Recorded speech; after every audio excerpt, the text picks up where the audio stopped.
Stroud, followed by the Pledge of Allegiance.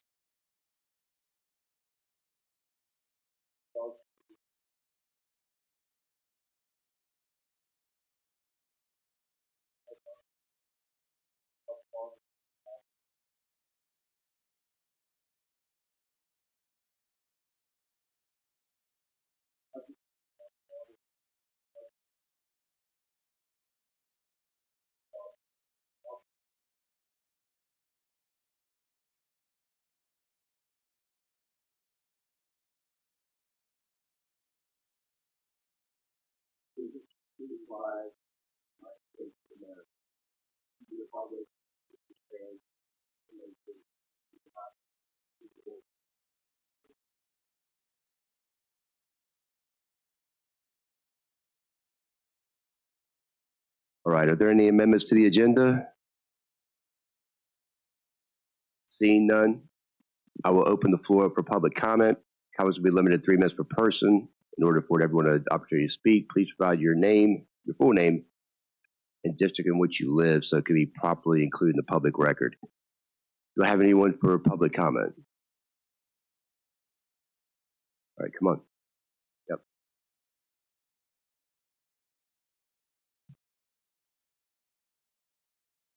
Got a handout to go with.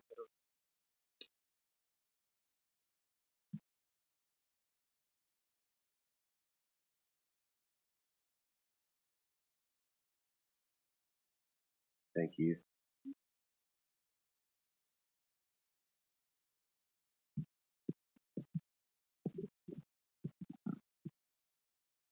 Good morning. Morning. My name is Ryan Ragsdale, and I'm with the Love Thy Neighbor Food Pantry here in King George, and we serve all the districts. The board provided us with some funding last year. Thank you. I'm here to ask you to continue your support. Fortunately, supporting our neighbors in need makes good economic sense. I'm going to read from a report by the U.S. Department of Agriculture's Economic Research Service. It's titled Food Insecurity, Chronic Disease, and Health Among Working Age Adults. We examined the relationship between food security and health as measured by 10 chronic conditions. Lower food security is associated with higher probability of each of the chronic diseases examined: hypertension, coronary heart disease, hepatitis, stroke, cancer, asthma, diabetes, arthritis, COPD, and kidney disease.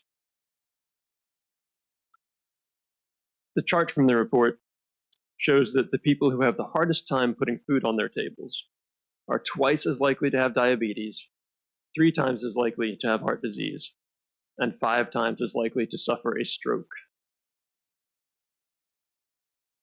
And when someone suffers a stroke, what happens? They stop working. They stop being a productive, tax-paying citizen. They go to social services, and they get disability dollars, which come out of your budget. And why does this happen? Because when you're in poverty and you need food, you're going to spend the fewest dollars you can for the most calories you can. And the most calories per buck is your double cheeseburger from McDonald's. 430 calories for just $1, but it's high sodium, high cholesterol, high saturated fat, so no wonder they're having more strokes. I talked to the customer down at the pantry last night. King George dad, got a kid in the middle school, and he's working hard, and he's paying the rent, but his family is on the edge. So he comes down to the food pantry to get healthy options, to keep his family healthy. And that's good for all of us, to keep him healthy, keep him working. That's good economic sense.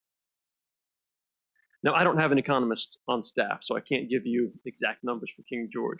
What I can tell you is that multiple nationwide studies of SNAP, that's the food stamp program, have found that every dollar the government provides in SNAP food benefits translates to $1.79 injected back into the economy. Because chronically ill people can't work, but healthy people can work, and they do work.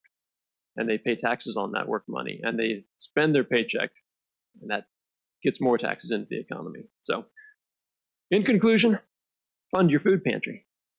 It makes good economic sense to keep our families healthy. Thank you for your consideration. Thank you. Is there anyone else?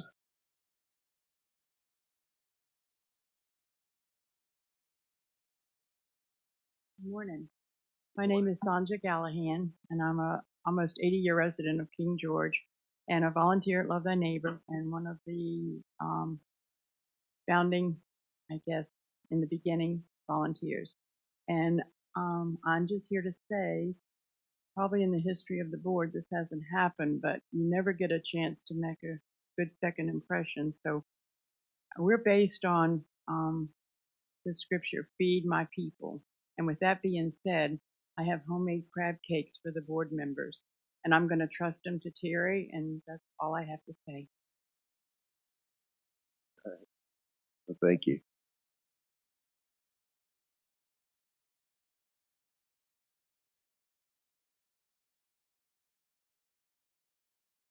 Thank you very much. Okay. Anyone else? Is anyone online? All right. Any correspondence received? All right, we'll close public comment then, and we'll move on to the agenda. Mr. Smolnick. Thank you, Mr. Chairman, members of the board. So before I begin with the presentation and come through some of the departments, I want to set a couple, I guess, not ground rules for the day, but how things are going to look. So it is my goal that I will do the majority of the talking. I don't know the ins and outs of every single department. That's why you'll see some of the department heads coming on a timeline in and out throughout the day. The goal is for the budget team here to really answer the questions. If there's a specific question for department, I'm one of them here. I don't want to give the board an answer of I don't know. Let me check on it. So that's why you'll see some of the staff coming in and out.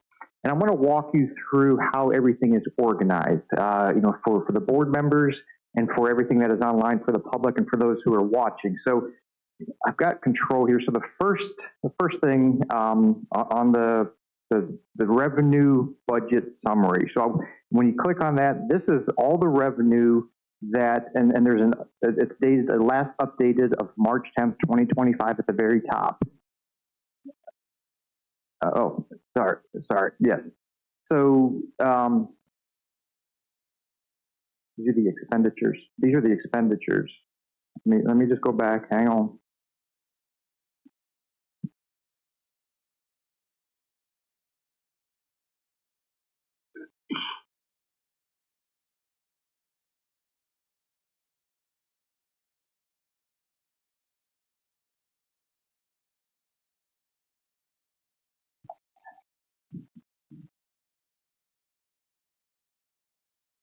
Let me go back here and just 1 second.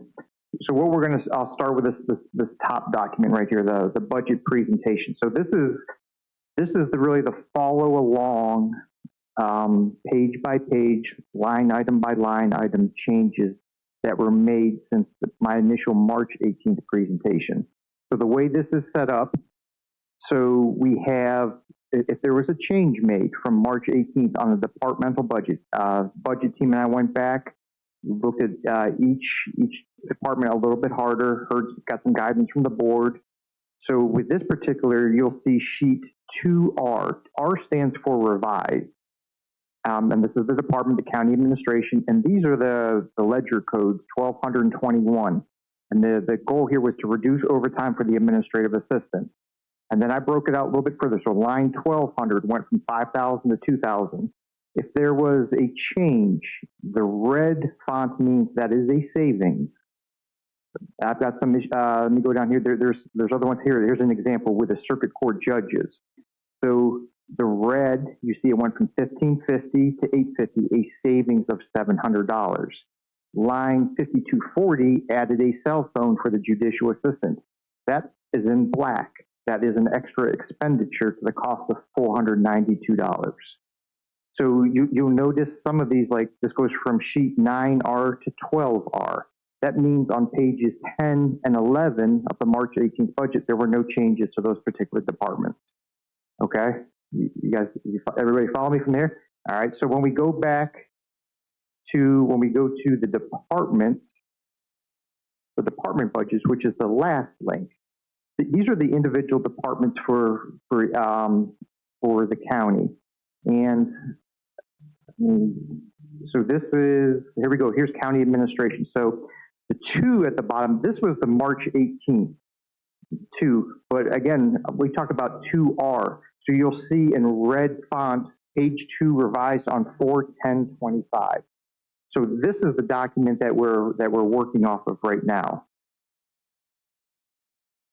And then the line items, we talked about those 2 line items. So we can zoom in here and you can see overtime. This was a line item that was changed. You can see there was 5,000. I reduced it by, let me zoom in a little bit more for the public. So overtime, there was 5,000. I changed it by 3,000, and this is my new recommendation. So this is how they correspond. And I'm gonna just turn it over to, I need to give control to Levita right now. I want to show the board and the public how these numbers are derived here. So I'm gonna unplug my computer and if Levita will, you need to switch over to Levita's.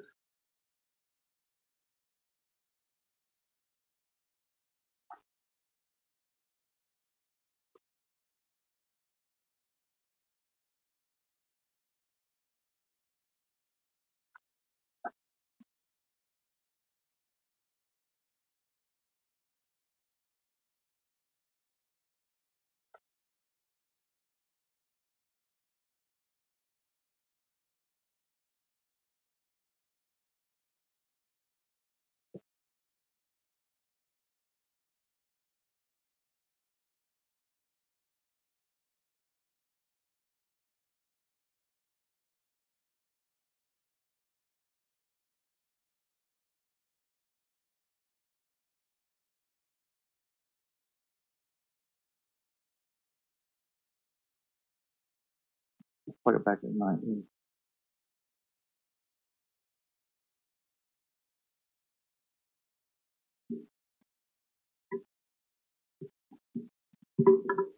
All right, so I'm going to show you, we're having technical difficulties with Ms. Cobb's computer, but this is the same thing that she was going to show you. I'm going to show you how these budgets are built. And if the board has any specific questions, this is where we can drill down as soon as it comes up on the screen.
Snuck in. It's all right. I think that's all right.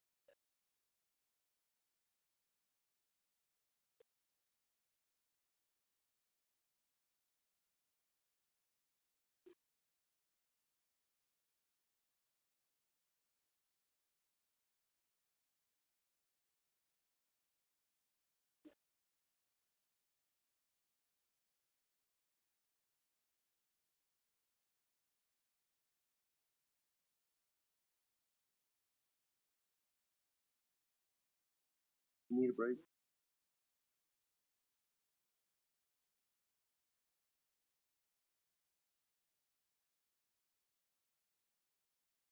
Yeah.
okay. We talked about the operating budget. I'm going to talk about a couple more. Let me focus on this. So, how does the individual budget get created? And I want to show the board members and the public what the budget team looks at. So, whenever you see this is the county administrator. How are these numbers derived? And really how we look at this when individuals are looking at it, you've got their request, any adjustments made by the county administrator in red, what I recommend, and then this is, if the board makes any changes, and this is the budget. This is the new section, this note section that we added for transparency this year. So somebody can look at, how is 3311 vehicle maintenance, this line item right here, how is this money being spent? It's $300, and in this note section, maintenance for department vehicles. So again, just to indicate to the public how the money is being spent. And if the board has any questions, we can even go further. So this is what the budget team receives, and you all have a summary of this. But whenever we look at it, you have, let's take for instance 5540. That's a travel item. So line item 5540. Oh, hang on. Where's my view? There we go. I want to make sure you all can see this. 5540 is where we at here? Okay, 5540 travels, conference and fees, $9,000. In the note section, VACO conference, VL, GMA, ICMA, hotels, travels, and meals. And then the budget builder, this lists the specific conferences and the dollar amount. And we do this for all the different departments. And this is how this $9,000, when you total these up, it transfers over to this $9,000 here. So it's not the note section. I know that there was a comment, and I want to say it was a note made by Mr. Collins at the 18th meeting, and I think it was with the Sheriff's Department. It was you mentioned gym equipment is what I wrote down. We can go through that one. It's gym equipment, but there were about 12 or 14 different things. We don't want to write a dissertation on that note section. There was more of a general, here's how it's built. But if you have any questions on a specific, Mr. Smoke, what is this for? We can pull this up right here, and we can show you how this budget was created by each department. So going back to the agenda, what we've got for the agenda for the public. So you've got the revenue budget. This is the overall summary. When you click on this, this is the overall summary, and this actually looks at historical data. So the FY26 budget is the column highlighted in yellow. These are the projections that we have made. And then there's a FY25 and there was a 25 amended budget. And when you go back, you can see FY24 actual, 23, 22, and 21 going to the left. These are actual numbers based on the audits. So real estate, you can look at the real estate. What we actually collected in 21 was 19,847, and that trend has been going up. And then we use the current assessed value from the Commissioner of Revenue, multiply it by the tax rate, 98% collection rate. That's how we come up with the total amount projected by real estate. So we can go through this every single, and this is a large document. This is all presented to the board and it's to the public. I just want to explain what that looks like. And then whenever the last tab that we're going to use is the budget summary. So you're pulling the individual departments, they have their requests, and then we go through and we put it all together. So for instance, general administration, county administration, this line 1210 was the last couple of years, going back to 2021. These are the actuals, the numbers. FY24 actual is 874,000. Then you've got the adopted 25. You've got the adopted 26 budget, $522,000. And then you see that is a 3% decrease over last year. So this is the column where you look at how much has that budget changed from 2025, and then how much the percentage of it is due to salary. So that's kind of how things are set up for the board and for the public. If there's any questions, feel free to stop me. But the way we have today set up, we have we're going to start with my Word document here. Let's go this.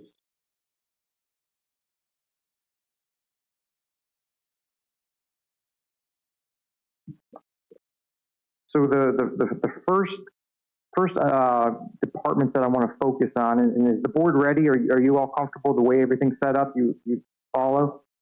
Okay, thank you. So the first order of business is the clerk of the court, and then the judges. So clerk of the court, when we go to page 15, there were no changes with that particular one. However, when you go to the circuit court judges, there was an email I received requesting a couple of changes from what was presented on March 18th, and that's shown here on Mr. Smollett. How do you want to do as far as if we have questions as you're going? Just exactly what you just did. I'm good with that. All right. Well, the way we will be bouncing around. The reason the agenda was set up the way it was, if we went right through the page numbers, some of these departments may have a little bit more conversation. Some of them are going to be quicker to get in and out. So I wanted to space out the I guess school, fire, and sheriff are the three big ones. So I wanted to split those automatically, morning and afternoon sessions. So it's not going to be page by page. However, we staggered in terms of how long I think each department will take. Okay. So on the back page of your agenda, you'll see the morning session. First, we're going to talk about the clerk of the court and the judges. That's the first one that's listed. So page 12, right here, the clerk of the circuit court, there were changes for their budget. So if you go to 12 revised, in the document that you all received, 12 revises in red font.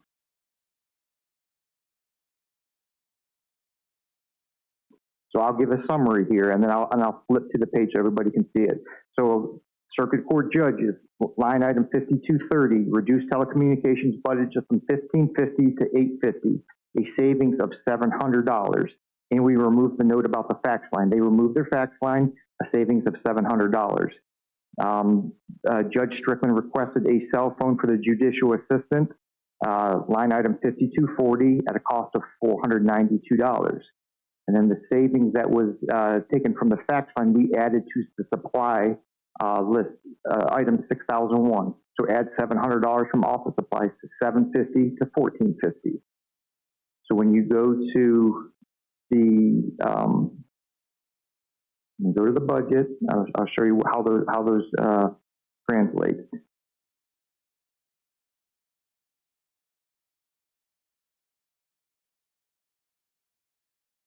I just need to keep this up there.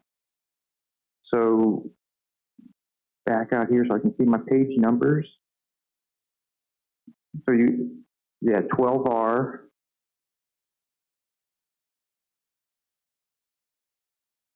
So there's 12, this is 12 revised. And then you'll notice the changes that I just talked about here. Telecommunications, this line item, there was $700 removed. We removed the note for the fax line. We added the cell phone at $492, and we added $700 to the general office supplies. That's the only change that is made from the clerk of the circuit court and the circuit court judges from the March 18th presentation. Are there any questions on this? Mr. Collins? So judges, conferences and training, $2,500. Yes. Is that reimbursed from the state?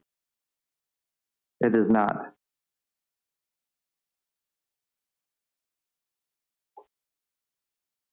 So I'd like to remove that.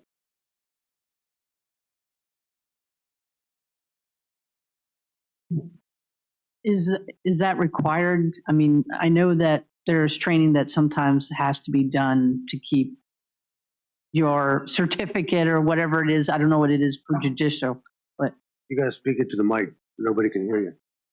Yeah, it would be continued education for the, but for the benefit of both counties, because we also he sits in Westmoreland as well, which actually a portion, just so that you guys know, a portion of my salary is paid by Westmoreland. They pay 40%, and they are also helping some with this budget as well. So some money does get reimbursed, but the travel expenses is something that he asked for, and I didn't. He's in court this morning, so I didn't think that I was going to have any issues to address. But yeah, he would like it for continued education. We already have a conference scheduled in September that he requested he did get some money for a scholarship, so he is trying to save, trying to not use your money as much. And so he got a little bit to pay for it, but this is to pay for the remainder of it. It's a legal writing class. So if he's required to go to the conference, it should be paid for by the state.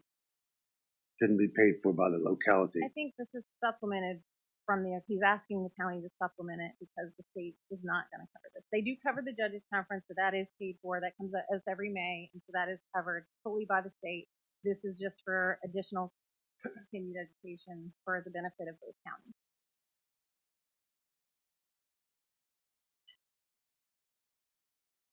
I mean, and if you would like for me to talk to him more to see if he has any additional to what I'm saying, because I feel like he would probably explain it better than I, but I can do that if you would like. You said Westmoreland's already covering part of this? Well, they're covering bits of their 40% of, that's how our split is.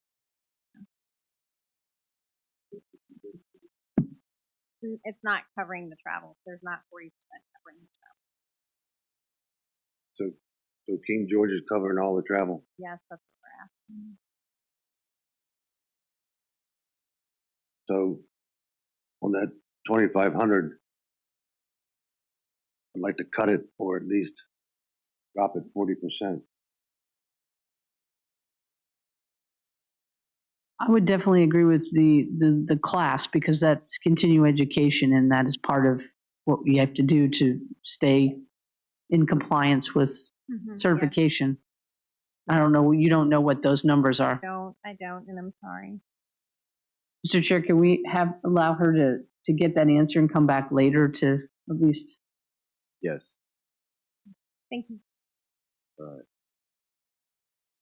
I do have a question on the postage, and this comes up. Have we factored? I don't know if postal rates are increasing anytime soon. I've heard rumblings. Have we factored in for any increases in postage rates? The departments have considered that, and looking at the volume. So yes, ma'am. And I want to just inform the board. So timeline. This, and then for any of the speakers, to keep us on track, this will be presented at the board meeting on Tuesday the 15th. So I will need any changes. The packet is out right now. We couldn't submit the budget document. We could not put that online because I know we had to take care of this. So I just want to let the board and the public know that that document is a living document, and any requests such as the one that was just made, I will need those back sometime over the weekend so that we can get this budget put together and out for the public to consider any of these changes for the board for the Tuesday night meeting. So, Mr. Chair, with that, so any questions we have, can they be jotted down and then compiled? We are, yes, okay. Ma'am. So today, can't we add or subtract? Absolutely. I mean, any additions or deletion, whatever you all want to do, we are taking notes, and we will work to compile this over the weekend or tonight to get it ready for the public so we can get it out there for the Tuesday night meeting. So can we at least cut the judges' conference and training 40%? So Westmoreland needs to pick up the 40%.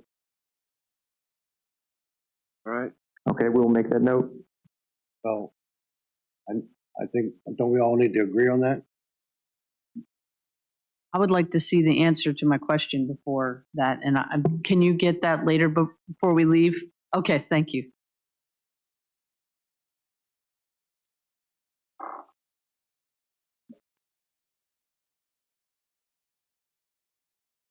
So what about the other two?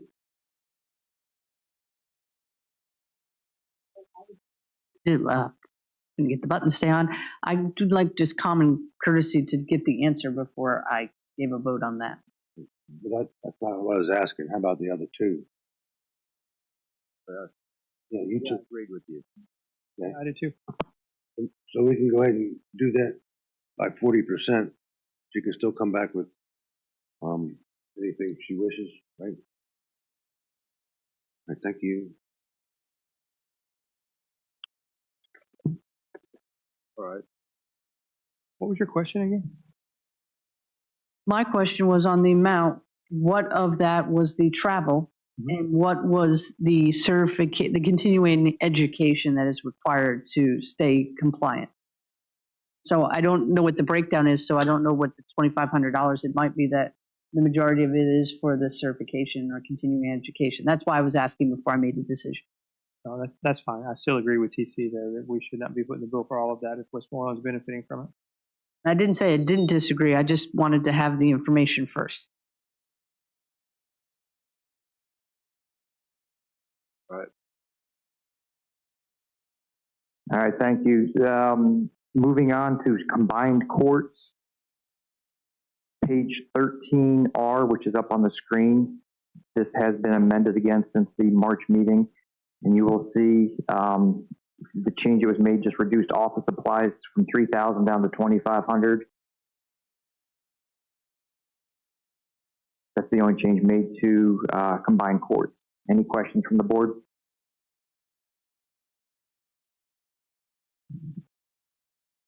Judges, clerk, and travel, $1,000.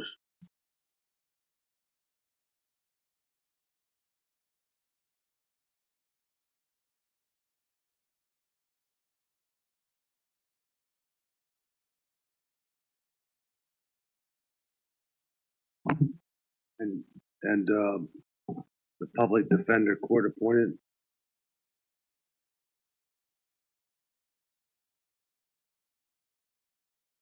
So historically, last couple of years, the actual's 2640 for that, then 2280. I kept it flat from last year's budget at 3,500.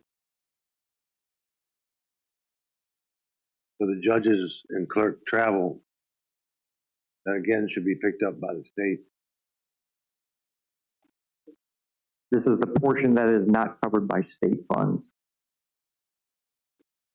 It's for 4 judges and the clerks. So do we have to do 60% on this one too? No, no, sir. This is different. This is combined courts. This is different than from circuit courts. General district and juvenile, right? I just wondered if we're doing the same thing with 60/40. No, no, sir.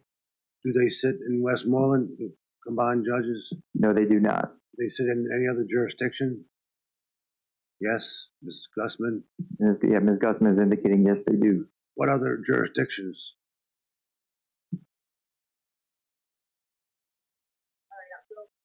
I'll go up to the mic. General District Court, we have Judge O'Connor right now. I think this is going to be an issue because they just switched around judges. I believe she's also sitting in Hanover, but I am not 100% where else she sits. Judge Vance is one of our JDR judges. He sits in the city of Fredericksburg and King George. And Judge Jones is also one of our JDR judges. He also sits in other jurisdictions. Which ones, I can't tell you. I don't know. So our percentage, do you have any idea what our percentage is for? Well, I mean, if we're talking, I'm just jumping in. I think you said it was $1,000. Yeah, So that's going to be 3 different judges. 4 different judges is what they submitted. 4 judges, so $250 per judge.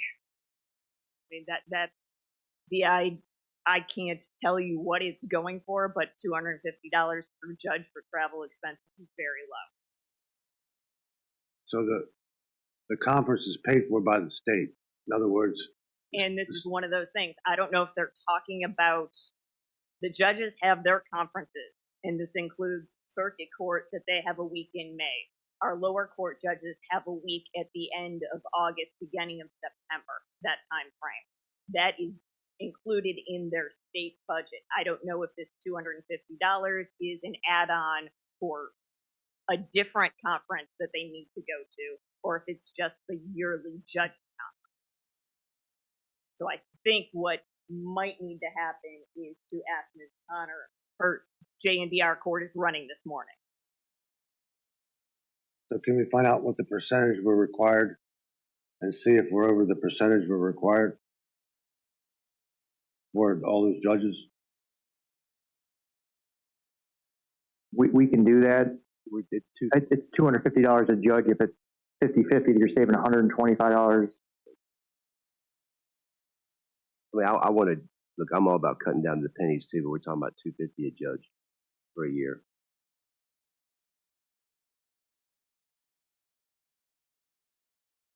Yeah.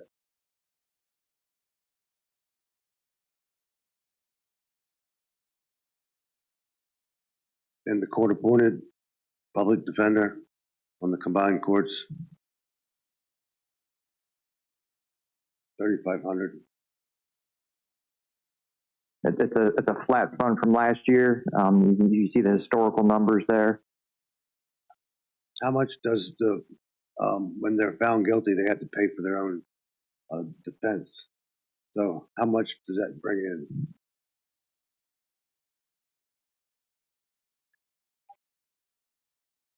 Yeah, I was talking about the combined. Yeah, are you talking about, but you're talking about the public defender fee? For the combined. Yeah, and I understand, and but I will say that they do get reimbursed once the court costs are paid. So it's, I guess it's the hold to pay them, and then you get the money back. That is correct. Now, once a month, we send over checks from both of our courts to you guys and give you all our money. So that you can, Right. So they send over the money, and if it's more than $3,500, that shouldn't even be a line item. If you have to budget your expense and the revenue on that piece in order for the budget to balance. So we couldn't just collect the money without budgeting the expense because we pay out first for these items. So it's budgeted.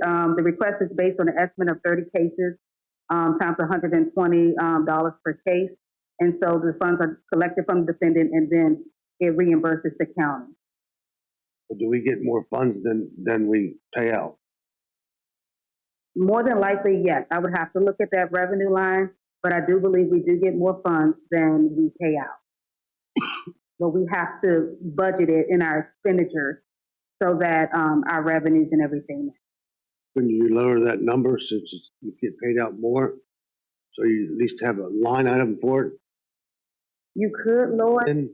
Right, you could lower that, but then if we end up paying out more than your expenditures, will look like we overspent in that line, and our line would be negative, and then we would have to do possibly a transfer so that at the end of the fiscal year, we're not negative on the expenditure side.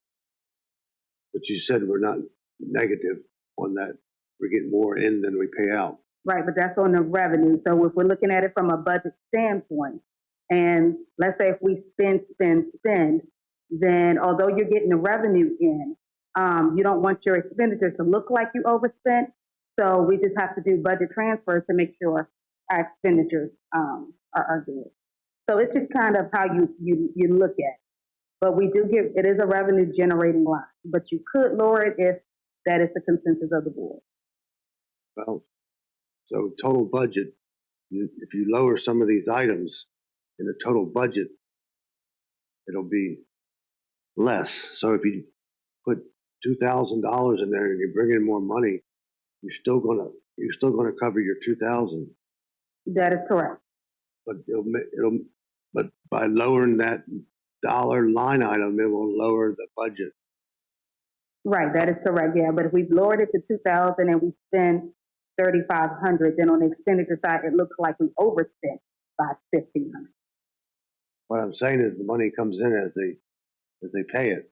Right, it comes in as they pay it, and it goes directly into our general fund. So if there was a problem, with, it wasn't coming in fast enough, then we could amend that line. Yes, sir, we could do a transfer from somewhere else to cover that line if necessary. So my goal in this budget is is to get down to where there's no tax rate increase, which means we have to lower budget numbers and also fund some things that wasn't put in there. So that's why I want to drop some of these numbers, especially when you're going to get money in. So you just need a holding place for the total amount. Mr. Chairman, if I may. So the budget that you are looking at right now is based off of no tax rate increase in personal property and real estate. So what you see before you is not based on a real estate. Make up for that, and I want to let you know. So the revenues for the past, this year, last year, we've really honed down on these numbers. If you go back 4 or 5 years, the revenues traditionally that King George County has put in their budget were overinflated. The numbers, and I feel, in my professional opinion, that the revenues that are you see before you are closer to the actual what we really collect. You can put in a budget that we're collecting $5 million in cigarette tax, but if you only collect $2 million, that's what good does that do? So the numbers presented here were more. This is actually what we've collected. So the big difference is to balance this budget, we had to transfer from the general fund. Last year, they transferred $2,551,913. In order to keep the tax rate zero, which you have before you, we had to transfer $3,490,531, so an increase of $938,000. So without a tax rate increase, we're borrowing from the rainy day fund. And so this year's $3.5 million we're borrowing against that. Well, that's what the rainy day fund is for.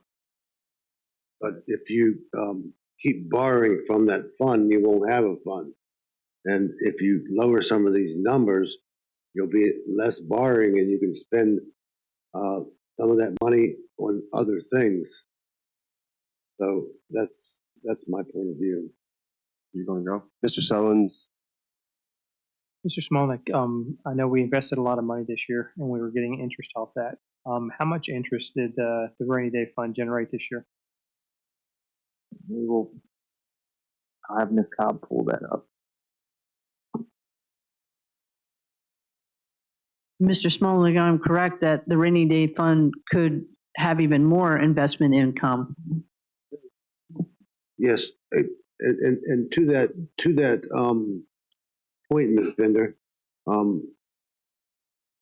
I'd like to make a motion that we move $20,000 to an investment fund. So if we make a motion and we agree on it, then the treasurer has to move the money. Can we answer my question first? I'm sorry, Mr. Should do that along. So the fund balance right now, this is per the audit, $50,437,660. And how much of that was interest earned from last year from the invested money? Where I'm going with this is I realize we're asking to use more of the rainy day fund, but the rainy day fund should have increased because of the investments that were made last year. So are we breaking even, or are we still digging deeper into the fund? Right. So I think there's been I've been here for 10 months. When I first got here, there wasn't much invested at all. Most of it was sitting in a checking account. So if you're asking me we can pull up year to date, it's not going to show up in the audit, the actuals, because that money wasn't sitting in a checking account. It was not invested. It is being invested now. I don't have a whole year's data on that. But the whole amount is not being invested now. That is my understanding. And I know talking to Mr. Rasavi, the county has lost out on, according to Mr. Rasavi, $1.2 million a year in interest earned that we could have been earning all these years and we just weren't. For sure. That's why my motion was what it was. So is this not a correct statement?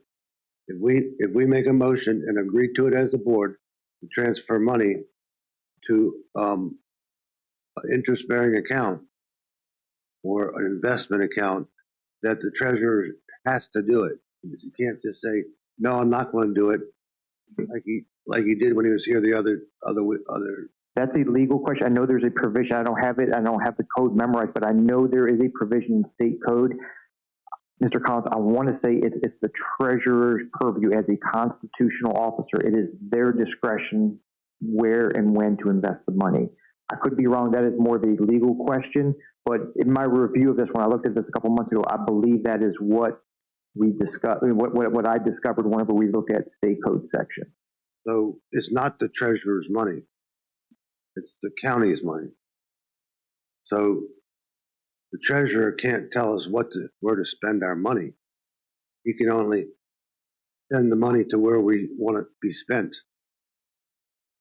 Mr. Smart, he said that's a legal question, though, right? So we need legal here to speak on that.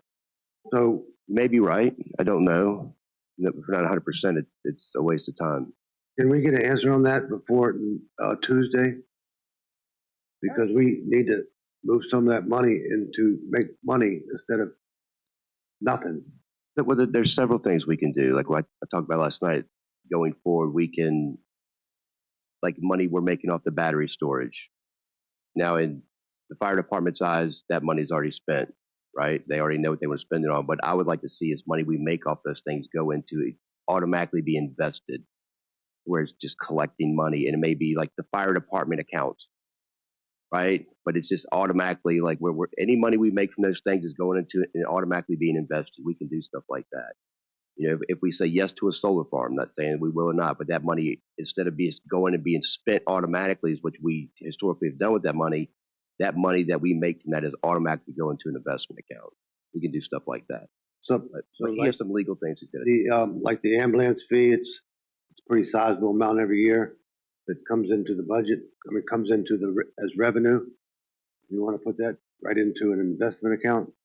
Is that what I'm? So I do want us to keep in while we're sitting here today. We've kind of I want us to be thorough, but we have kind of time marked out every kind of where we want to spend each department, and we're going on 10 o'clock, and I think we're still in the very beginning of this thing, which is we should be way past some of the stuff that we're doing. So I don't want to nickel and dime us, and maybe these are some discussions we can have at a later time. As far as our investment, we all agree on the investment piece of it.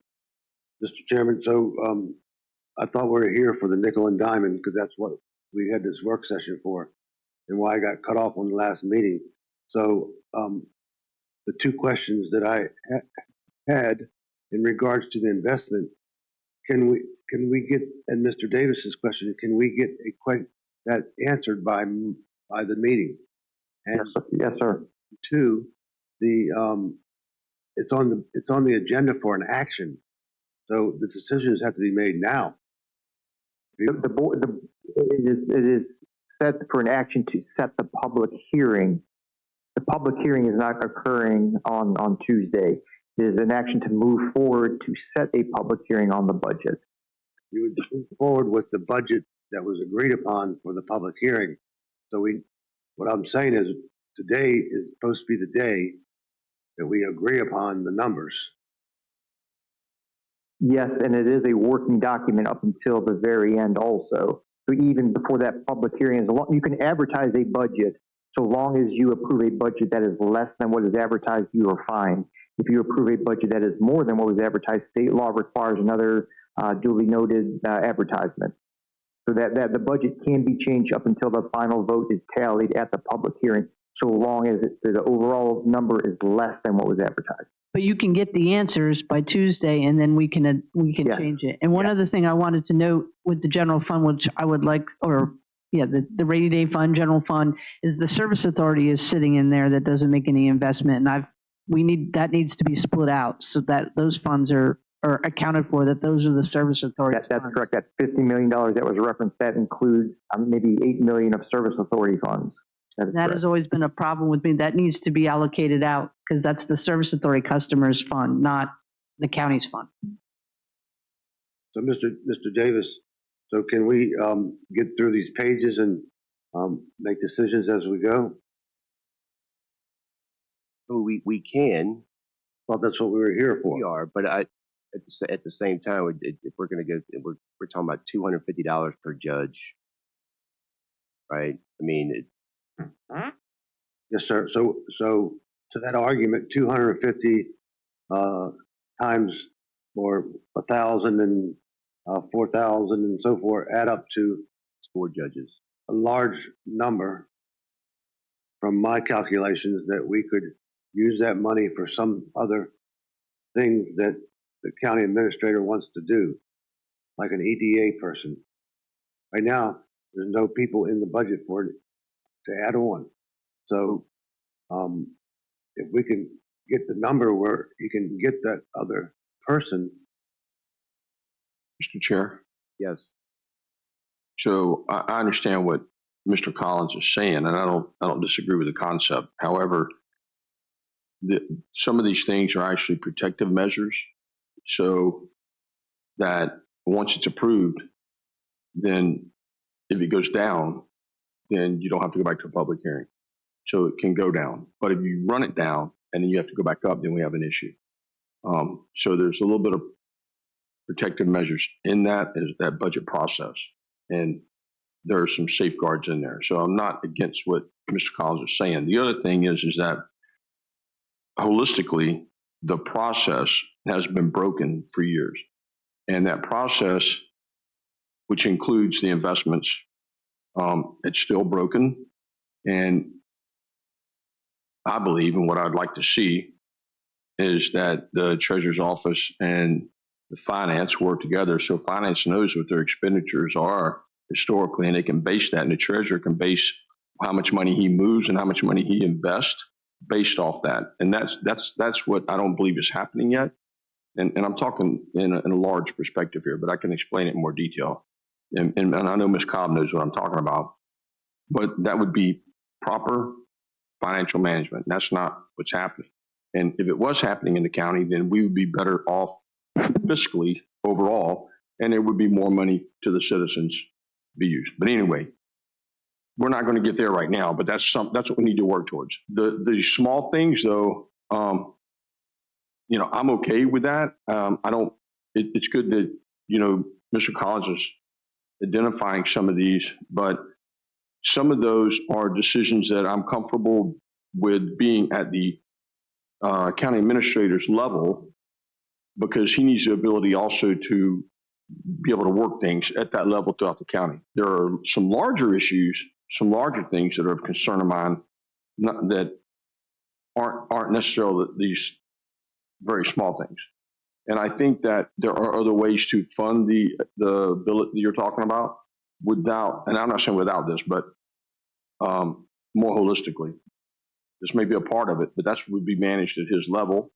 And the same with funding this billet, person, job, if you will.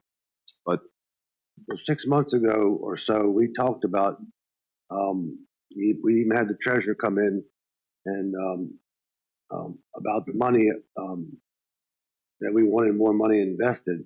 That didn't happen.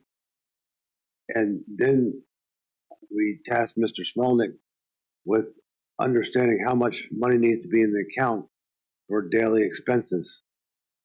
So there's still a sum left over, and that's, why have we not made a decision on that? That's a good point, sir. But some of that money was, for the last meeting we had with the treasurer, and he brought in the Atlantic Union Bank, it was invested in that they moved a large portion of it into essentially like a mutual fund account. So the return on it did go up considerably. Yes, sir. It just wasn't put in other ways that may have been more financial advantage. The other thing that didn't happen, it should have, and we're getting off track here a little bit. I'm just trying to respond to this, but what didn't happen is we didn't shop around. So with that, I had only one question on this budget, and from what I heard earlier before we started, they have some court cases, so I don't want to keep them here. They're way past their time that they're supposed to be here. I don't want them to jeopardize anything they have to do in the afternoon. But I do have one question. This is just a general question, is why do we rent P.O. boxes?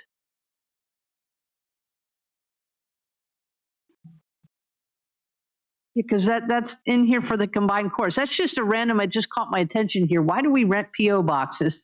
I don't want to speak for combined court, but she has talked to me about, since we're over there, she's getting rid of those. is what my understanding is. But Rebecca Connor is the one that she's over combined courts, and they're the only ones I know of that have PO boxes. Our mail is at the box at the courthouse, and we don't rent any extra. Mr. Smolnik, could you check on that? Because I know we were talking about nicking it up, but that just seems silly to have a PO box. That's $300. It's just.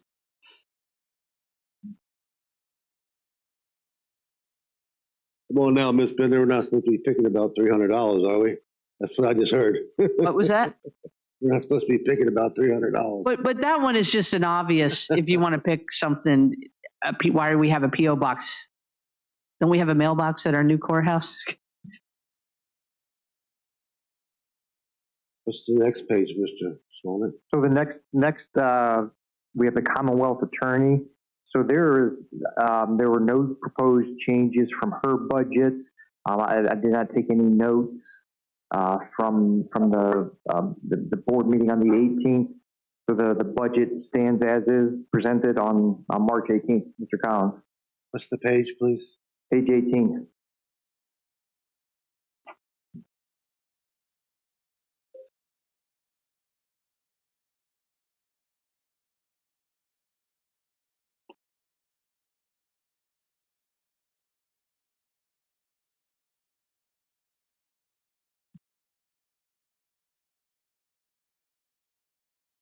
So I did have some notes on the 18th. One was preventive maintenance for county vehicles.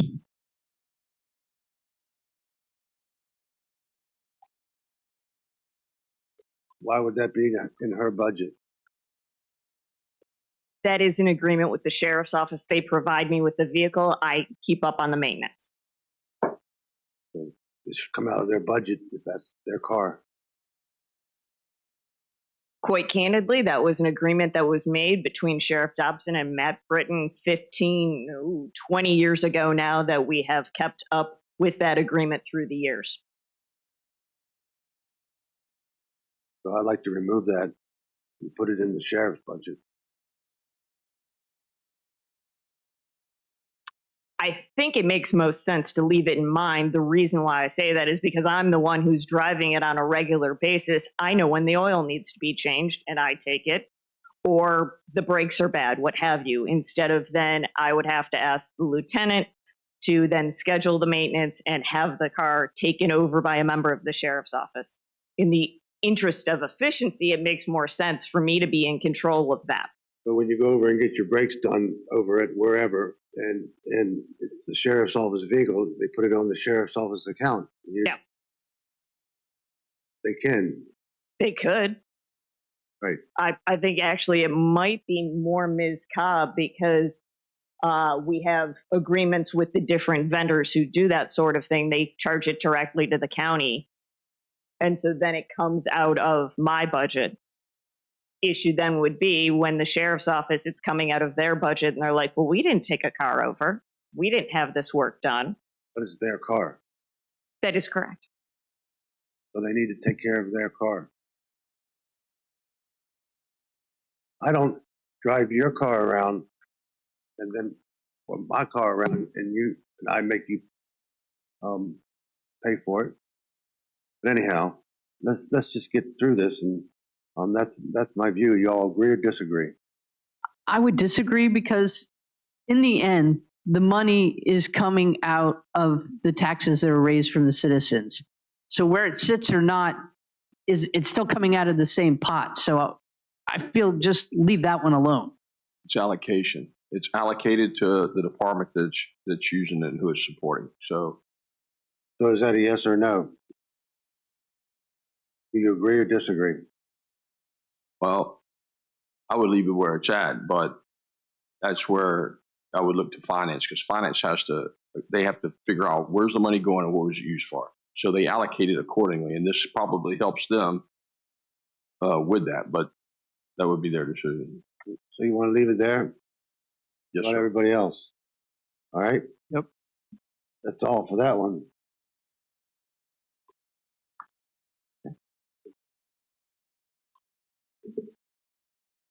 Okay, the next is Commissioner of the Revenue. This is page 4, revised. 4 revised.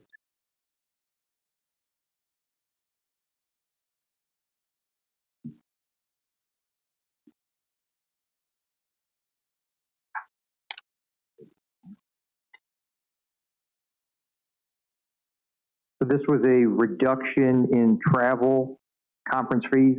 They had requested and was presented March 18th was $7,420. This is a reduction of $2,920 down to $4,500, which is less than what was allocated last year and is slightly over $900 over the FY23 actuals, FY24 actuals, I'm sorry. Mr. Collins? So there's 46,000 for professional services. Other?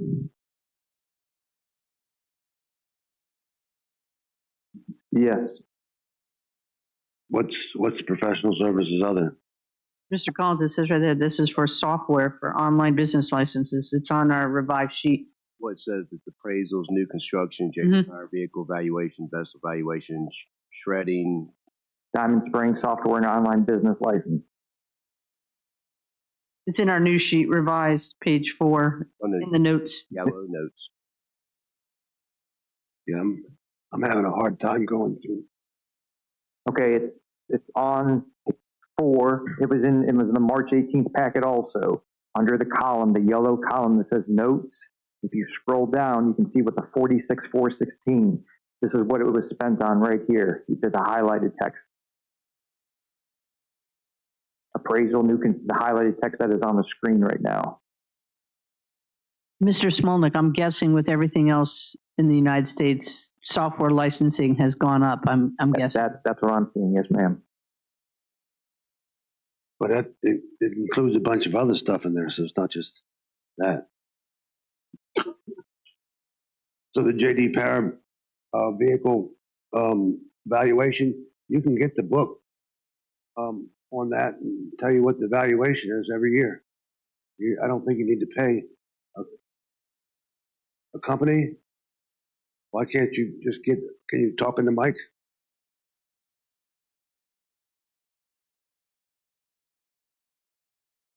You do need to pay for the books as well, but it's, in the past, we were having to send the bulk file out to JD Power to have it valued, and they send it back and we dump it into our system, because we would never make the budget if we had to look them all up by hand from the book. And then now it's gone through Keystone, and they value, so they charge us an amount. How much? The amount that's listed there, and it went up. The $46,000. No, that's all of that combined in that category. But that's what I'm trying to break out. How much is that? For the last,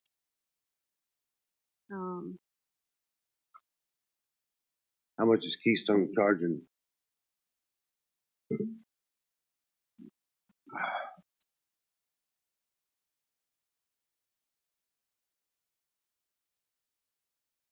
Mr. Collins, I just want to say one thing because it's bugging me a little bit, is we're in the computer age, and if this helps our employees be more efficient and not have to spend time, I'm willing to pay for a little bit of software to help their time and help the citizens come up with the information. I don't see what the problem is. The problem is we're getting screwed over for all these all these licenses that we're paying. And same thing with the schools, they're getting screwed over for all their licenses that they're paying. You can do a lot better on these licenses than we just accept whatever number somebody wants to give us. Unfortunately, and it's the reason why I don't pay for Adobe editing software anymore. You have to pay it yearly. I wish you could just buy it and that's it. But unfortunately, that's the way technology is going, and that's how they make money, is to make you license everything every year. So I have a question on this, ma'am. Now, you said you send this off to them and then they send it back to you? yes, So what are you sending off to them?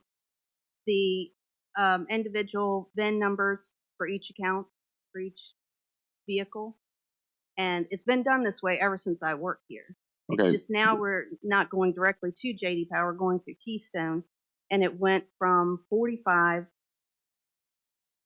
maybe in 22, 23, 45 cents per vehicle, to now it's increased to 52 cents. Everything has increased, so 52 cents. per vehicle. And so the total cost that we spent before, so if it was 31,200 vehicles, because now we do proration. So I overestimated so that I wouldn't have to come back before the board and ask for more money. And that averages to 16,224. You have a higher rate of vehicles that now come in also? Like, you probably more vehicles you have to now look at, correct? Exactly right. But what I'm trying to get at is, or what I'm trying to figure out is about how many vehicles do you have? So probably 28,000 or something. Vehicles. We have 28,000 vehicles in the county. Yeah. Okay, so you're referring to our citizens' vehicles. You're taking those VINs and sending them out to get a valuation, so you're taxing them based off that information. Correct. Ms. Puckett, since we prorate now, we used to not, you know, whatever you owned on January 1st is what you were taxed on whether you sold it or not. Now we prorate, so if somebody sells their vehicle, you have to probably go into the same account and pay to update, or if somebody gets a vehicle like in September, now normally we would be waiting to next year, but now you have to look at it in September, correct? That's correct. So that we can issue the supplement. So how much was JD Power? They were about 45, and then when 45 cents each. And then when Keystone took over, it went to 50. Now it's 52. So that's my point exactly. So if we don't pay attention to these items, why won't we just stay with JD Power? It's not an option anymore. You have to go with Keystone, Avinity, or some other third party. JD Power doesn't offer that anymore. Can't it go out to bid to see what you get the lowest price? Well, they are all right. I can get you the information, but they're all right around that price. We may be talking about a few cents, but this is probably one that we're not going to be able to get around, because we're going to have to, we almost have to use a third party to do it. Mr.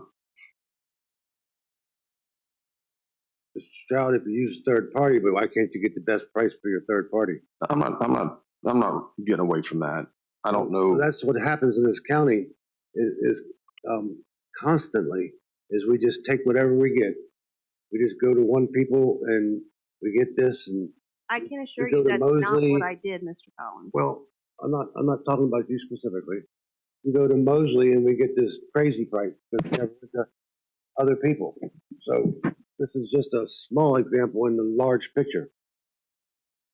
And it is, what's the number you have to go out to bid for? The minimum amount? Huh? There is no amount. We could put anything out to bid, or we can put anything out for like requests for information or things like that, so we can get more background on a particular product, service, or anything like that. So in the county policy, there is a number. I'm sorry, 50,000. 50,000. Okay. My other question is, unfortunately, in some of these things, there's not a lot of vendors to put it out for bid. There might be very few, or the state might mandate you have to use one particular vendor. Is that for this? They do not mandate, but there's only like, I think I got 3 in. Bright wasn't able to do what I need them to do. And Avinity, I got a cost from them, and I got a cost from Keystone. And is JD Power bought out by somebody, or are they still JD Power?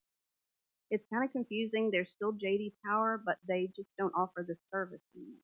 Is this the least expensive of the options you had? Yes. Mr. Sullivan? Hey, good morning. So I do have a question on clarification. So we're on the line there talking about the 46,000 and change for JD Power. If you come down the page about 2/3 of the way, there's another one for 5,800, also for JD Power appraisal guides. Is that a different service, or are we double paying?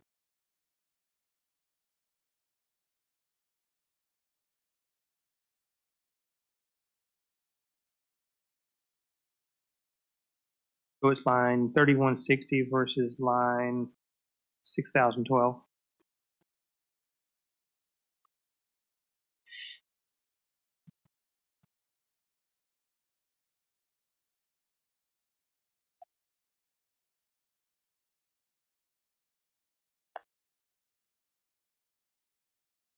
That is going to be for, oh,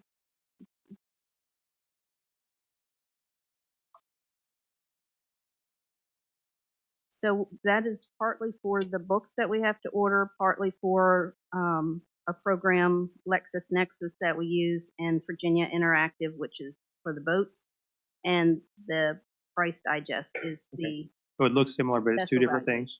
Yes. Okay, thank you.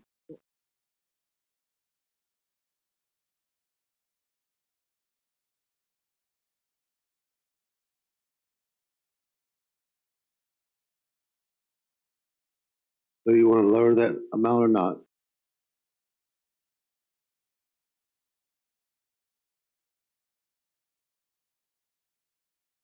Say leave it where it is. Yeah, I'm okay just leaving it. Oh, wait, I'm fine where it is. right.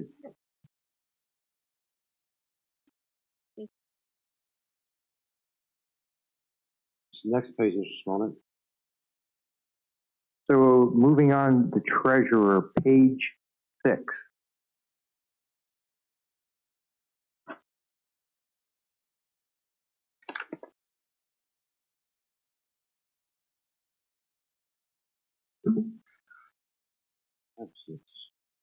I have a question. Are we going to come back to revenue today?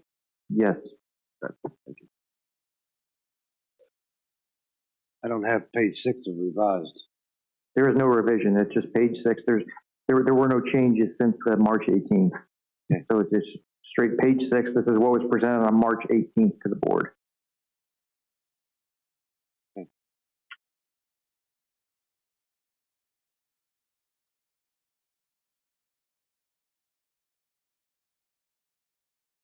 Just the next page.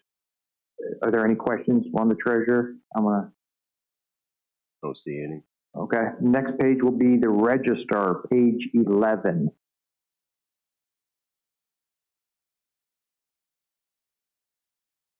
Again, it is page 11 because there are no changes from what was presented to the board on the 18th of March.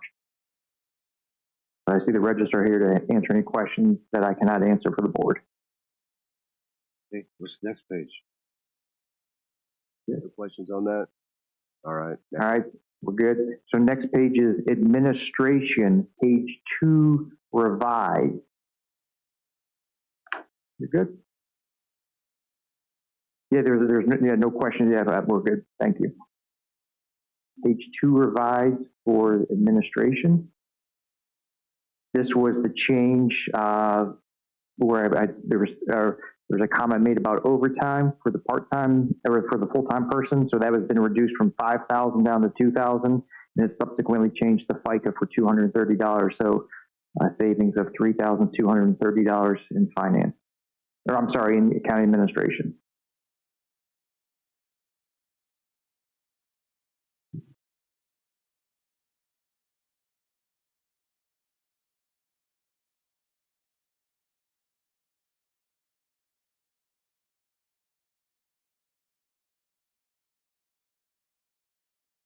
Any questions on county administration?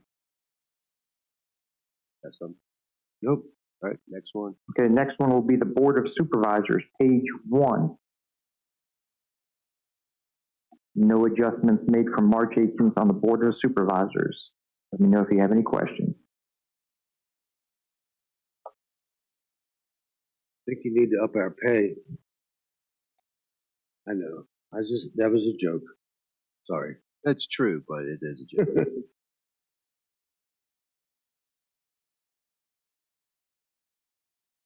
You good with the board? I think looks good. Okay. Moving on to Department of Finance and Procurement, page 7, revised.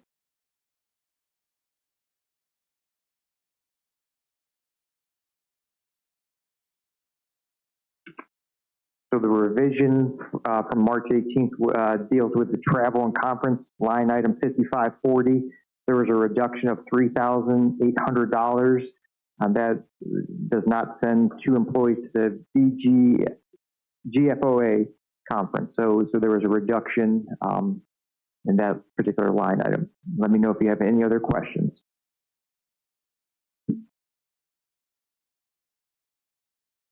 $1,596 for the procurement manager's cell phones. Is that one cell phone? 3 cell phones. But it's only for one manager, right? How many procurement managers do you have? There are 3 individuals tied to that that particular line item. Oh, it only has 1 in here. In the note, I'll show you how that budget was calculated. So that's 3. So 1,600 divided by 3. What? How much? 535 each for a cell phone per year. There you go. There's 3. 1596, one for the director, accounting manager, procurement manager. This is how it was budgeted. It's on the screen. So it's $500 a year? Yes. Well, 612 for the director, 492 for the accounting manager, 492 for the procurement manager, for a total of $1,596 for the entire year. Why aren't all of them the same amount? I have a hotspot connected to my phone because the internet is spotty where I live. So I have the hotspot in the event that I have to work from home. So that's where the additional $10 for my phone comes. Thank you. You're welcome. Next. Okay, information technology. This will be page 8, revised. Page 8, revised. I believe with IT, it was just a deletion of a note.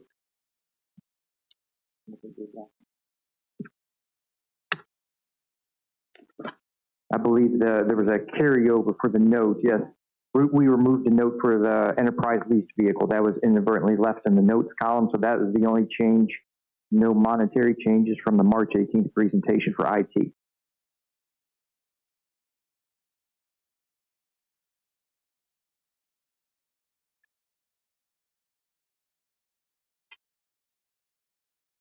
Any questions on that one? So tell me again about the enterprise lease vehicle. We are working with Enterprise to pay off those vehicles. The county has entered into leases over the years that do not make financial sense.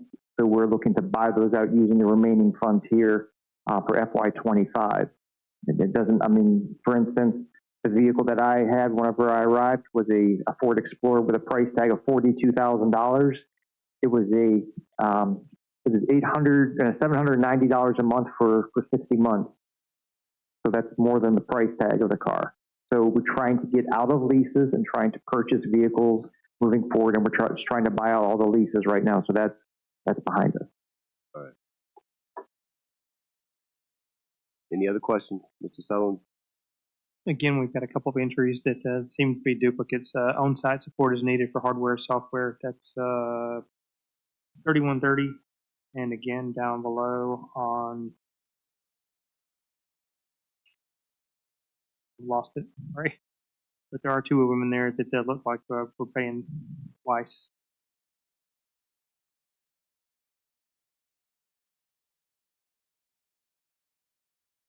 Okay, it kind of runs together. So, so the 128,000 is for on-site support services is needed for hardware, software, and then down below is 610,000 for hardware and software maintenance for various county systems. Are those different things? So what are the 2 line items, Mr. Sounds? I'll pull them up here for you. The first one is 3160. Okay. And the second is 3320. So you can see on the screen 3160. I'm going to make this a little bit bigger.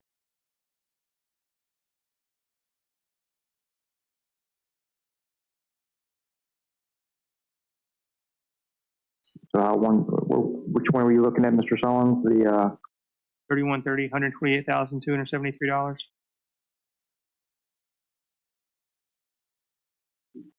So you're looking at the total, what I have is how that's broken down. I want to see if there's a duplicate within here, or if it's just a duplicate note.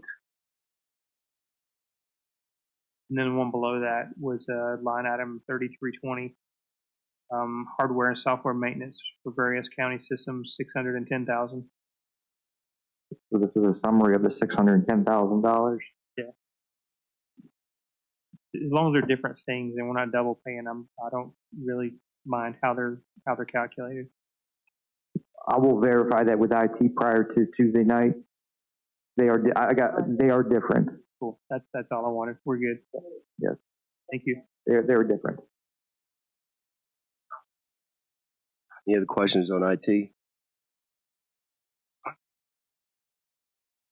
Mr. Stroud? Well, I have some detailed questions that would require IT to respond to regarding the professional services, the on-site support. And is that a contract that we have with a company that provides that, and they charge us? I'm told that it is a contract. Yes, sir. Okay. And do we know what that's for? Yeah, that'd be a question we can ask IT. We can put that on the docket to get an answer to you by Tuesday. I'm just curious. There's some other things on there that, you know, I'm not trying to nitpick or anything, and I can go see IT on, but on some of the cybersecurity training and certifications and stuff like that, I'm just kind of curious about, because some of that stuff's free. So that we can attain it free, and I just want to make sure they're using the free stuff and not the stuff we have to pay for.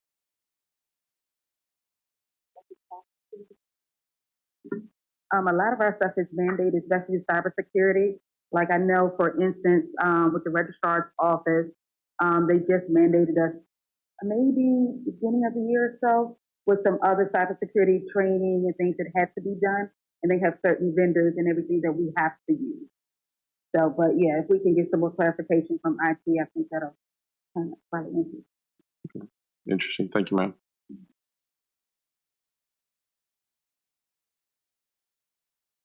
Next is community engagement and tourism. So I want to make the point, community engagement comes out of Fund 100.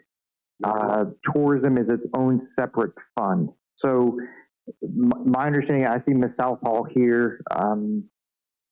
Ms. Southall, maybe would you be able to explain how, you know, I think community engagement was put under administration, but it wasn't funded. Can you just talk about that, or maybe Ms. Cobb, one or the other? This was prior to my time. I want to make sure it's right. Yes, so last fiscal year, before the budget was approved, first of all, good morning. I didn't even say hi. How are you guys doing? Last year, before the budget was approved, it was asked of me if I would be interested in taking on tourism. And in that process of us trying to make a balanced budget, my department got moved under tourism. However, the way that tourism funds work is there is a state mandate in the Code of Virginia that says that tourism funds have to be used towards marketing additional tourism efforts. So my community engagement aspect of my job is mostly communicating to residents. So that's not bringing in tourism and bringing in people to stay at our hotels and increasing our occupancy tax. So that is why we split it this year. So $4,500 for an intern position? Yes. Can we cut that? That would be for like special projects. An example would be finally getting to those catch-up videos we talked about, debriefing on things that are going on in the county, other things like that. But again, discretion of the board. I'd like to cut that. And we're looking to restructure, just so the board, so looking at economic and development and tourism and community engagement are all intertwined. Right now, there is a part-time individual working part-time economic development, part-time tourism.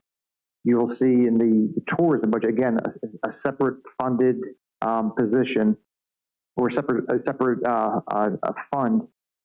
I have the conversion of that part-time into a full-time person that would work between economic development and tourism, with a 70-30 split, 70% coming out of the general fund for economic development, 30% coming out of the tourism fund. So that is one change I will make. And with the positions that right now are in the budget, there's we've got a full-time, we've got an event coordinator, and 2 part-time positions in the budget. So there's no new positions that are there. They're coming along. I want to make that. But you know, if it's the will of the board to remove an intern, you know, that's your decision as requested by Mr. Collins. I just want to kind of get you what I think economic development, community engagement, and tourism look like moving forward. So this money here, this is for the same person that's working in both. Well, the budget that's in front of you right now, the $4,500 is working specifically as an intern for community engagement. That is the request. And right now you have 2 interns in your budget. Mm-hmm. So again, want to cut that 4,500. Looking for some direction from the board. I say leave it. Doesn't bother me. I'd like to leave it. Let me just ask Ms. Southall, the person we have there now in that position, she's been updating our website, correct? Correct. She's the one fulfilling that role right now, yes. So we have been using these interns for very positive things. Mm-hmm. She's updating our website. We've had interns in the past for helping with communications. We had tourism interns helping with the Native American Heritage Trail. Usually I try to use interns for special projects so that they have a deliverable that they can use when they use interviews in the future, so they can say they've done a work product. So I just have projects that take a lot of time consuming that they can be the owners of. For example, I'd also like to get a resident welcome guide that gives information all about the different resources in the county that we could provide to people that move into the county and also existing residents. But that's something that would be very time consuming on my plate, but would be a really great project for an intern. And then also some of the interns we've had, at least in your time here, have been King George residents that have used their time to then go after they graduated college to further their endeavors, you know, and there are our residents, correct? Correct. So is that a yes or no, Ms. Bender? That's a yes. The request was to remove the intern. To keep it in. So that's 3 to keep it in. So, and so my next question for you, the South Hall, is all these tchotchkes that are floating around out there. Can't we lower that number, which I think is in the 45,000 group, with the personal property bills and the 25,000 for 2 newsletters? Oh, yes, correct. So that was something that I proposed in the budget last year that did not get funded, but it was of an idea that came about from the new board members orientation in November 2023, where we're trying to figure out how we can reach residents who do not have internet access or reliable internet access, and residents who might not be comfortable with using the internet. And that's the main resource that we communicate right now with residents. So last year I did get a quote from our existing contractor who sends out our personal property bills. And so that is an estimate for sending out a newsletter that would be about probably 4 pages front and back, like a large booklet folded in half. And it would be obviously every 6 months, so it would have a lot of information in it. So that was just in there because that was something that was expressed to me was an interest. If that's something that's the will of the board to remove, that's perfectly fine. How much are you spending on these tchotchkes, on keychains and pens and pamphlets and all this other stuff I see floating around? Mm-hmm. How much do you spend a year on that? Some of that would be in this proposed of splitting. Some of that would be covered under tourism, and some of that would be covered under community engagement. I'd say probably around like 5,000 or so. Most of that is doing print materials that would have information for people. So we have like the map of all of the county facilities, and also a flow chart of what every county department does, as well as elected official and their contact information as an example. It would also be that resident welcome guide that I discussed if that ever comes to fruition as well. So can we cut out $5,000 from that line item? The tourism fund is pretty thick. We have plenty of money in the tourism fund. So you could just, if you need money from that, for these promotional tchotchkes and stuff, you can get it out of the tourism fund. I support that, but I would also like to say that this department has made a huge advancement. Everything is so much better now than it was. The website and everything that's coming out of there is far better. So you've got my support in the budget. But I do think that would be a better alignment of where the funding comes from for that. I would agree with that. And just for the board's knowledge, Ms. Southall, as of this day, how many responses have you gotten from the irrigation survey for the service authority? I looked yesterday. I think we're close to 60 or Yeah, so. so what she did and her staff, it's had an amazing response because we didn't even think we were going to get that many responses. And on the mail outs, you know, that's a lot of money, but it befuddles me. I've had 2 people I spoke to in the last week that don't even have email, and they have a phone, but that's it. So some of the people in the county really don't use technology. It's a lot of money to pay to meet those people. So I don't know what the workaround is to find out who those people are, get us mail to them. But you're right, Mr. Stroud. But as you've seen when you're on the board here, you can lead a horse to water, but they don't drink it. So we send out information on the website and in the newsletters and on and on and on and on and on, and personal contacts with people every day, and people still don't know what's going on. So we can only do what we can do to do the best we can do. So, you know, but the $5,000, I think that was an agreement of 3 of us at least. Yes, sir. We have that noted, moving $5,000 out of this line item into the tourism budget. We will make that change. Yes, sir. Chairman, next. That's right. All right. Next is the tourism. So again, this is its own separate line item. Tourism will be found on page 53 revised. 53 revised. You're killing me.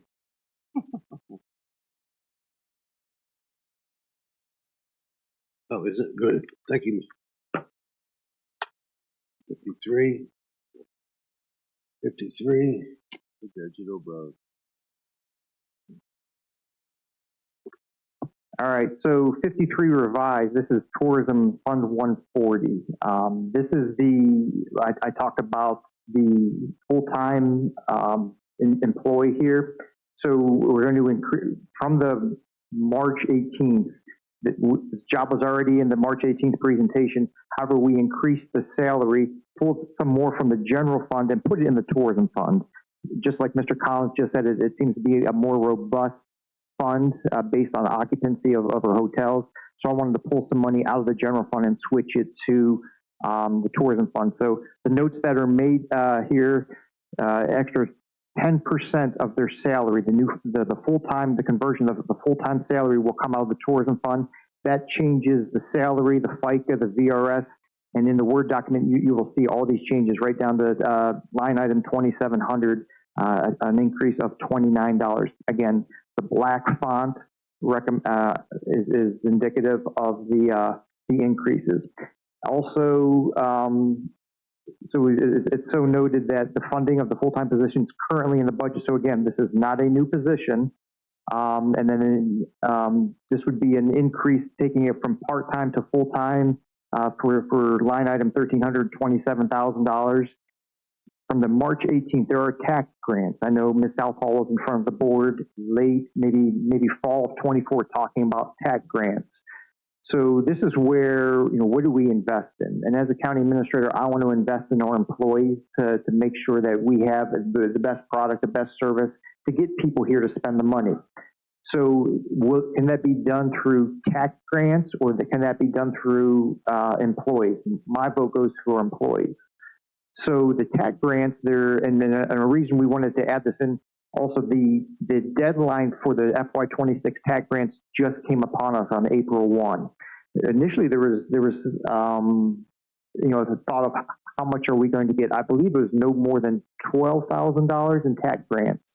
So if you can recall, the board gave Ms. Southall in late 2024, once the tax grants are paid out, whatever that amount is, it is her discretion how to utilize the remainder of those funds.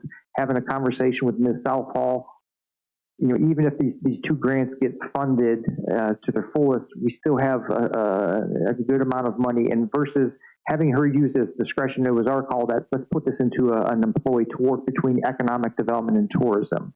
So that's why we have $27,000 for the funding of this position, and the remainder, $38,000, will be for tax grants and scholarships used at the discretion of Ms. Southall. So that is an increase of $38,000, and there was a minimal reduced office supplies from $3,500 to $2,000. So there's a lot of moving parts with this one. Again, we're trying to clean up and then make sure that the departments, the individuals are being funded out of the right department, utilizing the tourism funds that come from the extra 3% transient occupancy tax, and limiting the use of general funds. I know that's a lot, but that's where we're at right now. And this is my vision for, again, economic development, community engagement, and tourism moving forward. So yes, Mr. Chairman, so money we get from the tourism fund, the 3% should be funding pretty much the whole tourism budget. But my question is the $17,000 for mowing. I know that's for the median strip for those trees. Now, if the board, the water service board, decides to go with Imboden, then right now, Building and Grounds does all the mowing for the water authority. So they won't be doing all that. So I think that we should not be paying, we should have general properties doing the mowing for that, since they're not going to be mowing all the other stuff. So take out the $17,000 contract. Mr. Collins, I'm not exactly following why you're bringing up the service authority in this matter. Because the county Building and Grounds, correct, that's in the general fund budget, mows all of the service authority places, like 100 and some places. They mow them now. So who would mow it afterwards? That we haven't even thought about that in the Imboden contract, because that's the maintenance from the county. Now, Mr. Collins, why wouldn't they be mowing it if they're very taking care of it? That's part of maintenance. Well, that's something we haven't even considered that would have to be brought up, but I'm just throwing out a caveat because the service authority is not supposed to be included in here right now because we're not discussing that budget. But hold on, before you finish, because I'll let you finish, is that then, finance helps the service authority. The treasurer's office says that we don't charge for all those functions. So that's a discussion that has to be done later. That $17,000 for mowing. I'm not talking about all the other things. I'm talking about we should no longer be mowing come if that contract goes on Tuesday. So then our Building and Grounds will be available to mow other properties, which we're paying a outside contractor $17,000 to mow that property. Why would we continue paying that if Building and Grounds is not going to be doing the mowing? Why would Building and Grounds be mowing? Can we Service authority first? Because I haven't seen what we've negotiated with Imboden. So can we find out if that's part of it or not? I can look at that looking at the contract. I think it's maintenance of the facilities and stuff. That's where I was bringing it up. I did not see anything in the contract about mowing and tending to the yards. The proposed contract that I have reviewed talks about the facilities themselves, not the grounds. So I believe that would be an add-on. Based on my read of the draft contract right now, I believe that would be an add-on. And I believe if you mow in VDOT, there's VDOT certification that you would have to get. And I don't know, since we've been contracting this out, I don't know if there's any other things that would be a charge to general property should they want to take this. Is there an annual fee for working in the right of way? I don't know that answer. I know anytime work is done in the VDOT right of way, you need a CE7, a land use permit. But as far as specific mowing, I can't speak to that. The grounds that those facilities lie on, is that considered county property or service authority property? Service authority property. This has just traditionally been done like that, shared services, like using finance. We don't have a procurement.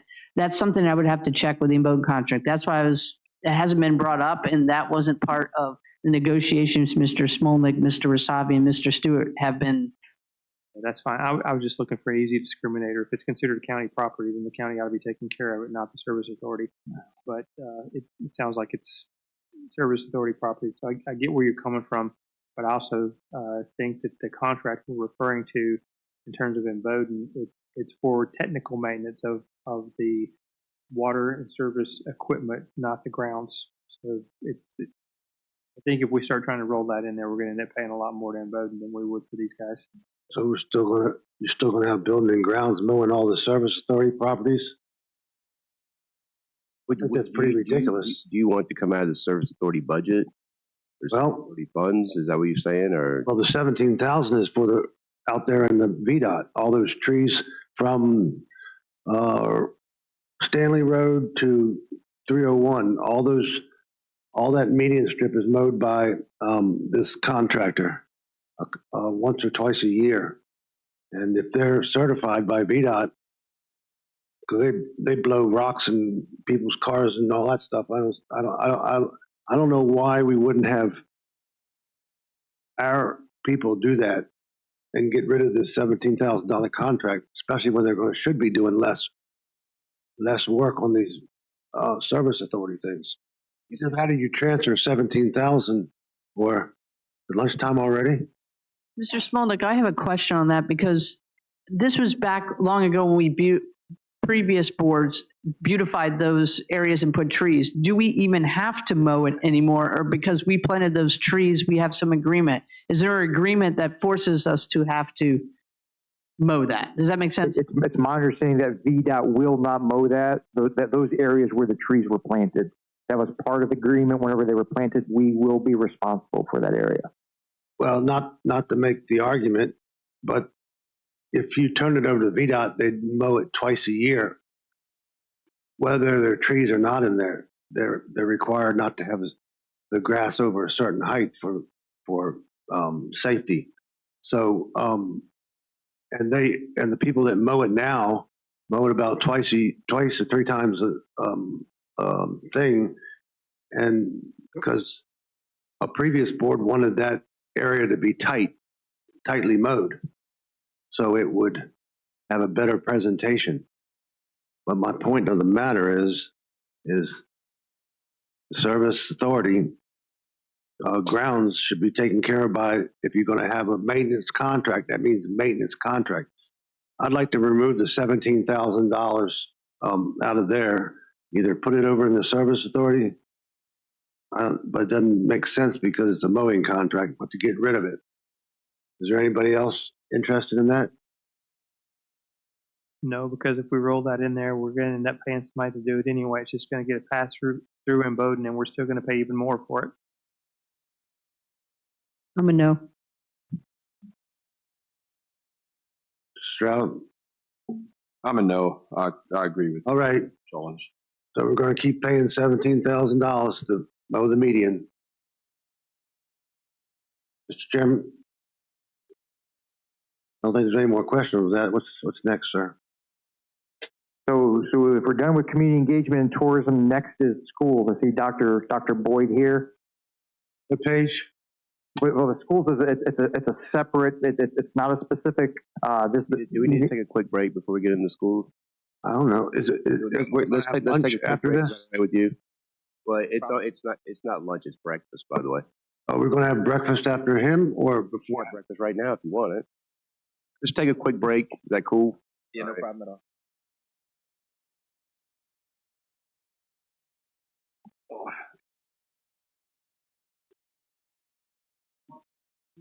And that's that. Okay. No problem. I'm just going to give the update.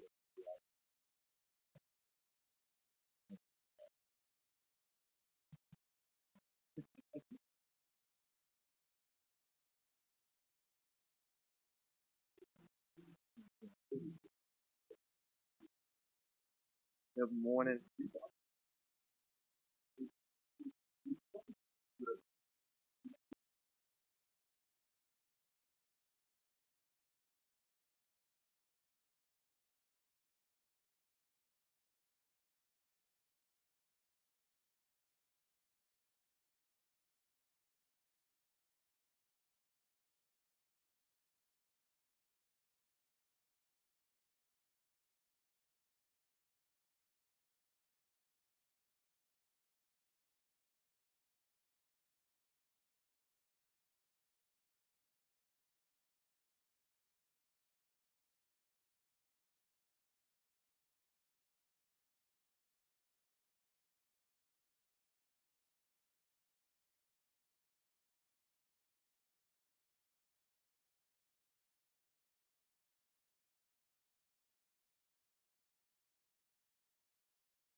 I'll support part of it.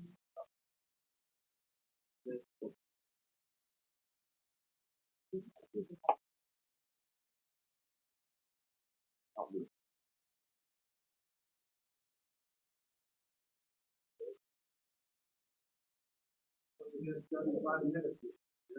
35 what? That was a quick break.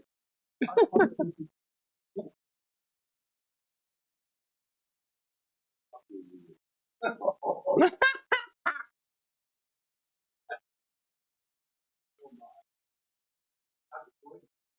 you doing, Mr. Collins?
Where we've come from and where we are currently. I think when we started this process, thank you for pulling that up.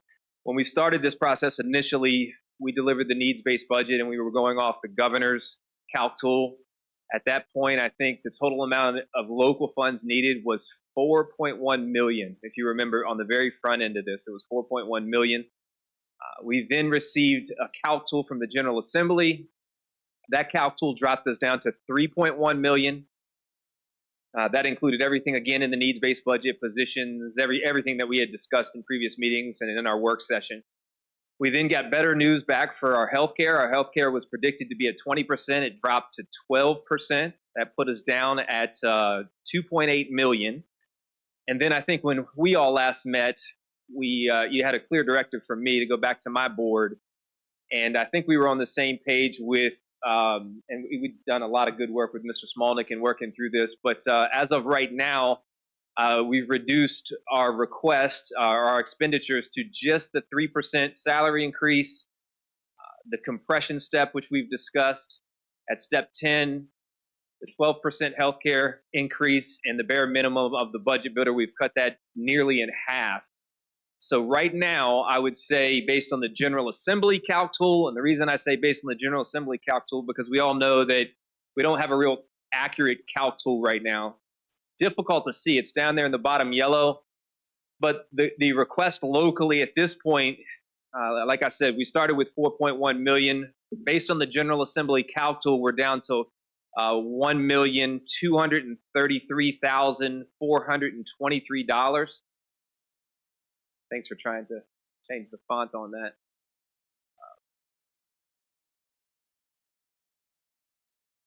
Yeah, so I think it's easier to see there. On the right-hand side, you've got the General Assembly calc tool currently based on those things I mentioned. Again, it's the salary increase of 3%, healthcare increase of 12%, compression at step 10, and bare minimum budget builder. That's $1.2 million. If you're still using the governor's calc tool, that's over on the left-hand side. That's $2.2 million. As of right now, what I understand is the governor comes back to the General Assembly with a budget on May 2nd. And that's going to really give us a clear idea of what calc tool we're actually operating off of. As you all know, the school division relies heavily on that state budget, probably more so than any department in the county. And so right now, if we're going off General Assembly, it's 1.2. If we're going off governor, it's 2.2. And I think what Mr. Smolnick has worked into the budget right now is the General Assembly's calc tool. And I can pause there for any questions. Any questions from the board? I do have a question because I want to make sure of this. So this includes the step increase for that vital area. Is it year 5 to 10, correct? That was step 10 is what we've discussed, and it does include that. Yes, ma'am. And I just want to make sure, no matter what we do, that the employees get the 100% health insurance and to get the increases they are, and that later on that money is not sent somewhere else. No, absolutely. I think right now, and the only reason I hesitate is the $1.2 million of local funding will get the 3% salary increase across the board, the compression step at 10 is what you're referring to, healthcare at 12% increase, and then the bare minimum stuff that we have in the budget builder, and that's at 1.2. If the General Assembly calc tool comes back through, I'm sure there'll be some variation in it. If we're working off the governor's calc tool, it's 2.2. And then my second follow-up question on that is, so what kind of increase for all the employees would that be? It's 3% for all employees, and if you're at step 10 or above, it's just around 4%, 4% and some change. Then my second question, and I'm not sure if you were prepared to have these numbers, but as you know, what the state gives us with the 3% is not for every position. So what is the cost to the locality for those unfunded positions that the state really should pay for, but they don't? Yeah, I don't have that number broken out. You're right. That's a very valid point, and it's the point that it puts you guys in a very difficult position because the state comes out and says we're going to give 3% salary increase. 3% salary increases for SOQ positions. Every school division in the state of Virginia hires above SOQ positions. So it really puts local governing bodies in a bind of covering the difference between SOQ positions and the other funded employees, in the school division. All of that is included in that 1.2. So the difference that you would have to pay to include the 12% healthcare increase compression step, all of that's included in the 1.2. Okay, I just wanted that on record. Thank you. Yes, ma'am. And I just want to point out too, since this is a salary increase, this is going to be an ongoing thing every year from now on. So yes, correct. It's a continuing cost. Yeah, it's not a sunk cost that goes away. It's going, yeah. That's correct. Yes. Thank you. Any other questions? No, but I guess we need to decide on which column we're going for. Would that be a valid? I would say right now, Mr. Smolnick and I have worked on the right-hand column. That's the 1.2. We will get a further update from the state, I think around May 2nd. And I think following May 2nd, it might be beneficial to see what we can do in terms of having a conversation, maybe between boards or between Mr. Smolnick and I. Because if it does come in somewhere in between those two, then we're going to have to offset costs in other ways. So maybe compression doesn't get addressed or something like that. But we can talk about that after May 2nd if that's agreeable to the board and the county administrator. But that's not gonna go over very well with our teachers if that compression is taken over. So I guess my question is, because we always look, and I've said this before, looking at the admin side, return on investment, that could be where we find the cost, because the teachers need to be taken care of. Because I've already heard about how many we could lose based on rumors. So I want to make sure that no matter what, we find other places to take it and not from the teachers' salaries or the compression. I hear you loud and clear. This is similar to what we did last year when we came back. Like I said, the schools are more dependent upon the state budget than probably every other department. So until we really have a state-passed budget, those numbers are a little loose. And once we do have that, we can come back and probably have a further discussion and work collaboratively together to figure out what to do. So I'm kind of tired of people trying to hold the government hostage. If you don't do this, then I'm going to do that. Well, if you don't want to work here, go somewhere else. We'll find somebody else. So I'm tired of hearing that. If you don't do this, we're going to do that. These numbers also include the cost for Virtual Virginia and that new math curriculum you were talking about earlier. The math curriculum we covered through the fund balance, so that is not in this at all. Cool. And then we took out the position for Virtual Virginia. That's no longer in there. Well, how much money do you guys like have in your accounts? It's like rotating. You mean like a carryover fund? Yeah, just I'm assuming you guys have separate bank accounts. What kind of money's in those accounts? So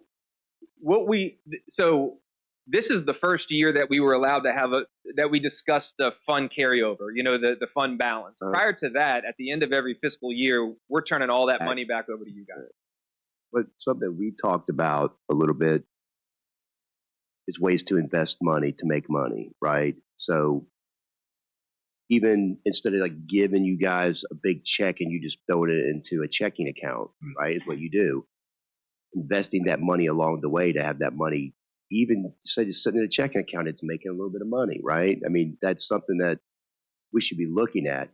And even at the end, like money that it would be returned to us, money that you guys save, letting that money stay invested into like the school or whatever when the name's going to be, so that we have this money that's just that's building up, that we're not just looking to spend it, but we're looking to have that money start making money for us. Does that make sense? It absolutely makes sense. I've talked in depth with Mr. Stroud about it, and I think as long as we have this agreement and this arrangement where we're continuing the fund balance forward, the end of the year fund balance request, then that helps our piggy bank build up, and we can start doing things, outside of our operating budget, which is, I think, and it does things in years like turf fields and whatever else, Exactly.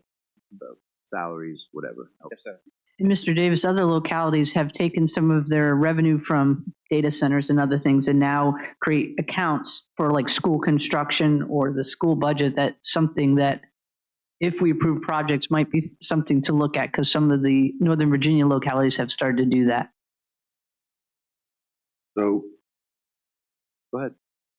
So, what's not included in the budget are your slush funds for athletics and so forth, and where they receive fees or they receive ticket sales, all that type of stuff. And I know that the high school brings in a lot of money, but we don't ever get to see where those slush funds are spent. I know that last year you all spent like $10,000 on graduation out of that slush fund, but there seems to be a high balance. Same thing with the Parks and Rec. They have that fund that they don't report to us, Mr. Smolnick. You're listening? I'm sorry, I was looking at reading something else. The Rec has budget up. Tons of money sitting in a fund. It comes from tickets and all kinds of other stuff. It's not included in the budget. And that's how Parks and Rec buys all these things that we don't approve. So they go around the block to buy things. It's for all their, what's the name of that? The Park Activity Fund, the Rec Activity Fund. School activity funds. What's 204, Fund 204. Yeah, but it's not included in revenues in the budget, but. Yes, it is. Well, it is part of the overall revenues and expenditures, yes, sir. But the parks continually use that money without authorization from the board. So that they buy trailers and all this stuff that we said no to. Check it out. Anyhow, Dr. Boyd. Yeah, no problem. If you want a more detailed report of our school activity funds moving forward, I can tell you that when we were exploring the bleacher question, I did get information about rental fees on the stadium. I think where we are right now is we just rent to one entity. It's KGYAA, and that's about $13,000 a year is the rental uptake for that. Now, I can tell you, I think you know this too, school activity funds, I mean, when you're talking about ticket sales and things like that, that's typically what pays officials, what, money in, money out kind of thing. But if you want a more detailed report of what that looks like, high school has much more activity than the elementary schools and middle school, but that's something we could provide moving forward if that helps you. Yeah, I think the reason why is because why have that money just sitting there if we can help make you more money with it? That's the kind of what we're looking at is what money is being left available that we could invest, right? So, Mr. Davis, so we give the school 5 categories. Is that what it is? Yes. So 5 categories of funding, and so they decide how they're going to spend it. So they have to decide to put the money in an investment. You know what I mean? Yeah. We can't decide for them. We can't. What we could do is we can work with them. Is what I think. It's this stuff has never been done here before, right? Well, I mean, no, it hasn't, and I think it pairs well with that fund balance conversation, because that fund balance is not in one of those 5 categories. Those 5 categories break down into that's our annual operating budget. The fund balance is outside of that, and as that continues to grow, and we continue to change the culture of not spending down in June, then we have that arrangement to keep that money in an account where we can invest. So, what's your budget now? According to this, if this goes through, $68 million. $68 million. Wow. That's state and federal. So $68 million. You don't spend $68 million off the bat. If you put $32 million in a CD for 6 months, you get 3%. Well, that's probably lower than that today. But on that money, I mean, and then you call in that CD, and then you spend the rest of the money. You know what I'm saying? So I know what you're saying. I'd have to look into whether or not we're able to do that with an annual school fund as a school fund. That is beyond anything I've worked with before, but I certainly don't mind looking into it. Well, you can do anything. All you got to do is ask the county attorney. He'll make sure you can do it legally. Okay, appreciate it. And Dr. Boyd, from my understanding too, the money that these fees we charge too also help support the programs, including like buying uniforms and that, especially for those sports that are not a lot of revenue generating. Correct. But still provide opportunities, correct? Yes, ma'am. Seems to me that there's a lot of discretion there with that money, as opposed to budgetary money. So the athletic director usually decides what they're going to spend the money on. I agree, Mr. Collins, but the one thing from being a coach for a very long time is I was in some of those non-revenue sports, and having kids have uniforms that are 20 years old is kind of a problem, and want to make sure that we continue providing safe environments and sanitary environments for some of our athletes, especially not like the football team, those high revenue sports. Mr. Stroud. Sure, thank you. So definitely interested in meeting, talking about the investment portion. There are some limitations on us being able to invest other people's money, the federal, state, because then we have to, there's limitations on that. But my concern goes back to one of your earlier statements where that all the employees get a 3% pay increase. I'm not a big fan of everybody getting a pay raise, because I still believe that somewhere there's a 10% of the employees that aren't performing that, I believe in performance based. The higher performing guys get more percentage, the lower performing get 0 to a lower percentage. So that's my concern. And I know at our level, we're probably limited in our visibility of that and how that is executed, but that's what interests me. And if there's anything I can do to reinforce or help you in your job in ensuring that people who aren't performing, those teachers that are doing things against the county, those things that are the ones that they're causing a problem for the school system, some of the things that have happened in our past, that those employees are no longer employed, and they definitely aren't getting a blooming pay raise. Okay, those are, that's what's got my interest. Thank you. Mr. Stroud, the only problem I have with performance-based pay is that you'll find that, let's say, a supervisor doesn't like this particular person, so they don't give them anything. It has nothing to do with their performance, because every employee can do better, no matter what their grade or status. But I've found that that is not always a fair tool. Not that I don't disagree with it, because you was usually always a high performing employee, you know, and my supervisors liked me, but I know that there was performing employees that didn't get the same raise I got, and they deserved it. You know what I'm saying? No, I do, sir. And that comes with Dr. Boyd's training of the supervisors, instructing them and evaluating them, and ensuring that they're doing that fairly, and that the counseling, that whenever they're doing these counselings, that he's evaluating that, and then also he himself is talking to the teachers. So it makes it more difficult for somebody to be unjust or unfair about that. There's also measurables in some of this, like just whether or not they're following policy. You know, there's policy. We talked about it last time when you were sitting over here. There's certain policies, there's certain cliques and dare I say like cancerous individuals in a sense who are just always causing issues and causing culture problems.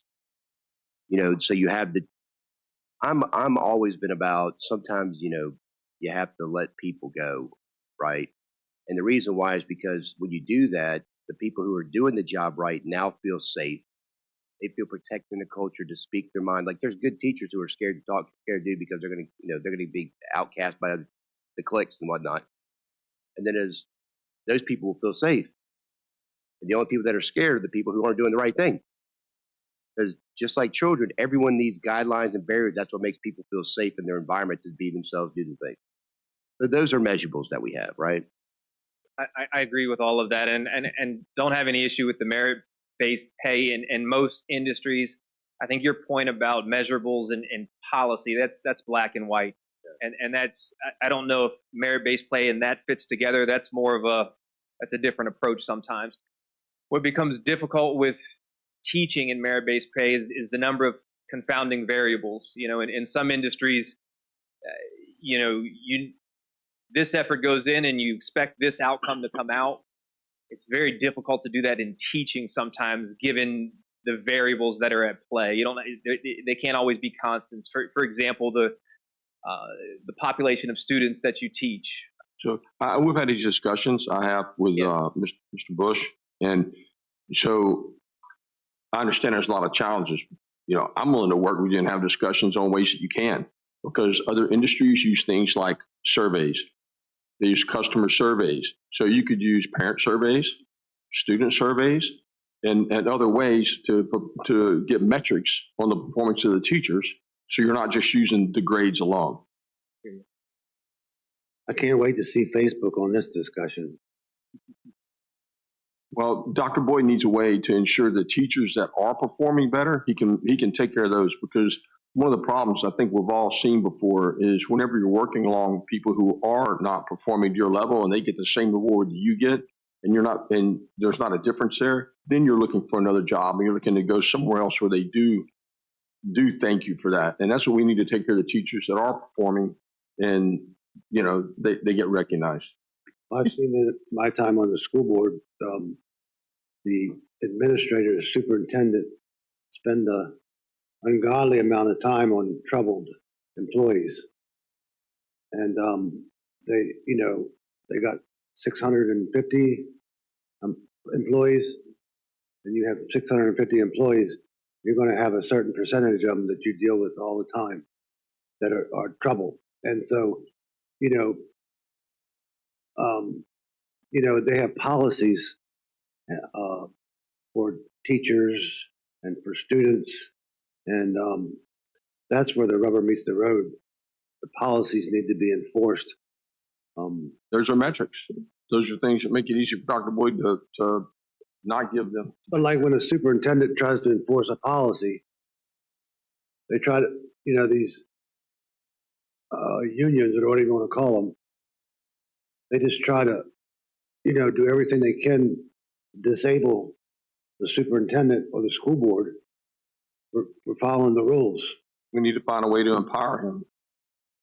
Yeah, it's the school board's job to empower him. Mr. Sullins? Sorry, we got out on that one. No, that's okay. I appreciate hearing it from you. I'm going to deviate from the budget a little bit, but I'll bring it back around, I promise. Is the high school principal taking his kids to a different school? Not that I know of. Okay. Yeah. All right. So that was the rumor that's going around that he's going to move his kids to another school. And my question there, following question will be, would it be to a school where his wife works? And if not, is he getting a raise? I don't know that I can speak specifically to, personnel matters right now. That's not a conversation I've had with the high school principal. Okay. Yeah. That's been kind of widely circulating. Yeah, there's a lot of different things happening. Yeah. I'm going to throw it out here because I'm passionate about this. Is we can acknowledge there is a culture problem right now in some of the schools. Correct, Dr. Boyd? And it comes from all. Let me answer it this way, if you wouldn't mind. We have had a history of some very, very good schools in King George County. That is absolutely correct. I've been in Fairfax, born and raised. I've been in Richmond County, born and raised. I spent a lot of time with other superintendents, and I spent a lot of time in other school divisions. If you compare us to my historical experience, and if you compare us to geographically King George County schools, we have a very, very good school division. We have fully accredited schools in King George County, which no one around us can say that. Do we have our challenges? Yes. Will we continue to have our challenges? Yes. Will public education continue to have challenges? Most certainly. And we'll continue, hopefully, together to work through all of those. So that good way to dance around that one, but this is a conversation for the whole country per se, but I'm just talking about King George because I've been around in the school system when we had the really good cultures. But we can go back to parents, we can go back to kids, we can go back to admin, we can go back to teachers is where a culture comes from. But I know for a fact that what Mr. Stroud was saying about that there are really good employees that feel they have no voice. There's a lot of kids that feel they don't have a voice. There are parents that feel they don't have a voice. And there are cliques in some of these schools. And we got to make sure that, because when the citizens talk to us, they say to us, we're the board of supervisors and we control the money. And if the school board doesn't do anything and the admin doesn't do anything, somebody's got to speak for the residents, and they elect us as school board members and board of supervisors to try to speak for those that are either afraid to speak or don't know how to speak in this manner. But we do need to holistically look at it, because Facebook is, as Mr. Collins said, very popular with throwing all the bad out. Sometimes a lot of good gets lost, but there is some issues that we really need to have a hard conversation about, because there are some classrooms projected for next year that might have 45 kids in it or 30 some kids in it. And that's not a way. Teachers shouldn't be teaching just to the disruptive behavior. They need, and smaller classrooms are more effective of teaching kids and getting to them to understand the information they're providing. I mean, we're trying to set these kids up for success. So we need to have this hard conversation, because they're, sometimes we get teachers, not always the best teachers sometimes, unfortunately, because that's just the way the industry, not a lot of people are going into teaching. So we got to make sure we reward the teachers that are the best teachers and that do provide a lot for the students of our population, because we have quite a few of them. I know a lot of them, and we need to take care of them and make sure that they don't feel in an unsafe environment. So I just wanted to bring that out there, because somebody needs to speak for them. And some of us up here have already spoke for them. So I just want to reiterate that we do need to holistically look at this, because there is, unfortunately, a little bit of some issues, and it is in other school divisions. But one suggestion somebody from the public made in other localities, they move around administrators to different schools so that there's sort of that silo effect doesn't happen. It gets moved around to the, not moved around the silo, but make some experiences at other school. Like you move from a high school principal to a middle school principal, or a middle school principal down to one of the elementary schools, and it kind of cuts down on some of that cliquish power structure. So I just wondered if you thought about that. So Ms. Bender, the schools have been tasked with solving all the social problems of today. So they're a mirror of the society that sucks that we live in. So, if we start holding parents accountable for their children, then you would probably have less issues. But everybody seems to want to blame somebody else or something else in their life. And schools are there supposed to be to teach.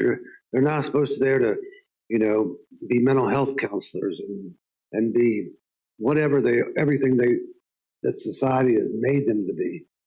So until we pull away and get back to what they're supposed to be doing, which is teaching children instead of,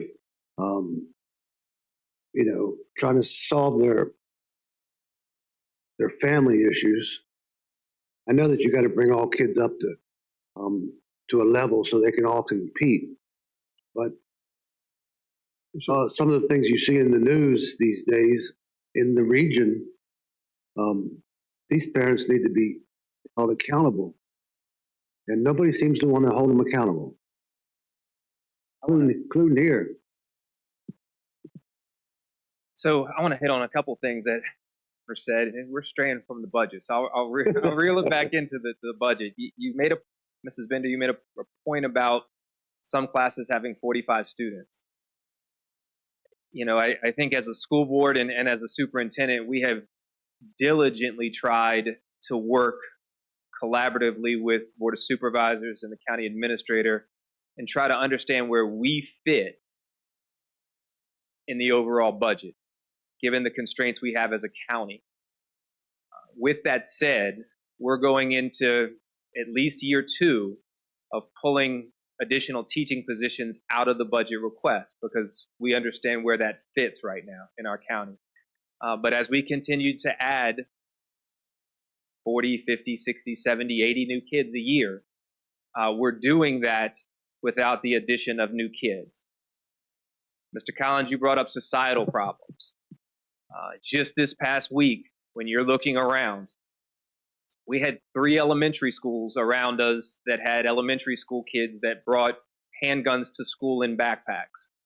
We had a situation in Spotsylvania County where some adolescents were, you know, having a gun deal or something like that, and individuals ended up dying.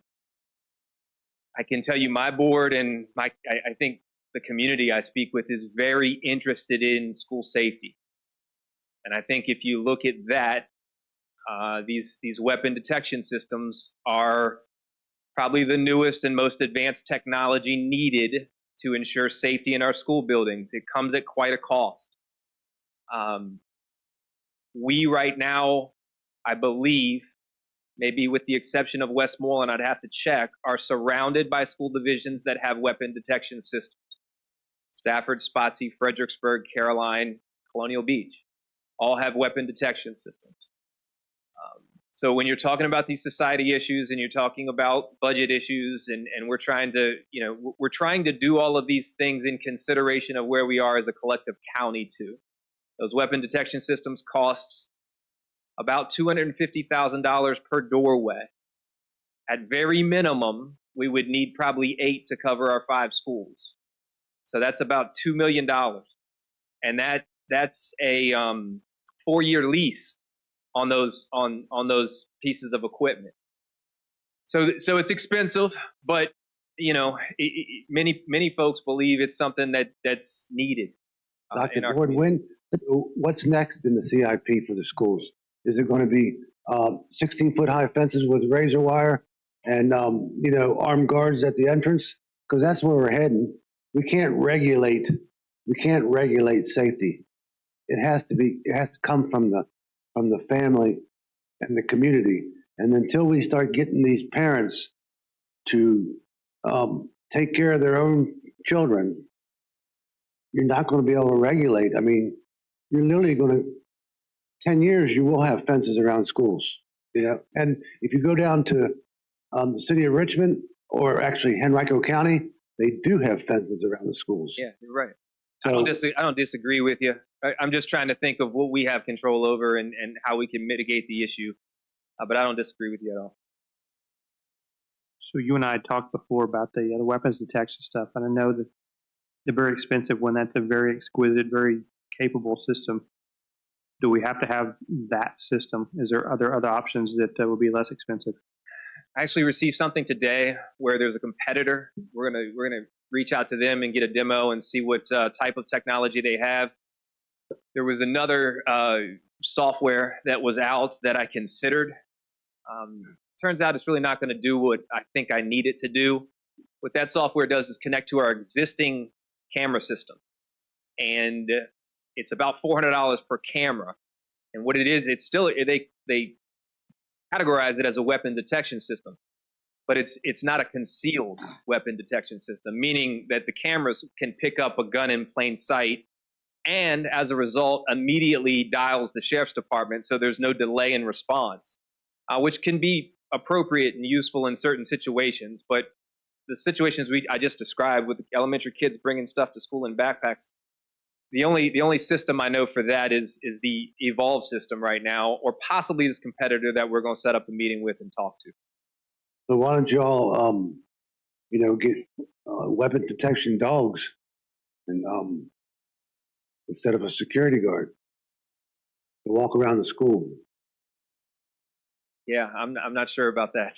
But you also could use the police departments for weapon detection dogs. They all have them, and they're not aggressive. What they do is they sit down when they find a weapon or any of those other traces of bomb-making materials. Bomb-making material. A drug dog is different. So I haven't heard in a long time. And when I was on the school board, it was, it was really hard to get the dogs in. Not because they didn't want to come. It's because the school system didn't want to make it look bad.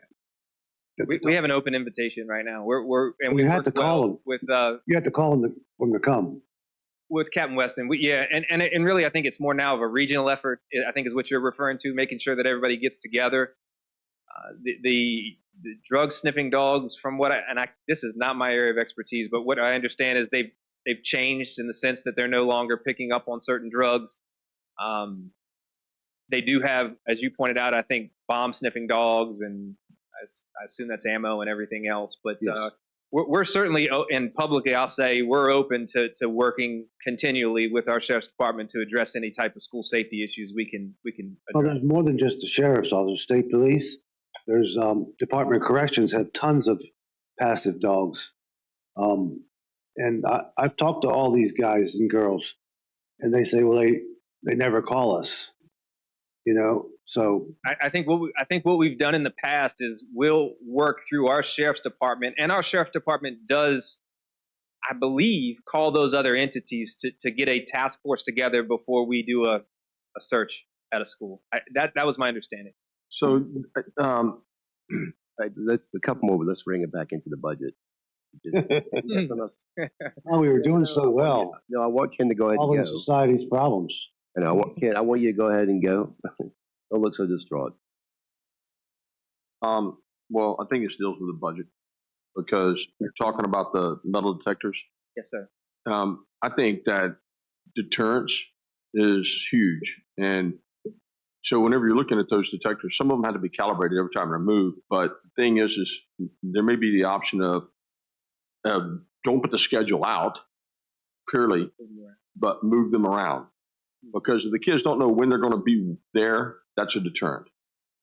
And, that alone, you may not pay the full price, but you get a kind of a mobile capability. Yeah. And, have them come through it from the outside before they enter into the school. Just somebody's there and, hey, you got to walk through here. Somebody tries to get around, funnel them through that and move that around so you can reduce the cost and still achieve it. Now, if you start getting hits on this thing, it becomes a problem. Now we say, okay, there's enough here to warrant. We need to get them everywhere. That's a very good idea. Yeah. So I just kind of put that out there. I appreciate that.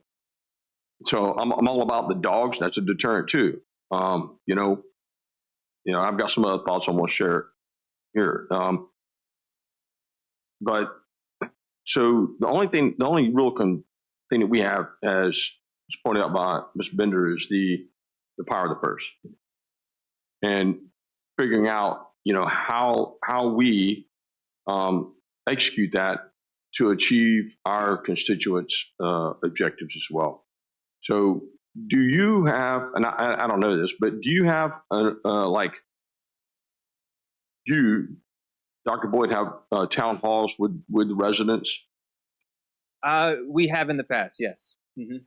Okay, but external, where you don't have, it's just like you and them, so they can come in, they can tell you things, without, maybe other people there. I'm just, asking. Yes, by myself. So we will have, leading up to in the budget process, we've done town hall meetings.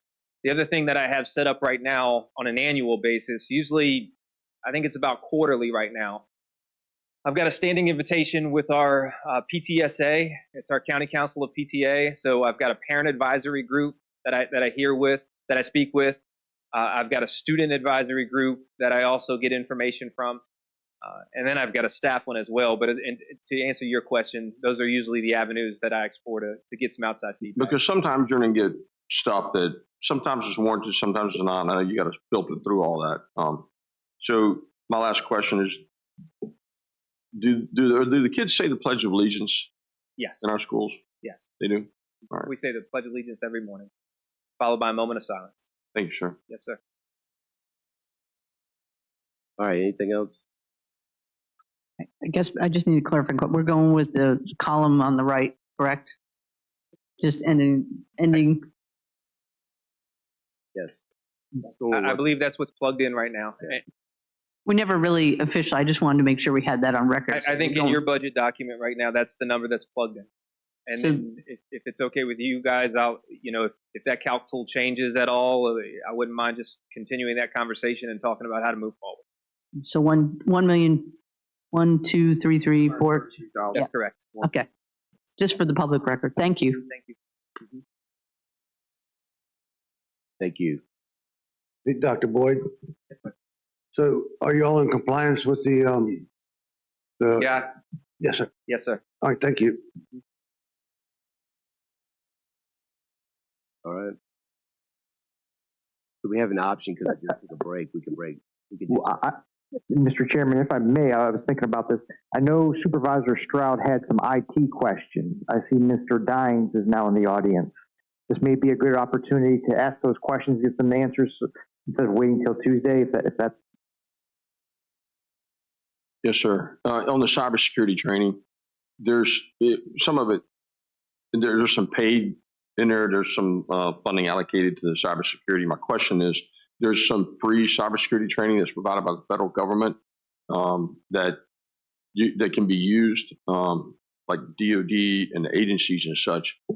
Is it possible for us to use that without paying for it, or is this some other?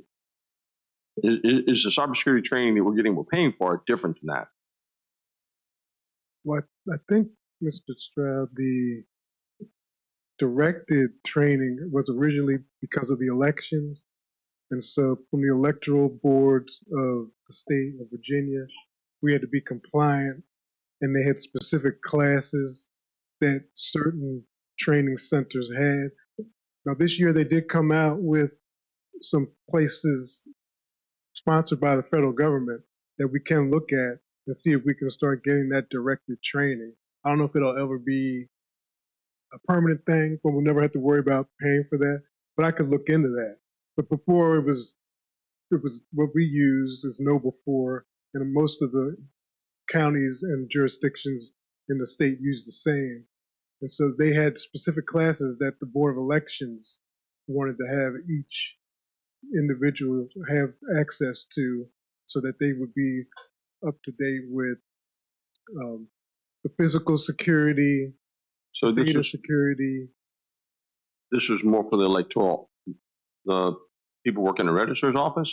This whole thing was prompted by their assessment. So we had to be compliant with the elections, the LESS assessment, and it was like a 1,500 question thing.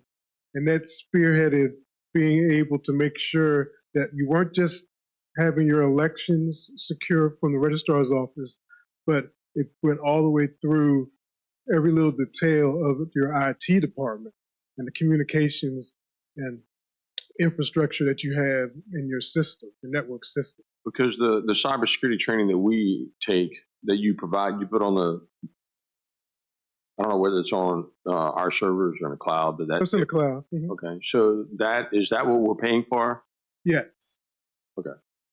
Right. And they add little things every year, so then we have to go and get different classes to keep everyone up to date. Correct. Yep. Absolutely. Okay. My other question was regarding the professional services, $120-something thousand, a year, $120,000 or something like that. What are those services for? For cybersecurity, It, specifically? I'll have to go back to that page. I've got it here. Yeah.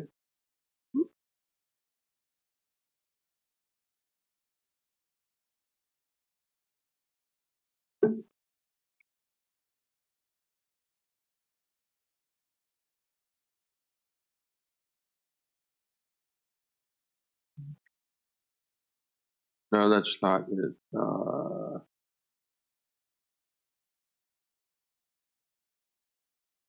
Well, the whole line item is 128,000. Right. Well, I thought I saw one.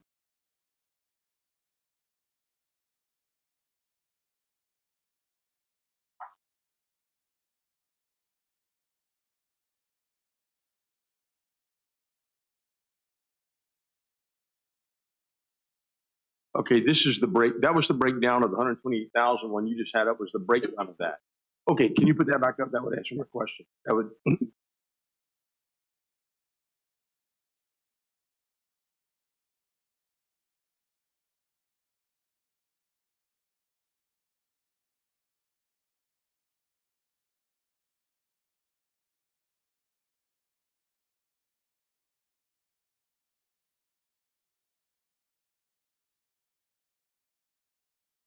For the backup server admin support, that is for a server admin or for the server itself? That's somebody, an administrator that we're paying?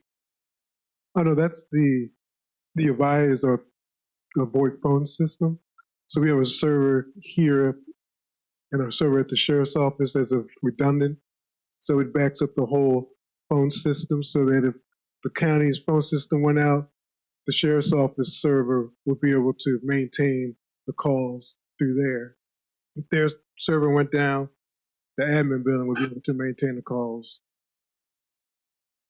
Okay, so like whenever it says admin, it's talking about the physical location? Yeah, it's physically at the admin building. It has the main license. So that's not a cloud. That's not in the cloud. That's on-prem. Yeah. Yeah. And we pay that. So does that cover both of them? Yes, it does. The cybersecurity training you were talking about is a different line item, but it's 5540, and the cost is 18,216. It's not on the screen. Yeah, that's up there now. The countywide Noble Force okay. cybersecurity training. Yeah.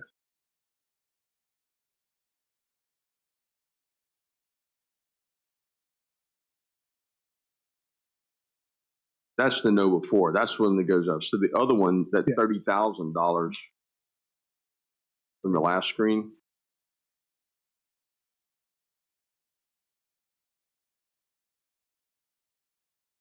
Cybersecurity prevention training. Oh, no, it's the penetration testing. We have to have 2 of those at least a year. That's something that's in one of the assessments that we have to comply for the NCSR. We're familiar with that. With CISA. Yes. Okay, so that you've got the backup server line, I can't make it out, 23, and then you got one further down, you've got another server, the sheriff's office. So there's separate top line items. Yeah, that's the one for the instance for the sheriff's office. So $23,000 to, that is the, okay.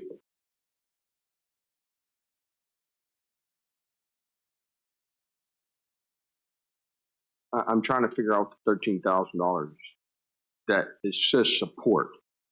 So we're paying somebody to maintain, be the admin of the server? Yes, they monitor it 365 because the key thing, especially with both of these, is it has to incorporate the 911 geolocator so that if you're in your office and you dial 911, the police the sheriff's office, fire rescue knows exactly where you are. That's from that rule. I think it's called Kate's rule, from when their child didn't know how to call 911 when someone came in and hurt his mom. And so there's a federal law. So this makes sure that that is always working. It includes the support that we get physically if we have to have our phone people come out to take care of any issue. Okay. Our phone vendor. All right. Thank you, sir. You're welcome.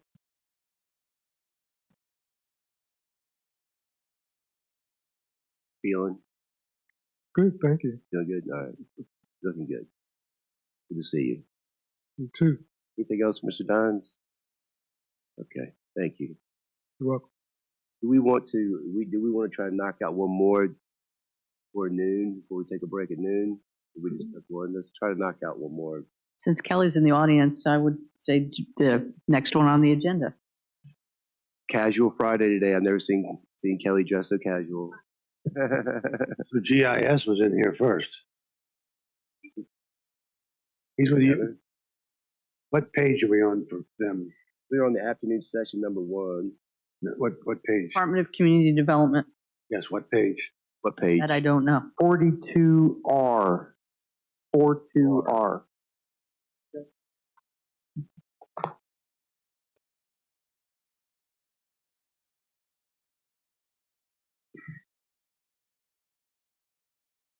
Okay, so with community development, 5410, this was just a deletion of the note for the 7 leased vehicles as we talked about in the previous department. So that note is now gone out of 5410, and we reduced the office supplies from 7,000 to 4,500 for 2,500. Okay, so I've had some talks with Kelly, and I've talked about the board, and we had a ZOTAC meeting on Wednesday. There's been a lot of discussion about comprehensive plan, whether or not state law says you have to look at it once every 5 years. Our last full-blown renewal was 2019. So looking at this budget does not include any funds for comprehensive plan updates. I've done 2 of them in other localities. You're looking at $125 to $165,000 to get this done. So since I know this has been a discussion, and I think this may actually come as a recommendation from the ZOTAC committee, zoning ordinance, the agricultural district, I wanted you all to be aware it is not in the FY26 budget. And if you did, I would recommend budgeting probably $150,000 for those services, should you want to proceed with that.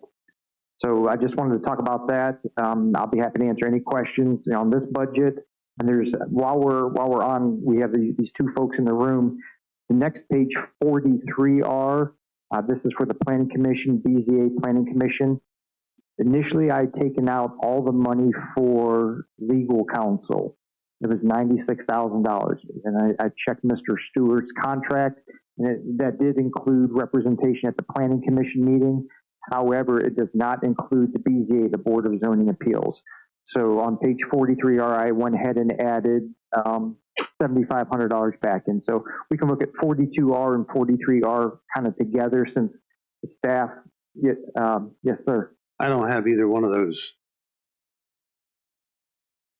Yeah, it's not in I just checked twice. 1 minute, please.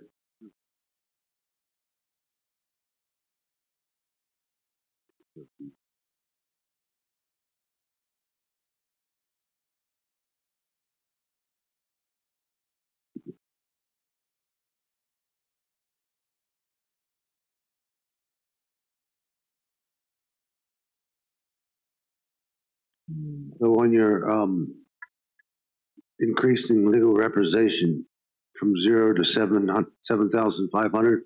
Yes, sir. On the BZA wetlands, are you saying that you move that over to the county attorney budget? No, no, sir. The county attorney does not represent the BZA. They are a quasi-judicial board, so they have their own legal representation through Sands Anderson. So that $7,500 is there. Should the BZA, I mean, we've had 4 BZA meetings since I've been here. I'm not sure what the future will hold. I just want to budget for it. I don't think that we should have legal representation for the BZA. It's not required. It's a discretion of the board. Right. And my other question on that is how long ago has it been put out to bid? Because watching a couple of those, I think maybe it should be re-put out to bid if it's required. It's not required.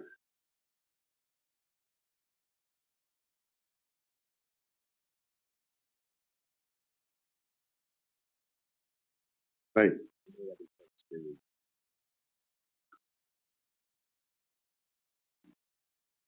So while they're looking at these 42 Rs or whatever, can we get rid of the $7,500 for the BZA attorney? Is there more than one yes? Is there another yes? I would say yes. I'd just like to, by Tuesday, just to confirm whether we legally need it or not. Will do. I've heard a majority of the yeses to remove $7,500 from it. It'd be page 43R. You don't like my legal opinions, Ms. Bender?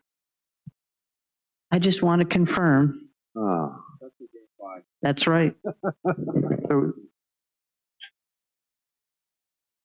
I don't think she does.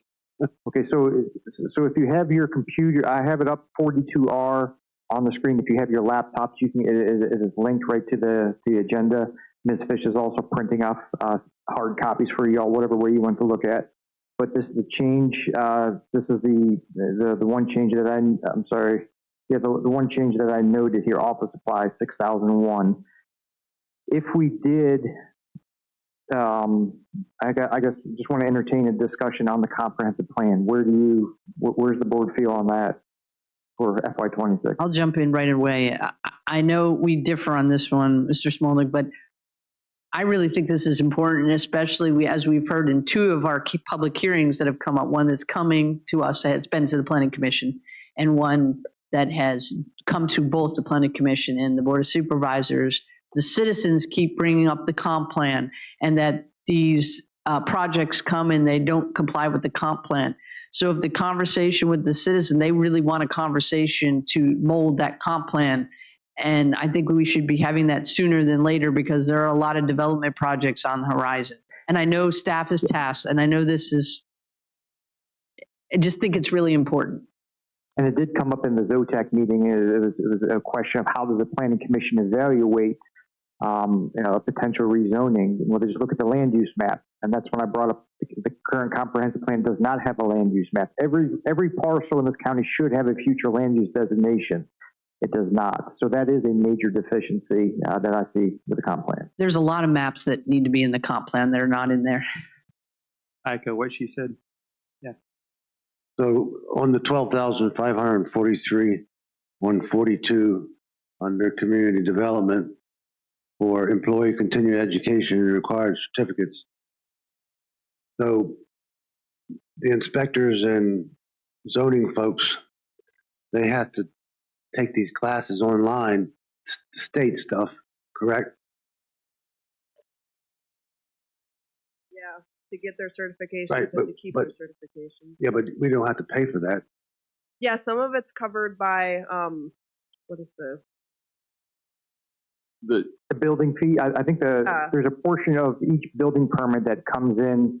Under my understanding from Mr. Herring was that there's a certain portion of each building permit that comes in, and that is allocated specifically for taking of tests. But we still need to show that as far as an expenditure in the budget, right, even though that money is coming in and earmarked just for test taking. Justifies why we charge it. We can't charge the public, show them why we're charging the public for that.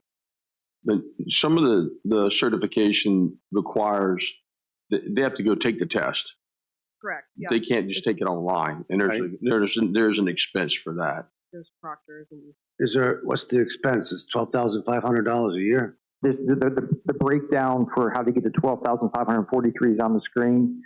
This is really digging down into line item 5540. I can't see that screen. I'll make it bigger. And it's more than just for the building folks too. Yeah, I understand. Yeah, I've taken these tests. And you go to Charlottesville, Richmond, or wherever, and you go in. Nurses are taking tests, you know, and they treat you like a criminal and take all your. And you go in and have these timed tests, but the fees aren't that expensive. If you take the classes that coincide, so sometimes the classes, you take them and then 6 months later you can take a test. I went and did it myself. I paid for my own way to do it. But they're not in inexpensive places. So it's, you know, that's not cheap. But you only have to pay for the test. You don't have to pay for the training online. You just go online and take the training. And then you, in order to get certified, you have to go and take the test at one of these proctors. And I don't know if it's online. What I took was in person. Between $25 and $150. So they can't be taking that many tests, is what I'm saying. Yeah, there was a hotel, there was travel. I mean, I paid, like I said, I paid out of my pocket, but there was a hotel and there was a county person there, and the county paid for the person that was there, but it wasn't cheap. You don't need no hotels to go take these tests. There was something involved with Charlottesville and Richmond. They're not in the mileage or spending the night. So, am I correct? These are the certification tests for inspectors and the zoning and all that? There's no overnight stay. For some of the testing, there's not. But like for the permit tech classes, some of them are up in Alexandria, Northern Virginia. And then like for myself, my conference is all the way over in Giles County, so I do spend the night. That's for APA. Would that be under conferences? Mm-hmm. Yeah, it's all under one line item, 5540. Sometimes they were in Virginia Beach. They look different. Sometimes in Roanoke, sometimes in Virginia Beach. Yeah. So that actually is not continuing education required certification. That's conferences and everything else. 12,500. And 5540 is travel, conferences, continuing education, anything to deal with, you know, if there's mileage, if there is an overnight hotel stay, they're put into this 5540 line item. So it is the classes itself, but it's also a hotel stay. It's also mileage. I don't even see Basil on there. I see the number 2. Yeah, I see the zoning. Yeah, is that covering the conference? Say again. Is that what that is? That's the conference. But yeah, and the annual conference for Basil. The R's. These are R's. Because that says the frequency of 300. Really, there's only one of those Basil conferences.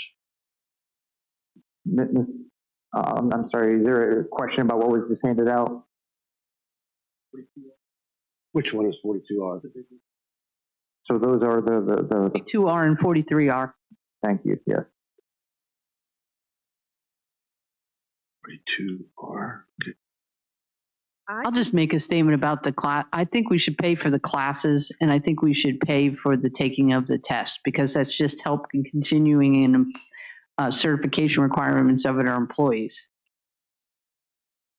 Yeah. Take any community service classes,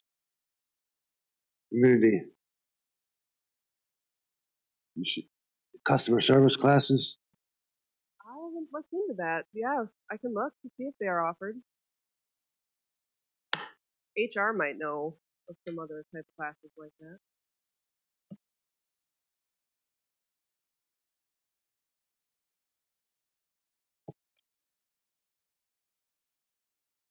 Yeah.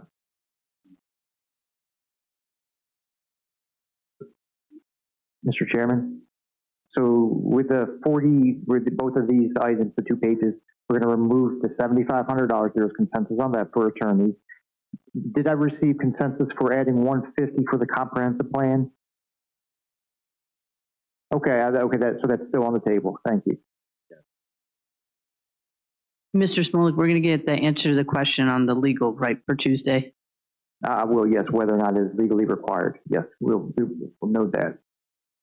I would put out there to add in the 150 for the comp plan. I'm going to throw it out there because I think it really is important.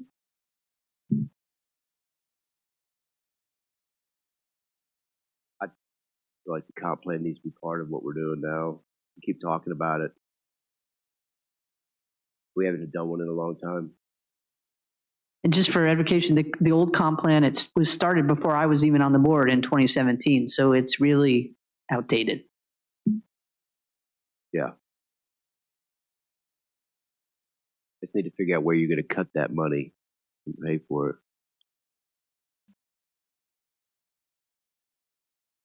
I'm just kidding. But also, honestly, this is actually something important that can be taken from the general fund, the 150, because the whole community has been asking for this.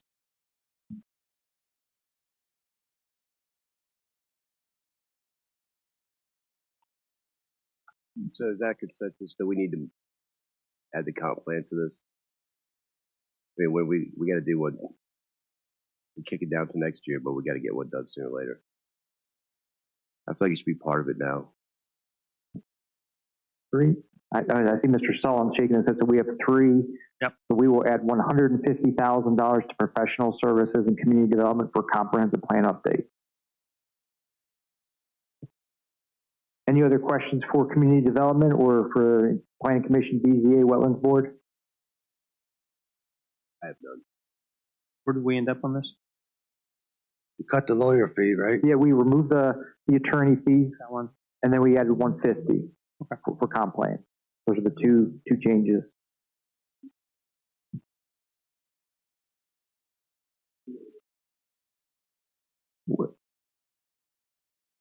Food and lodging. This is for the overnight stays associated with any conferences.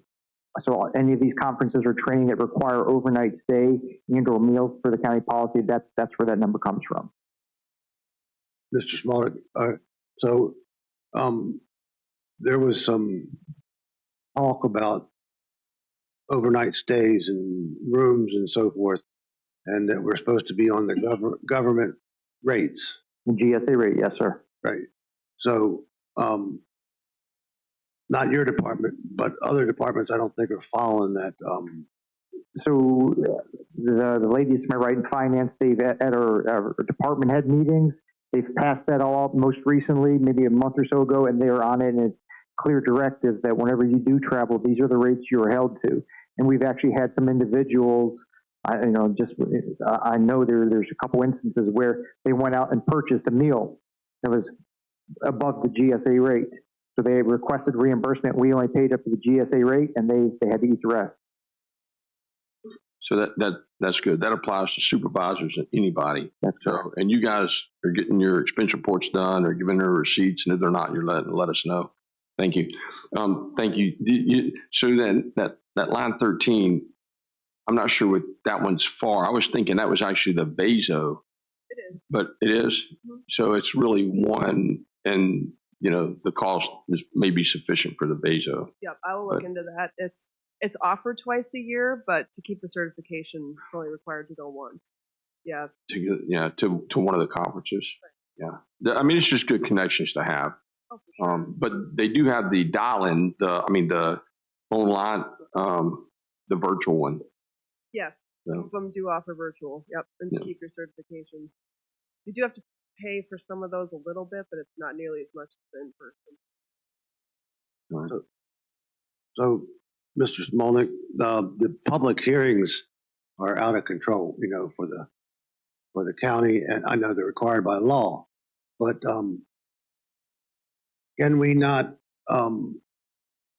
upon agreement with these people that are having, these big public hearings at the large cost of the advertisements, can we recoup that money through them somehow on offers and stuff? Because I mean, it's huge nowadays.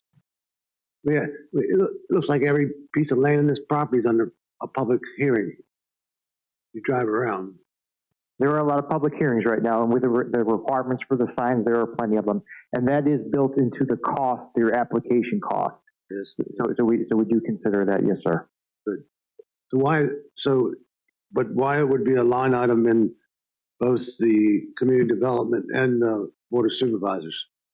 Even though I know one's planning commission and one's board of supervisors, but wouldn't it all be in a general line item for?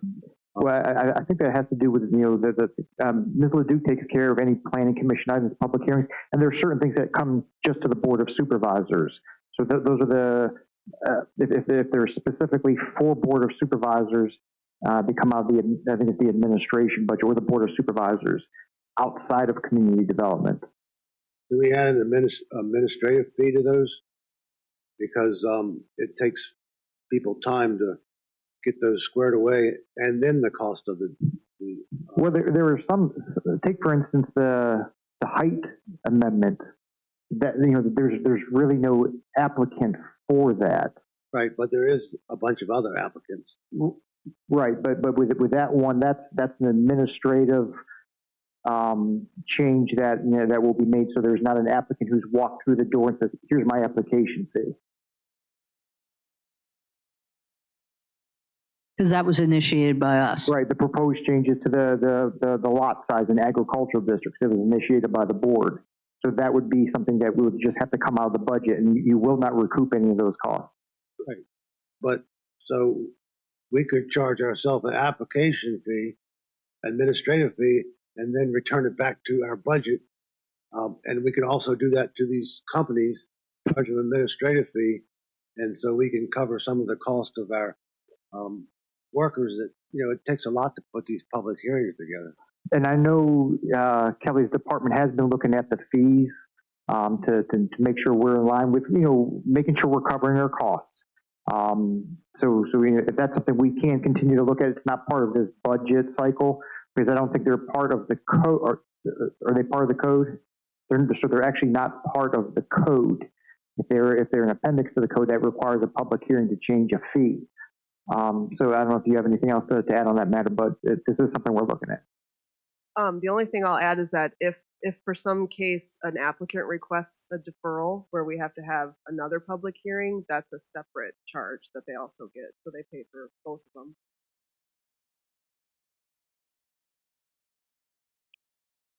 Thank you very much, ma'am.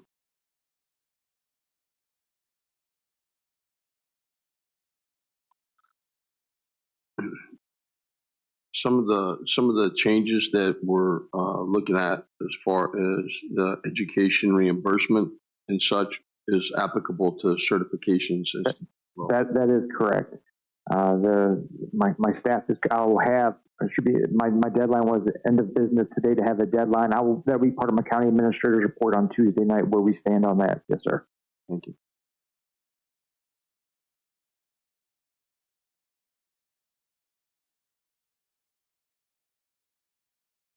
How long of a break you want to take? Our lunchtime. No. It's 12. So there's a couple other people here. Some of them we could probably knock out quickly, not Parks and Rec. Library. Did we knock out that one? Library is next on the schedule, Mr. Chairman. What page? Okay, so the library will be page 52, 52.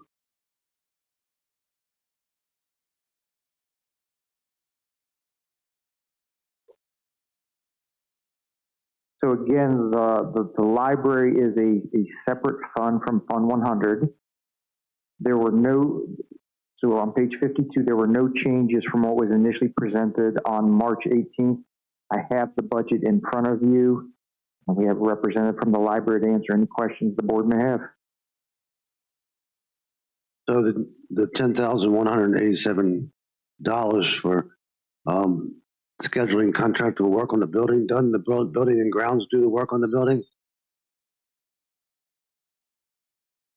3160. I'll pull up the detail here. Are you referring to the repairs and maintenance budget for 1,000? 10,187. line 3160.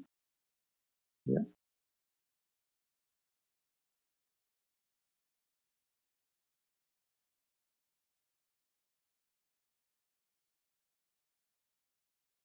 Which budget code? I'm sorry. 3160.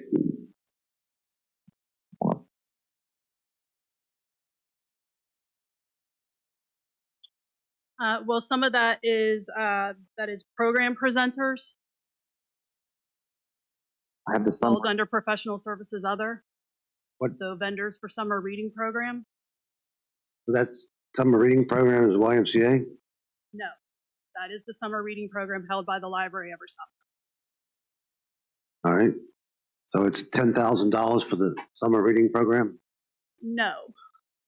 Well, what is also in there is waste management, fire safety systems. We have to have the sprinklers and the fire extinguishers inspected every year. The electric controls, that's the security system. But family programming is also under there for vendors. Our portion of E-rate services are there, and the alarm services is also there. So doesn't the building and grounds do the alarm services and the, so they bring the people over that does all the county work, that does stuff on the library, Honeywell for the air conditioning and all that stuff. So how much is the summer reading program? What's the number for that one? Well, it's broken down into various children, adult, teen, family. So it's broken into each budget, each department. So. But it's out of this 10,157. Yeah. What's the total? But I did, on my budget submission, I did make a note about moving waste management, fire safety systems, everything building related to general properties. I have no problem with that whatsoever. But you still have that in your budget. Right. I made a note on there, and I'm assuming it was not. But they do it anyhow. They do not. We pay those bills. So when they come in to inspect the fire extinguishers, we're paying that bill. So when I go through the warrants, I see that the general properties are paying these bills. No, sir. Not ours. Can you look into that? I will look into it. I believe they are coded to the library fund, which is a separate fund. Okay. And the 21,294 is the yearly renewal of multiple library software programs. Yeah. So is that reimbursed from the state? Some of this has been moved to the state, some of it has not. And the county made an investment in the RFID at the library, the self-checkout systems, but in order to maintain those systems, we do have to pay the yearly maintenance for this software and the hardware. So wouldn't there be a lower employee cost? No, that is proprietary to the vendor. No. So you go in and you come out and you self-checkout, but you have 3 or 4 people that aren't doing anything. We do not have 3 or 4 people at the circulation desk. We have 1 person at the circulation desk. Okay, I'm telling you from my experience. Every time I go in there, there's 3 or 4 people at the checkout counter, and everybody's doing their own checkouts.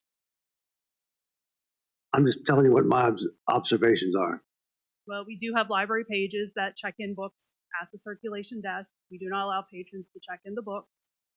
So, I mean, we have numerous staff members working on the floor, and they may be doing other tasks. But we do have 1 staff member that is at the circulation desk. Okay, again, because we have 4 self-checkouts. I'm just telling you what I see. So 10,584 for telephone and faxes. What does that break out per month? This seemed a lot of money for telephone and fax.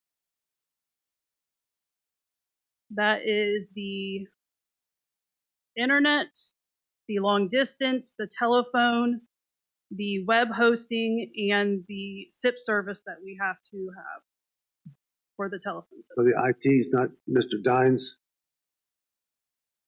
You're not paying for some of that in your budget? Okay, is that refunded by the state? Part of it is refunded by the E-grants, E-rate grants.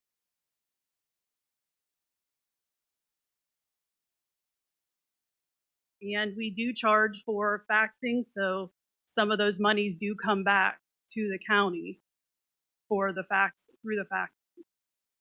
For clarification for the public, your funds come from federal, state, the board, you know, the county, and then also you have the trust fund, right, that Mrs. Smoot set up a long time ago?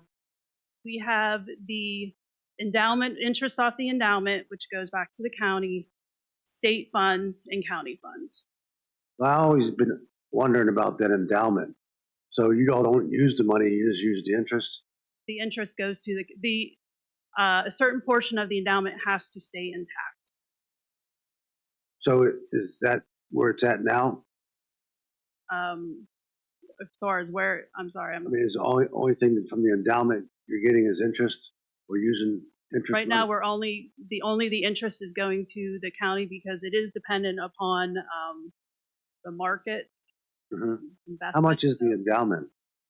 The 700,000 was the original endowment that has to stay intact. I do not have the number currently. Okay, well, I am not. So the I've heard so many numbers. For the board of trustees. So. I've heard $50 million, $2 million. It is nowhere near that. Yeah, well, I figured it couldn't be that big because when they gave that money so many years ago, that was still a huge amount of money.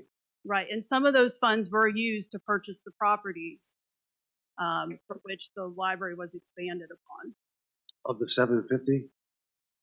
It was.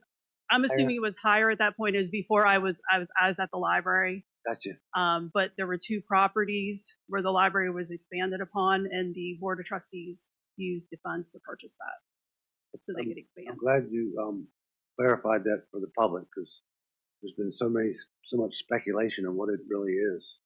Now I never had the answer. I apologize. I just don't have the exact number. It varies from month to month. So I have a quick question for you. What was your name again? Robin Tenney. I'm so sorry. That's okay. So we talked a little bit internally, this is off the budget issue, about there's county things that we want to advertise on the sign at the library.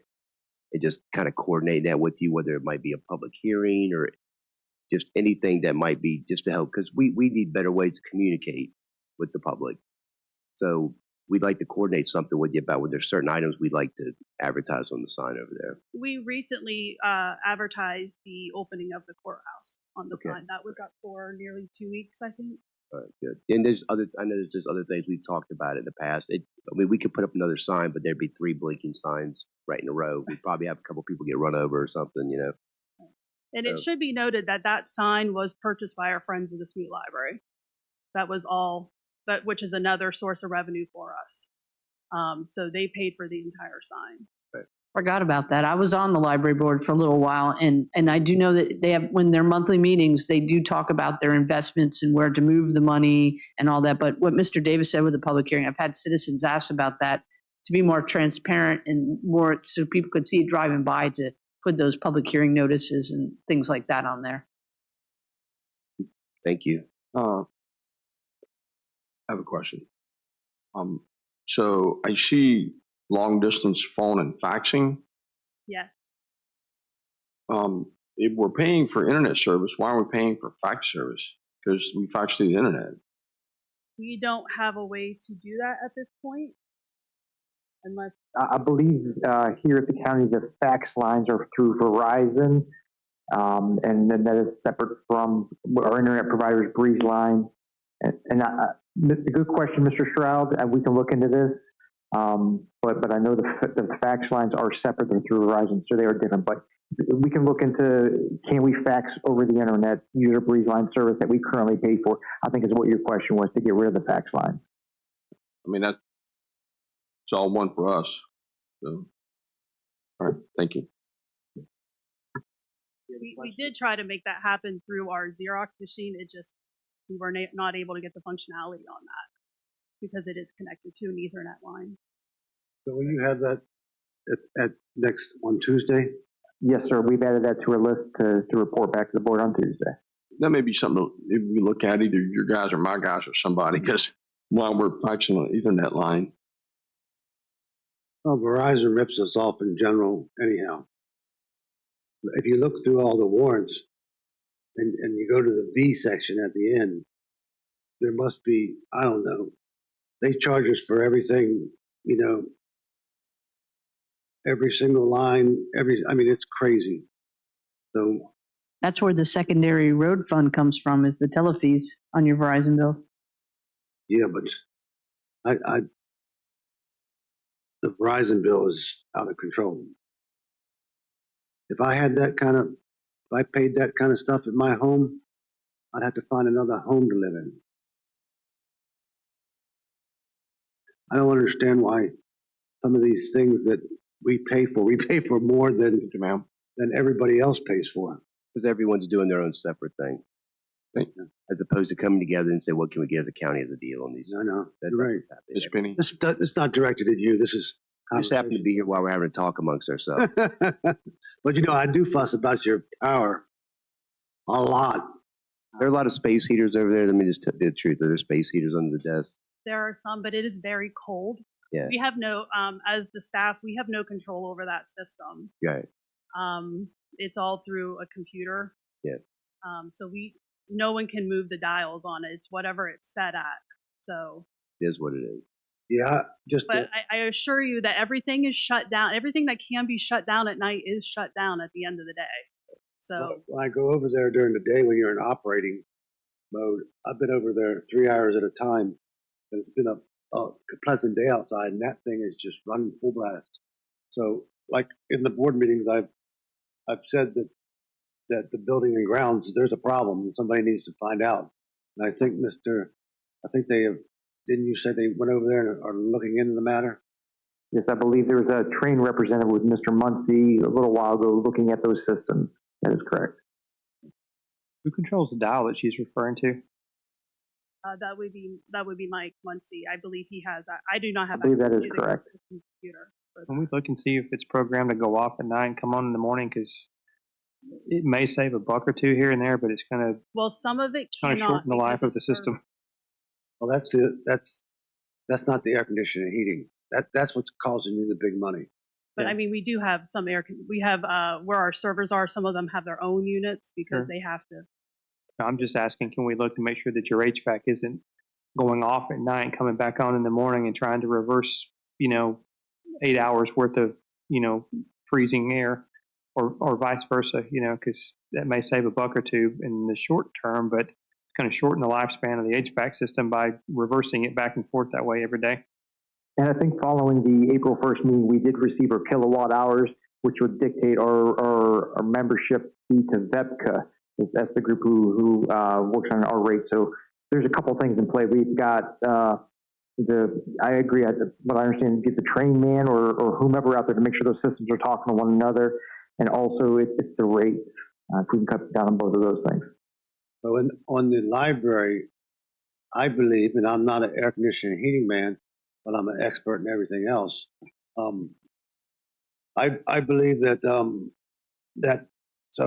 most of these big systems have a preheat or pre-cool from the exterior air, and I believe they don't have that in that system over there.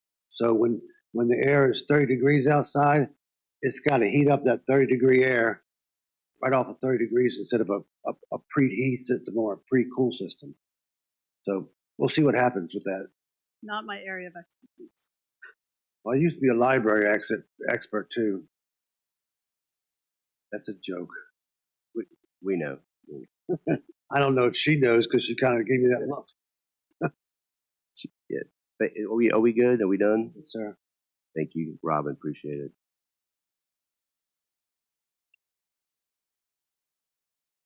Well, Chris will take forever. You know how he is. Yeah, Chris, we got a lot of stuff to cut from him. Oh, Lord. It's another joke, Chris. It's another joke. No, I was serious. I know. Do we you guys want to do Parks and Recs? I think that's going to be lengthy, Mr. Chairman. Got to do lunch first. Want to do lunch first? Yes, sir. Good with you? All right. How long are we going to take for lunch? 2 hours and 40 minutes. 3 days? Mr. Chairman, in order to, we had Parks and Rec Ministry scheduled at 12:45. So I guess if we want to stay on schedule, there'd be a 22-minute break. That's why I'm like, knock it out if we would. That way we take our. I'm good with knocking it out right now and then. Why don't we, I want to, we can just do Parks and Recs now, and then that way we can take a good 30 nap. Sir? 4 through 13. Right after lunch will be Solid Waste, County Attorney, Economic Development, Engineering. Those are the next 4. Okay. Because I've got to run home and let the dog out at lunchtime, so I need a little bit of time. That's why I'm giving you more than 20 minutes. Okay. All right. Okay, so we have Parks and Rec in front of us. There are 2 different items. One is Park and Rec Administration, which is page 40 revised, 40 revised. 40? 40.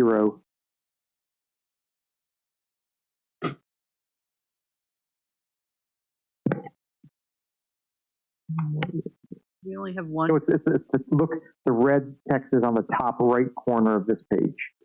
Top right corner, that's where the red font is, just due to the way the page is laid out. Okay, so is everybody there?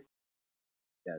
All right, so with Parks and Rec Administration, reducing the line item 3,500, another $2,000 out for reducing the printing and binding budget. 3,700 reduced the laundry budget from 3,120 to 2,500, savings of 620. And the 2 others were just some technical things. Line 5410, we deleted the text for the lease truck. And line 8101, we deleted the text for the new truck and trailer, which was cut out at during my March 18th presentation. I know Mr. Clark has sent me an email contacting me this morning about some of the cuts, one of them to deal with laundry. So, you know, if Mr. Clark, if you'd like to, if that's okay with the board, talk about, you know, I guess the 2 proposed cuts, we're just going to focus on Parks and Rec Administration right now, if that's okay. Yeah, so the number that Mr. Smolik sent about our laundry, our base bill is $51 and change a week, 52 weeks a year. Our second, the every other week includes the mop heads from UniFirst. I had not been separating those out because those are a general properties expense because they maintain the interior of our building. But we've been lumping those into our laundry, which then takes that bill over $60 a month. And what was the number I gave you, sir? Let me pull up the budget so we can pull this up.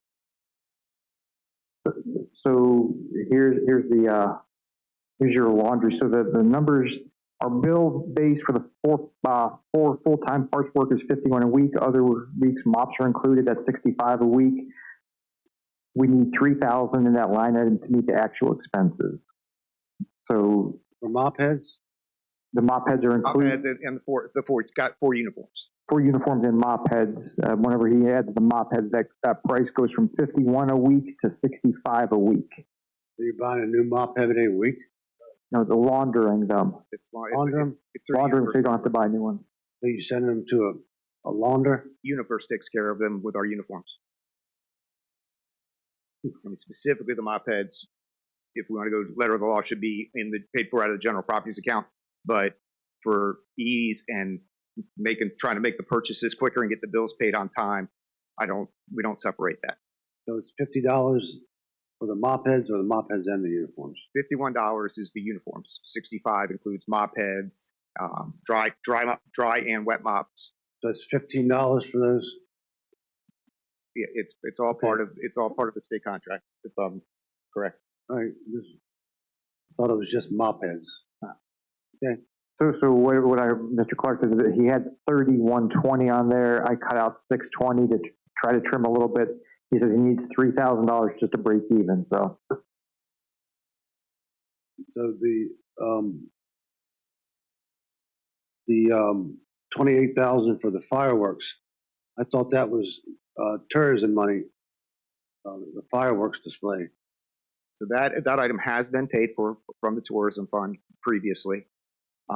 With our new, and it's been part of the application process for a grant. This year we are in year 6 of doing fireworks, including the 2020 program with the 300th anniversary, so we don't qualify for the grant. By the way, it's been rewritten. Also, Mr. Minor and Ms. Southall both believe that it's not truly a tourism event. It is more of a hometown community event. But, you know, we take the 3,500 people there. Yes, there are some that do come across the county line, but for the most part, they are our citizens. So it really should be in a general fund budget versus being out of our tourism occupancy tax. So we have a ton of money from the tourism. So if you got 2 people that are coming across the county line, you need to take it out of that general fund and put it in tourism where there's tons of money. So that's my suggestion. Put it in tourism where it would, because what's the balance of the tourism fund? Well, I think the annual budget's $230,000. It's a self-funding budget. I think we're about 236 this year. And I think that would qualify for tourism. If you look at it, there might be people down in Dahlgren that came over the bridge and staying at a hotel and see the fireworks. So if the board is looking to consider this, there was, aside from the tax grants that we got, I believe there was another $38,000 remaining for discretionary funding as it was approved 4 or 5 months ago for the director. We could take that $38,000, pull $25K for the fireworks, and still leave $13,000 for discretionary spending for marketing. That's not a bad idea. I'm not disagreeing with Mr. Collins on that, because I know for a fact there are people now that come over from Maryland to see our fireworks because they said it's an awesome show. So that would be. So that's 2. Is there a 3? 4.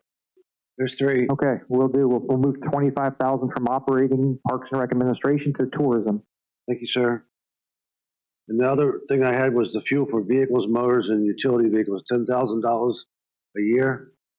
Yes, sir. I'm going to pull up my current. So looking at the last couple of years, FY23 actuals was 10,146. FY24 actual 12,652, and it was 10,950 from last year's budget. So I don't know what the actuals are. You know, I don't know what they're at over the year to date for 25, but the last 2 actuals per the audit have actually spent more than what is budgeted. Don't we have a fuel depot now? We have a fuel depot. It's not for, we can all go there, yes, but the tanks are limited in size.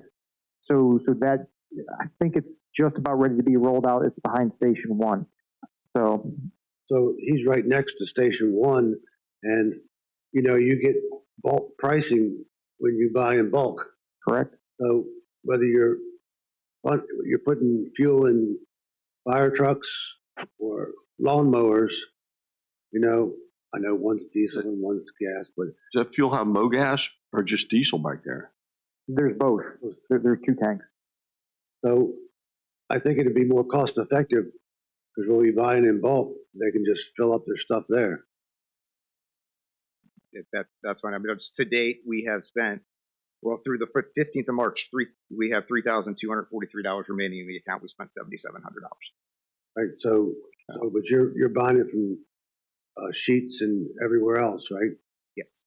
So why can't we have them go to the fuel depot and take that out of the budget? We can make that change. Do we know how much it is per gallon when we buy it in bulk?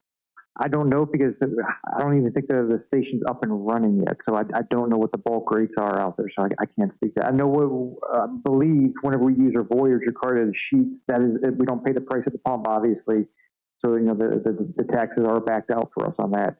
But what those deliveries are going to look like, I don't know, because I don't have any data yet. So he has $3,000 left. You might, if you want to leave that in there, and then next year take them out to the fuel depot, that should be up by then. You know, it's kind of like propane. You know, in some places we're paying $5.99, and when you buy in bulk, you pay $1 a gallon. So it's the same kind of concept. My only question from staff would be, how big are the actual tanks at the fire station, and would we be exhausting them quickly and then not be ready in case there was an emergency? I want to say one's 1,000 and one's 2,000. They're decent sized tanks. we can have, well, Chief Moody will be here later on, so we can ask him, but I think that's what was installed. I hope that those tanks, maybe 501, maybe 501,000. I know one's bigger than the other. I hope those tanks have the controls like most propane tanks, where it automatically goes to the company and it tells them they need to come out and fill it up. That's what most of these tanks are doing now. Okay. So I hope it's not depending on a person to stick a stick down there like the old days and say, "Up, we need some more."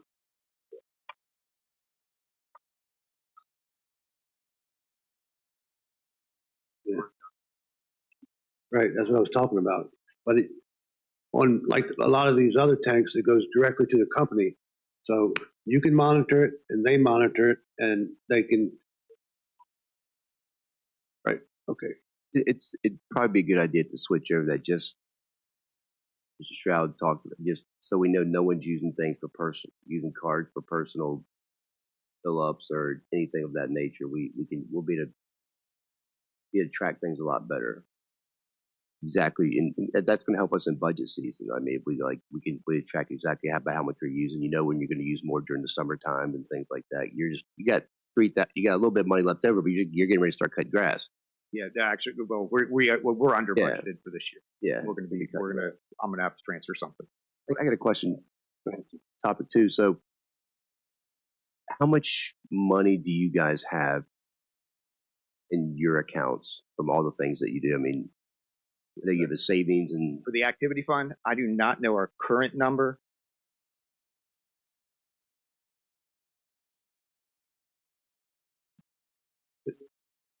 While Ms. Cobb is logging in there, the other item that, for Mr. Clark is the next page down, 41R. There was a maintenance service contract for stripping and waxing the floors at the community center. And the reason I cut that, I looked back at FY23 actuals, FY24 actuals, there was no money. Last year there was 3,000, now it's 4,500. So I guess, the reason I cut this, and maybe Mr. Clark can explain to it, do we have the general property staff who can wax the floor on the weekend? And then what was going on like in 23 and 24, those years? So don't you have a custodian assigned to that building? We do. So he or she can strip and wax that floor. We requested that service during COVID. We wanted to do the bathrooms separate a second time within 6 months, and he was unable to perform that service for us. So he can't strip and wax floors? His response was he was unable to do that for us. He reports. Well, doesn't he work for you? He does not work for me, sir. He works for Mr. Muncie. Well, Mr. Muncie needs to tell him that that's his part of his job. It doesn't tell you what he can and can't do. If he's taking care of that building, he can change light bulbs, he can change filters, he can strip and wax floors, he can wash bathrooms, or whoever it is. So that's nonsense. I'm sorry. There's some tasks that are done by the groundskeeper / custodian that we have, and there are some tasks that he calls out to the maintenance side, and that Mr. Pennington in his operation. So what is the maintenance staff, the building and grounds changing light bulbs? Well, we now have all LED lights, so we don't have that issue. But previously, yes, Mr. Pennington and his crew would come in and change the fluorescent light bulbs when we have them. Well, so the building and grounds, they're supposed to, fix the doors, fix fix things that building and grounds do. They're not supposed to be doing changing the filters and all that kind of stuff. That is a. I could just tell you who's in my ceiling. Huh? I could just tell you who's in my ceiling and who's doing the task, because they are all part of general properties.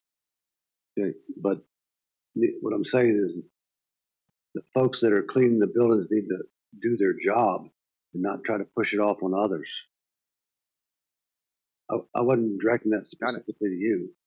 It was in general, because not stripping your floors when you're the janitor is ridiculous. So my understanding of when I arrived in 2018, and prior to that, we did have general property staff do the stripping and waxing. It was done over a weekend. It was all overtime. It was a minimum of 16 hours for 3, 4, 5 guys plus the product, which takes us very close to the 4,500 number. Plus, they don't do it every day. Whereas using a professional company coming in for that $4,500 rate, they do it all the time. They knock it out. They typically come in Friday night after we close and start stripping, and they come back Saturday morning and wax, and they're gone. We try to do that on. Yeah, but you're paying a person to do a job that they're not doing. You're paying, and then you're contracting out to somebody else to do their job. Yes, sir. I agree with you on that. We took it on and moved it to our account last year because we were doing all of the legwork with the operations except paying the invoice. We were meeting with the vendors. We were scheduling the vendors. We were the keys for the vendors. And then they would hand us the invoice and I'd send it down to general property. So to get that expense actually into the Citizen Center account as a part of the Citizen Center, because we can compare that with the revenue it makes, is why we've moved it over. Correct me if I'm wrong. What I think I just heard you say a minute ago was that when we were doing it in-house, between the materials, the supplies, the overtime, yada, yada, it was almost the same as what we're paying when we contract out. Yeah. Last night I was trying to pull the numbers together. It was 11 o'clock or so when I saw the email and was, trying to, if I went with a base salary of $20 an hour, we're paying an overtime at $30. It was adding up quick. So $4,000 or I'm sorry, $4,500 to strip and wax the floors in there. I'll do it for $3,500. About 7,000 square feet. No problem. What I'm telling you is that the people need to do their job. It is not cheaper. It is not cheaper to subcontract out. If you have someone there working, they can do that job. I mean, like in the big room, they can do half at a time if that's what they need to do. That's how most buildings operate. They do half the floor and it's comp time. It is feasible. I mean, if you've got somebody that does that all the time and they know how to do it, and they've come up with an efficient way of doing it, their hourly cost is going to cost less than somebody that only does it part time. But they're already there. You said yourself when you buy in bulk, so if that's what that company does all the time, they buy their materials in bulk. It costs less money. And we should be buying our janitorial supplies in bulk instead of each individual department buying their own. I'm telling you, there's no way it costs more if you have the person doing the work that's there. It's ridiculous that it would ever cost $4,500 in supplies. Him to do that work because they're already there. And I don't know if you've been over there, but there seems to be a lot of extra time on their hands. I didn't want to have to go there, but I'm just telling you.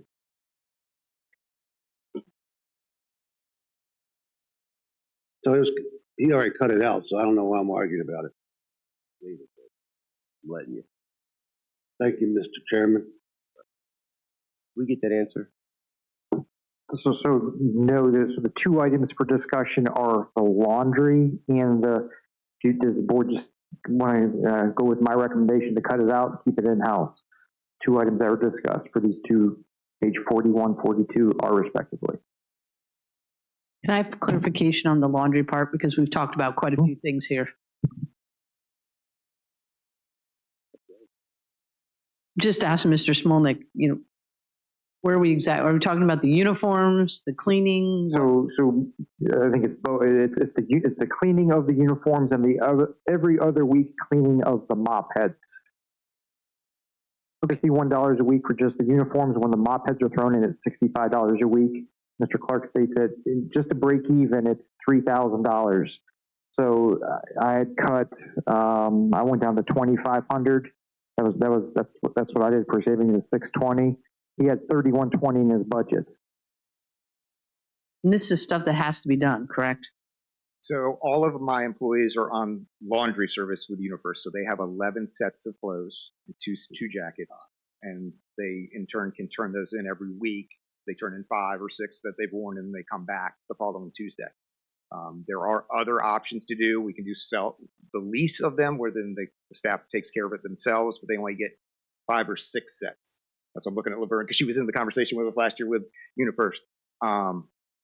Or we could go and completely purchase uniforms for them, but Then we would have to clean them, correct? well, the worry then is if they were to have something severe happen. I'm just asking for clarification. We've been So jumping around on this one. Yeah, So the when I rental was in side, state police, we got 3 uniforms. We had to clean them ourselves. I mean, why are we taking everything and letting somebody else do it? Why can't people just, you're getting uniforms, for God's sakes. Why can't you take them home and clean them? so my staff when they came over for general properties, we kept them on the exact same plan they had been on in general properties, probably back to the 1990s. Because somebody allowed it, and now it's continued on. Right. So, and 11 uniforms is kind of ridiculous. If you're getting cleaning, you're already bringing them in once a week, right? Well, that's why they have 11. Is if they've worked an overtime day on Saturday, I then come in Tuesday, I turn in 6 uniforms to go to be cleaned, and the other 5 uniforms have now come back. 11 uniforms is a lot, unless you're, a mechanic where you're greasy every day. Well, I mean, I think my guys need one for every day. I mean, there's definitely plenty of days where in the summer where they probably need to change shirts halfway through the day. So if 5 are out being laundered, they need to have 5 at home for this week, because the UniFirst only comes every 7 days. They can't wash their clothes at home. They have that option. Right now, they are all on the full rental service. I think we need to cut back on those 11 uniforms a bit. If that happens, I just ask that it be consistent amongst the departments. So usually there's only the building and grounds, the maintenance people, and the service authority that I know of that have uniforms. Finance doesn't have uniforms. I'm not talking about the fire department. Correct, sir. I just want to know if we make a change to my guys, that we are making the similar change with general properties, because they are equivalent positions. So sometimes what happens, what I've observed, is that when you buy uniforms, people will order them so they can bulk up their supply at home. And in the state police, we had to bring it to a supervisor to show it was damaged, and then we order another one to stop that type of thing. So, Mr. Chairman, would you like us to look at the options of just buying them versus just it sounds like this has been going on for quite some time and just accept it, but utilizing purchasing uniforms and have the employees launder them themselves versus the UniFirst rental and launder service? Let's see what the best. I guess you asked him that question, but for the board, So can you see what the cost difference would be? We can look at that, absolutely. And the other question I had for you, sir, more directed towards the county administrator, but it's in your department. The activity fund, it's usually pretty substantial, and that money gets spent without any controls from the board or from the county administrator. So I think we need to bring that into where we know what's going on, because I know that we've denied equipment before at the board, and they've used the activity funds to go buy that equipment. Basically, we said don't buy it, and it was bought anyhow with the activity funds. So I don't want that to be happening anymore. I want to know what the activity funds are being spent for, and to have approval for either the board or the county administrator. So, Okay, thank you. Will do. Yeah, I have a question.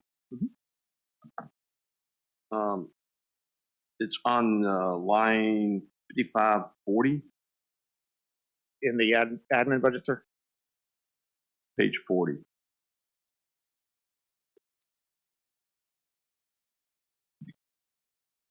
That admin. I've got the spreadsheet up. Okay, there it is, yeah. So it's travel conference fees? Yes, sir. What conferences are those? Yep, give me 1 second. So our program supervisor, she goes to the Virginia Festivals and Fairs Conference, which because the Fall Festival was one of her largest programs she operates. Our new athletics coordinator, we have slated to come to the Virginia Recreation and Park Society Conference this year, will be in Roanoke. I also am scheduled to go there as well. I have the Virginia Recreation and Park Society's Directors Conference, which was held for the first time last week in Fredericksburg. I do not know where it will be in fiscal year 26. What happens at these conferences? Virginia Festivals Conference, there are presentations about how to operate fairs and festivals. They come back with a lot of good information. There's members of the Fall Festival Committee that are volunteers that go. And there's also, we send our staff member there, so she has her continuing education for work really on special events. The State Recreation Conference. Whenever they go to these, I mean, these are employees that we've had for a while. So the supervisor has been in her position since the September of 2020. The athletics coordinator started in April. I've been here 6 years. I just mean, if they're going to these things, that there's some vesting. The same as with we apply towards the education, there's a payback. So if they go to this to get these certifications or this training, there's a payback to it. Well, that's a good point, Mr. Stroud. Now, we'll make sure the policy that is currently being drafted, we include a provision for that. Please. And then also, if we have a requirement, I think we should, that like if I send somebody to a conference or somewhere, then they have an after action report. They provide a report back. Here's what I learned. Here's the benefits, recommendations for the next conference. That's all included. I mean, so we know we're not wasting our money or wasting our time, that they provide an after action report. And we can come up with a countywide format for that. And if we send somebody to this, they come back and they provide a report to us on what they learned and what were the advantages of that. So I'd like to offer that recommendation, not just for Parks and Rec, but just countywide. If we send somebody this, that didn't we give the county administrator that directive already to approve conferences and stuff, and then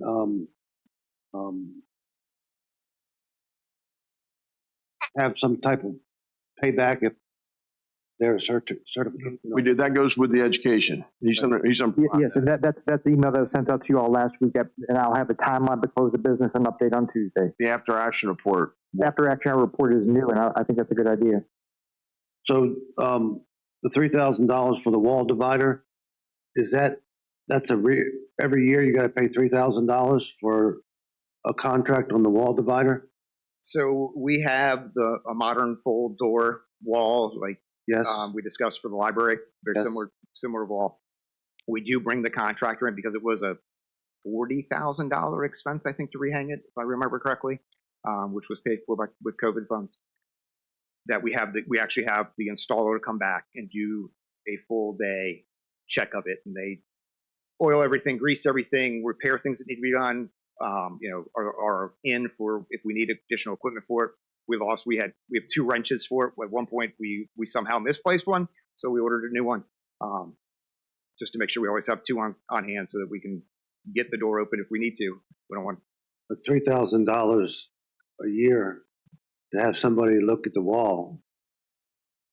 If it works, it works. If it doesn't, you call them.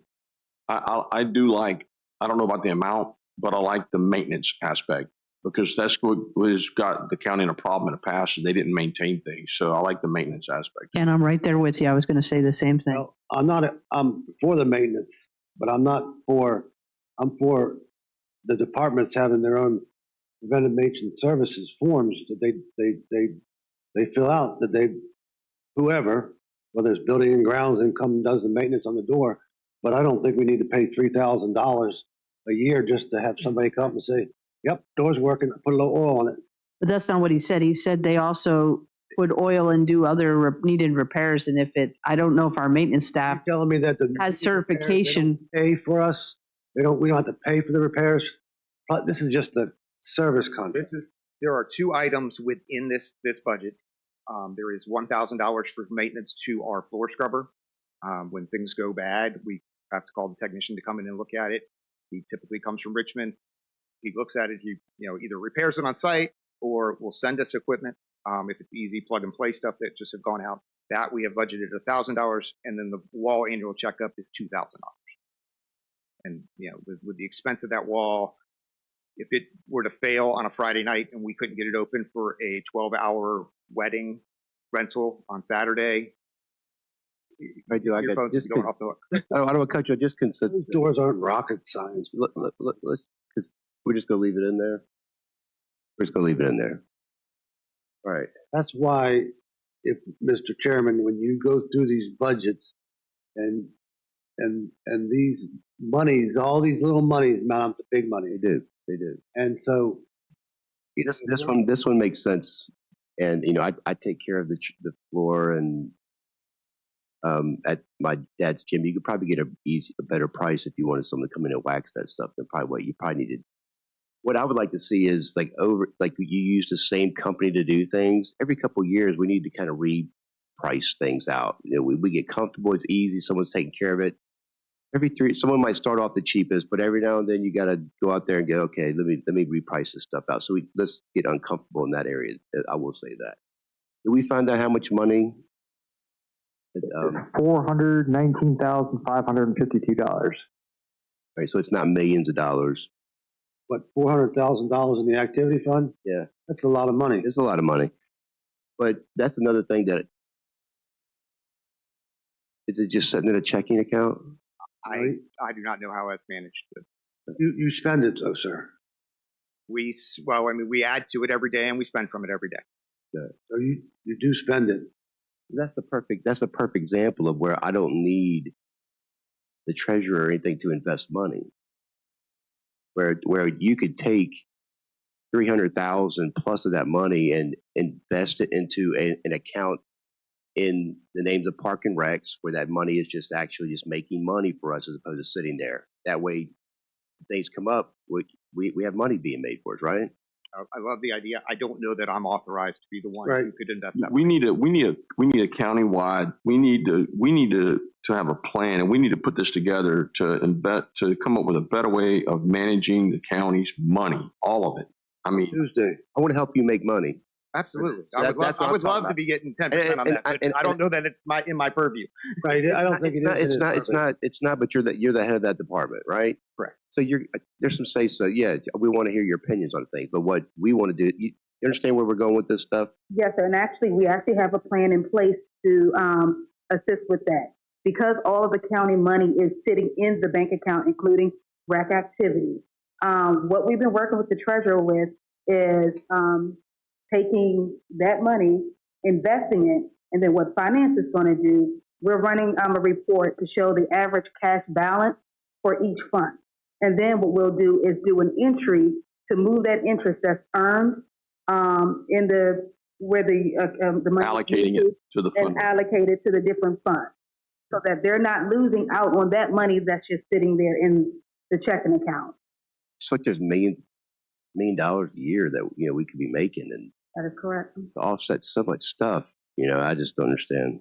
So what you're going to do is allocate the interest in the big fund. You're going to allocate the interest to each department. Which makes sense, because a bigger chunk of money will earn more interest, and then you just put it into the department that needs it. I mean, not needs it, but yeah, each fund that should be, earning the interest. And typically, this is a treasurer deal, but finance is going to take that and make sure that piece gets done.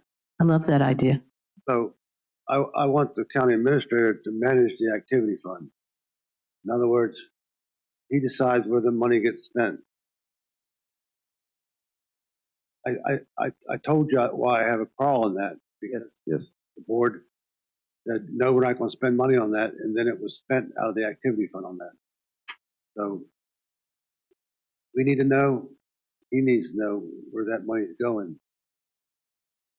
Is that okay? I think we're putting checks and balances in place, right?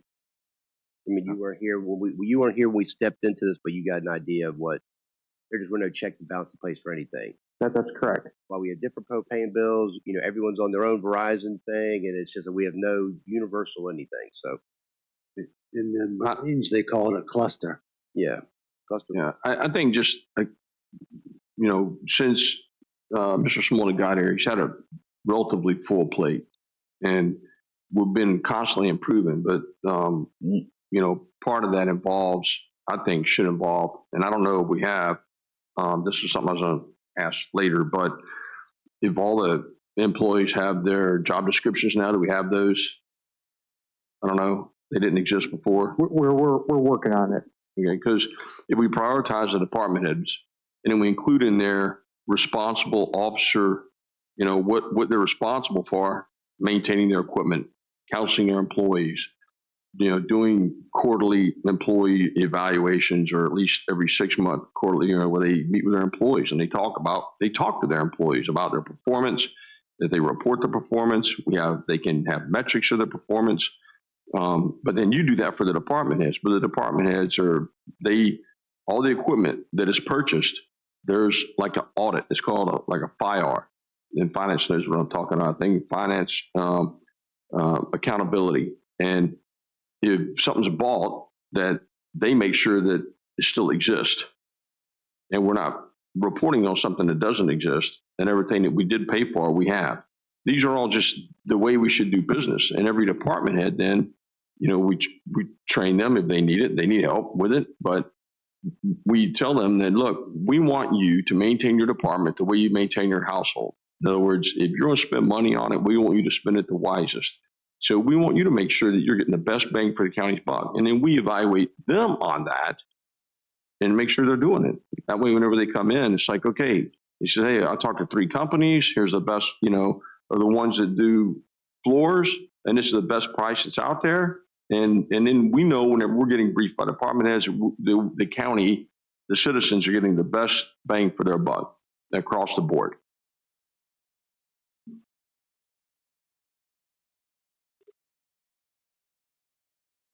Chris, thank you. All right. Is it that time? All right, it's that time. So it is almost 1 o'clock. Mr. Collins, how long do you need to go home to let your puppy out? Until she's done. 35, 45 minutes. I mean, what do you want me to give you? Seriously, 35, 45. I'll do the best I can. I'll go let her out. 45 minutes enough time. Yes, sir. Thank you so much. 45 minutes. Good break for us right now. All right. Then I gavel. All right.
Back in session. Are you ready? Just to my elders. All right, Mr. Chairman, members of the board, our next item to discuss is solid waste and recycling. So these budgets can be found on pages 31 and 32. There are no changes from the March 18th budget that was presented to you. Mr. Newchuk is here. I'll be happy to answer any questions. And if I can't get them, I can direct them to Mr. Newchuk. I did want to make one quick note. There will be one revision for the Tuesday night budget. On page 31, the word equinox was still in lease of equipment. We just missed that one. So the word equinox, because we're not going to be renting any more vehicles. So that will be the one noted change for Tuesday night moving forward. What number is solid waste again? 31? 31, yeah, page 31. I thought we bought the backhoe. We bought a backhoe for the Service Authority.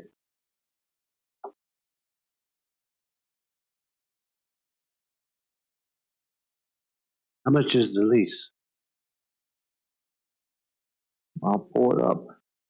We've had, just to mention, there's been recurring issues electronically with backhoes, and we're on our third one this year. So I would certainly recommend against a purchase, since it's a machine that we cannot operate without. We have no charge switch outs if it's a internal component failure. So it's right now, I think it's $2,154 every 4 weeks. So $2,000 a month.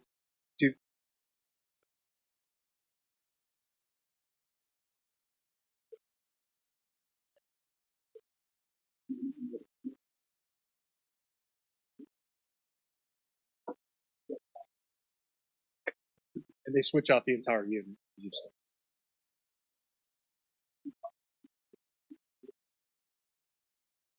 Do you use it full time? Yeah, so at Sealston, we don't have compactors. So the 6 open tops, as well as the metal open tops and the overflow, are all manually compacted with a backhoe. So on a weekend without a backhoe, the facility can only operate for 1.5 hours. I was just going to ask if we could lease internally the one that we bought for the service authority, but it doesn't sound like that's feasible because you need it too much. Yeah, we rack up hours on it, and especially on the weekends, we cannot operate for more than 25 to 30 minutes without it. The other thing is people can be a little rough on them, and that's the other thing about it being leased.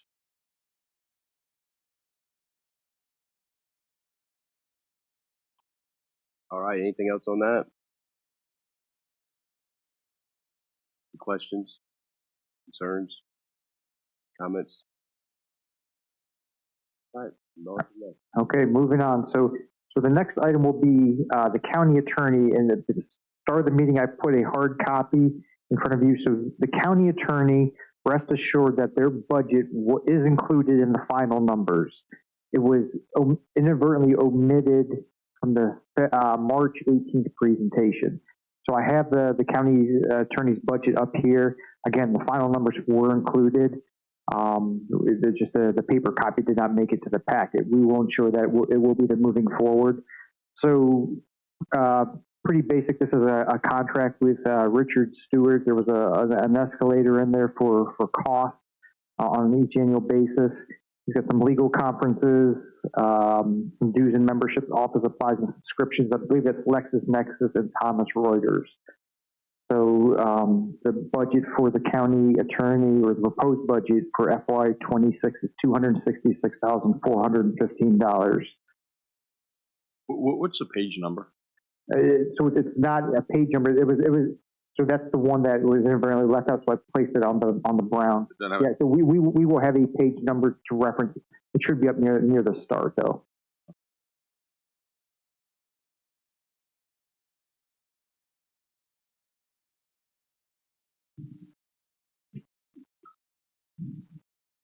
Any questions, comments, county attorney?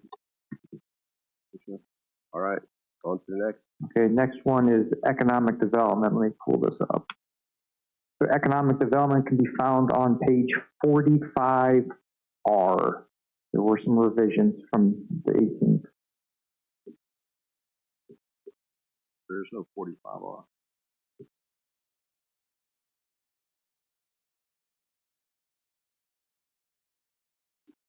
I got 45R. You do? I don't. I got 35.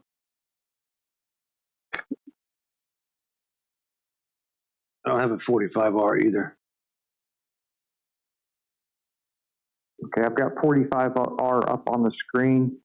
So let me talk a little bit about economic development, and we'll get you hard copies of this. So a couple of the changes that were made, line item 5540, taking travel from $7,000, $2,000 was cut to take that down, that line item down to $5,000, and then vehicle fuel. There's one vehicle for economic development. It was stacked at $1,080. I took it down to $500. So those are the two changes, and the big change will be the position. So right now in the budget there is a position for the director. I know we've had a lot of discussion about this particular department. So I had mentioned it earlier. There's my vision for these couple departments that are working together. There'll be a full-timer economic development manager, tourism manager that works 70% with economic development, 30% out of tourism. And with this, we also added, well, what's in the budget is a project manager. So the question, we've talked about is, do we need an economic development director? I think if we can build a team, I think we can do that. There are some steps that we need to address prior to really getting solid economic development, such as infrastructure that we're working on right now. But the budget in front of you does add the project manager in, salary and benefits. If you want to go a different direction, that's fine. If you want to leave it out for this year, if you want to hire a full-time economic development director, but this is kind of some of the discussions that I've heard at the board, and this is what I'm putting forward for discussion. Now, when you meet a project manager, is that, can you give myself and the public a little more? So your typical hierarchy in an economic development department, you've got your director, then you've got and they're called project managers. It's almost, I'd say, the next step down, but it really is.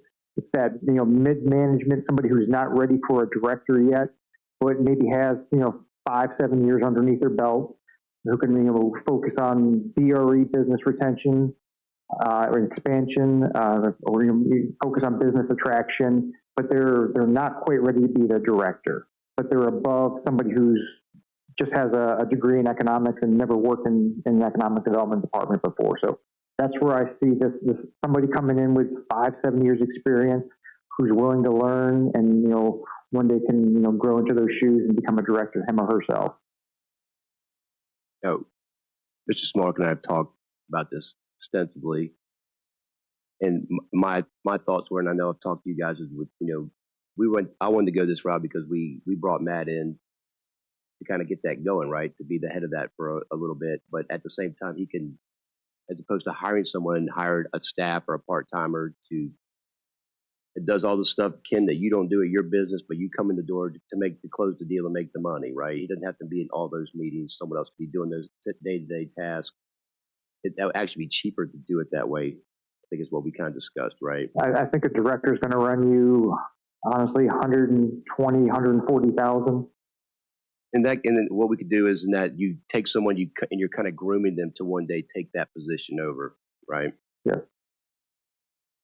So, Mr. Smolnick, with the salary there and the benefits are over 30,000, over half of the, including, that'd be like 91,000. So these are the one position is entirely economic development. The part-time position is a 70-30 split. That's everything, benefits and salary. I was looking at what specific line item? The 4728, 1810, 823, 828, 324 and 9,545.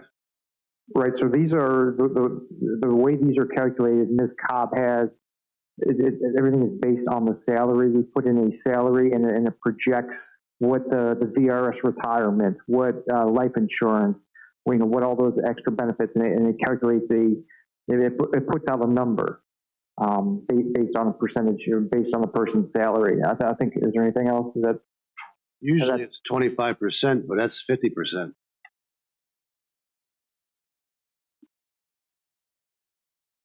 So I just did a rough math. It's over $30,000 in benefits right there.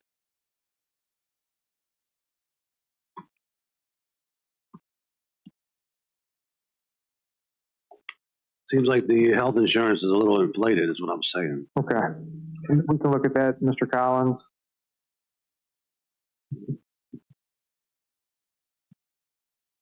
Does everything else look good on there?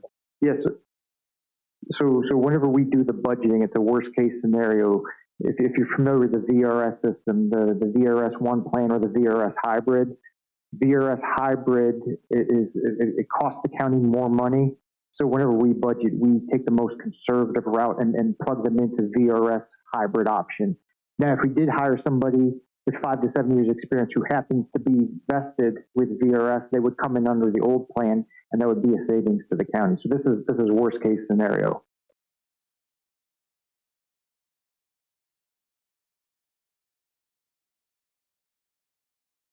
And this is worst case scenario for 2 individuals, 2 full-time individuals.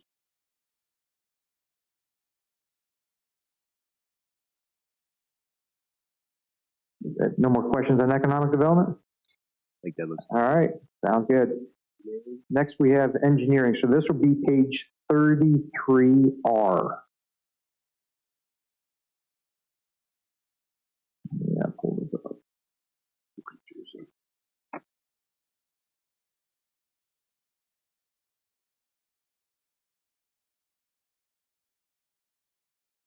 All right. So with the public works engineering, so this is a department that we've, I think, making good strides on as far as restructuring, rebuilding, and adding some good staff members. So recently, I think it's been talked about at the Board of Supervisor meeting, our county engineer, Mr. Bryce Young, has passed his PE exam, going through that certification right now. So we will have a PE on staff to help manage some of the projects. And Mr. Young was instrumental in getting all of the ARPA projects out under a timeline. So I remember sitting down with him back in September. Says, Bryce, this is your chance to prove to me you can do this, and we got them all out, and those projects are underway right now. So Mr. Young has passed his test. So looking at this for the compensation of a PE, I'm telling you, looking at these engineering firms, they can't find PE, and they're $200,000 for anybody who can read a scale or know how to run AutoCAD. So there is a bump in certification or pay base salary, $37,968. That would take his salary to $140,000 a year, and then you have the extra cost of FICA and the VRS insurance. Line item 2100, 22, 20, 25, 10, and 2400. So those are all encumbrances for extra charges, that are part of this budget. We deleted the vehicle tax line 5410, and then reduced the furniture budget. I know with the courthouse clearing out, there are some extra chairs, and we're going to do some furniture shopping over there, see what we can utilize over there. There's still some good furniture, so I did reduce that a minimal amount, but I did reduce it by $600. So, Mr. Stroud, you got some furniture. So the $55,000 for the third-party review, we've got 2 people over there now. Why are we paying more money for another third-party review? I'm going to let Mr. Young explain this line item. Good afternoon. That is money earmarked for specialty services such as inspections of buildings when it comes to asbestos and things that we cannot do in-house. What was, this is going back a minute, so I just want to see. So in FY23, it was like 21,000, and in FY24, it jumped up to like actual cost of almost 80,000. You know what that was? I know they originally budgeted for 100. The third party review and consulting services, it's 3140. Yeah, and that was in 2024. Yeah, it jumped up like a little over 50,000. I want to say that had to do with plan review at the time. That got partially funded out of our budget for some of the stormwater plan review. You think this 55,000 is gonna suffice? It should. I think it should be cut by at least 10,000. If you need to put more money in it, you can amend it later.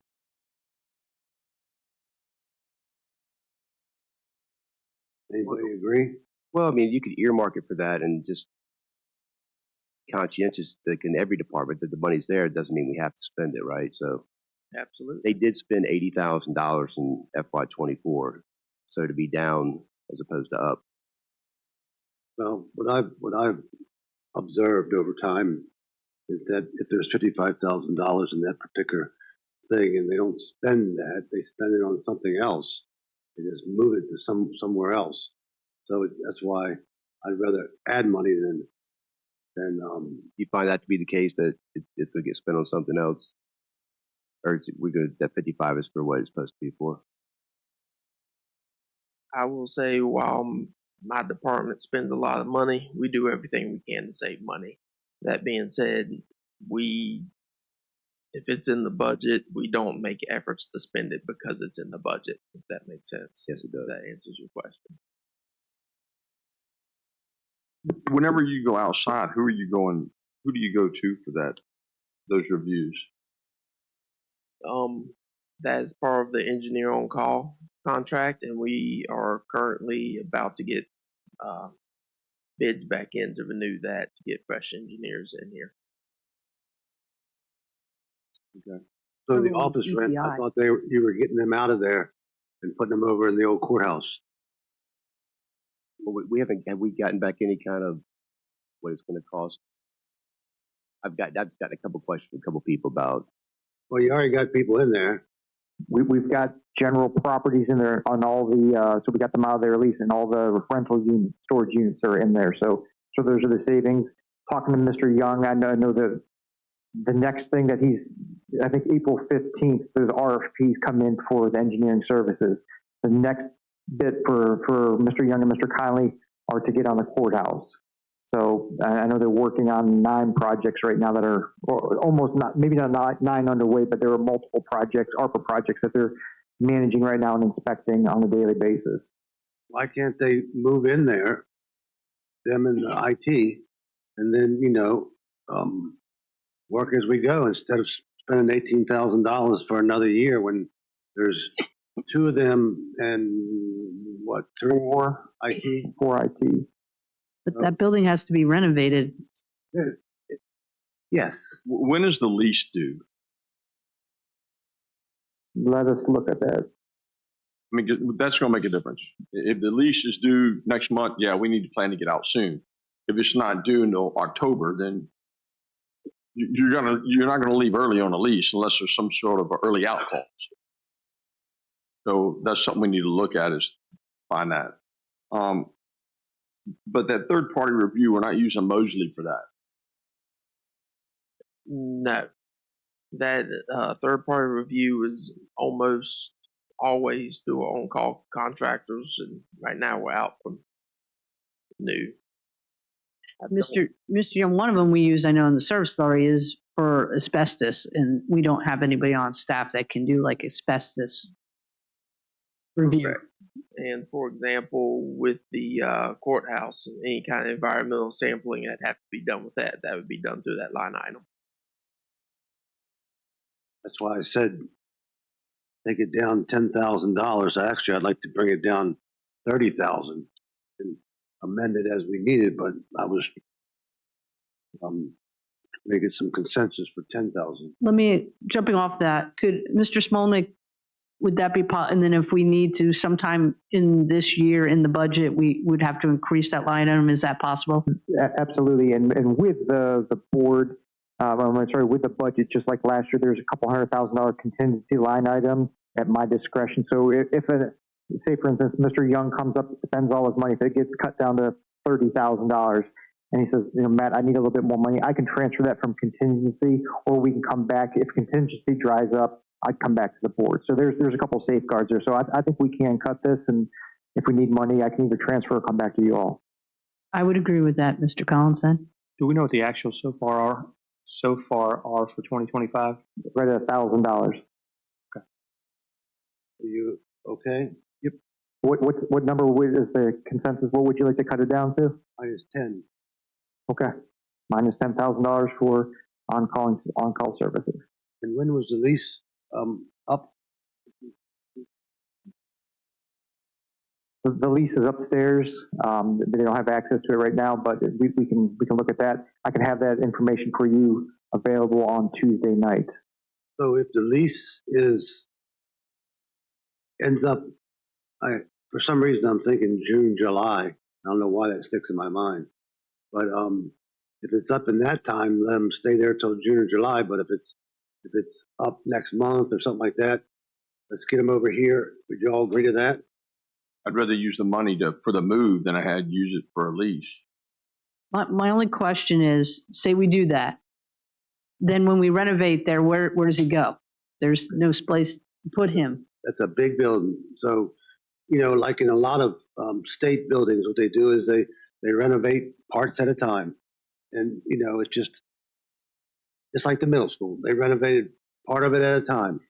Okay, I agree with that, but we still have the debate on whether the whole building stays or not. So you're not willing to have that debate. I'm not really interested in that at this time. Well, right now, it's pretty understood that it is staying. Yes, in some parts, but I still don't agree that that whole building stays. So that is a debate that we need to have.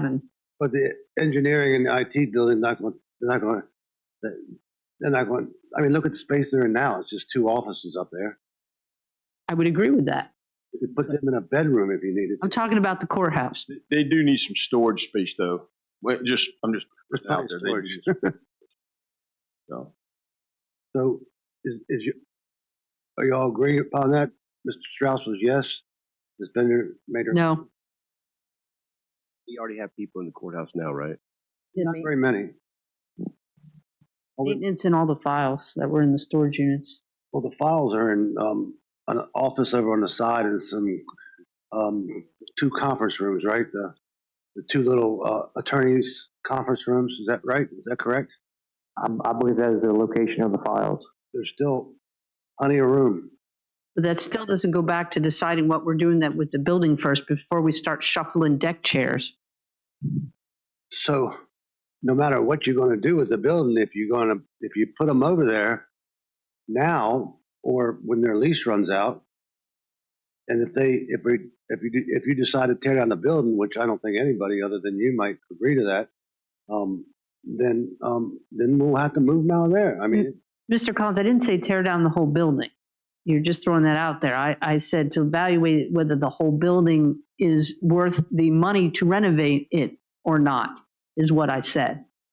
So it's the building has to be air conditioned and heated now.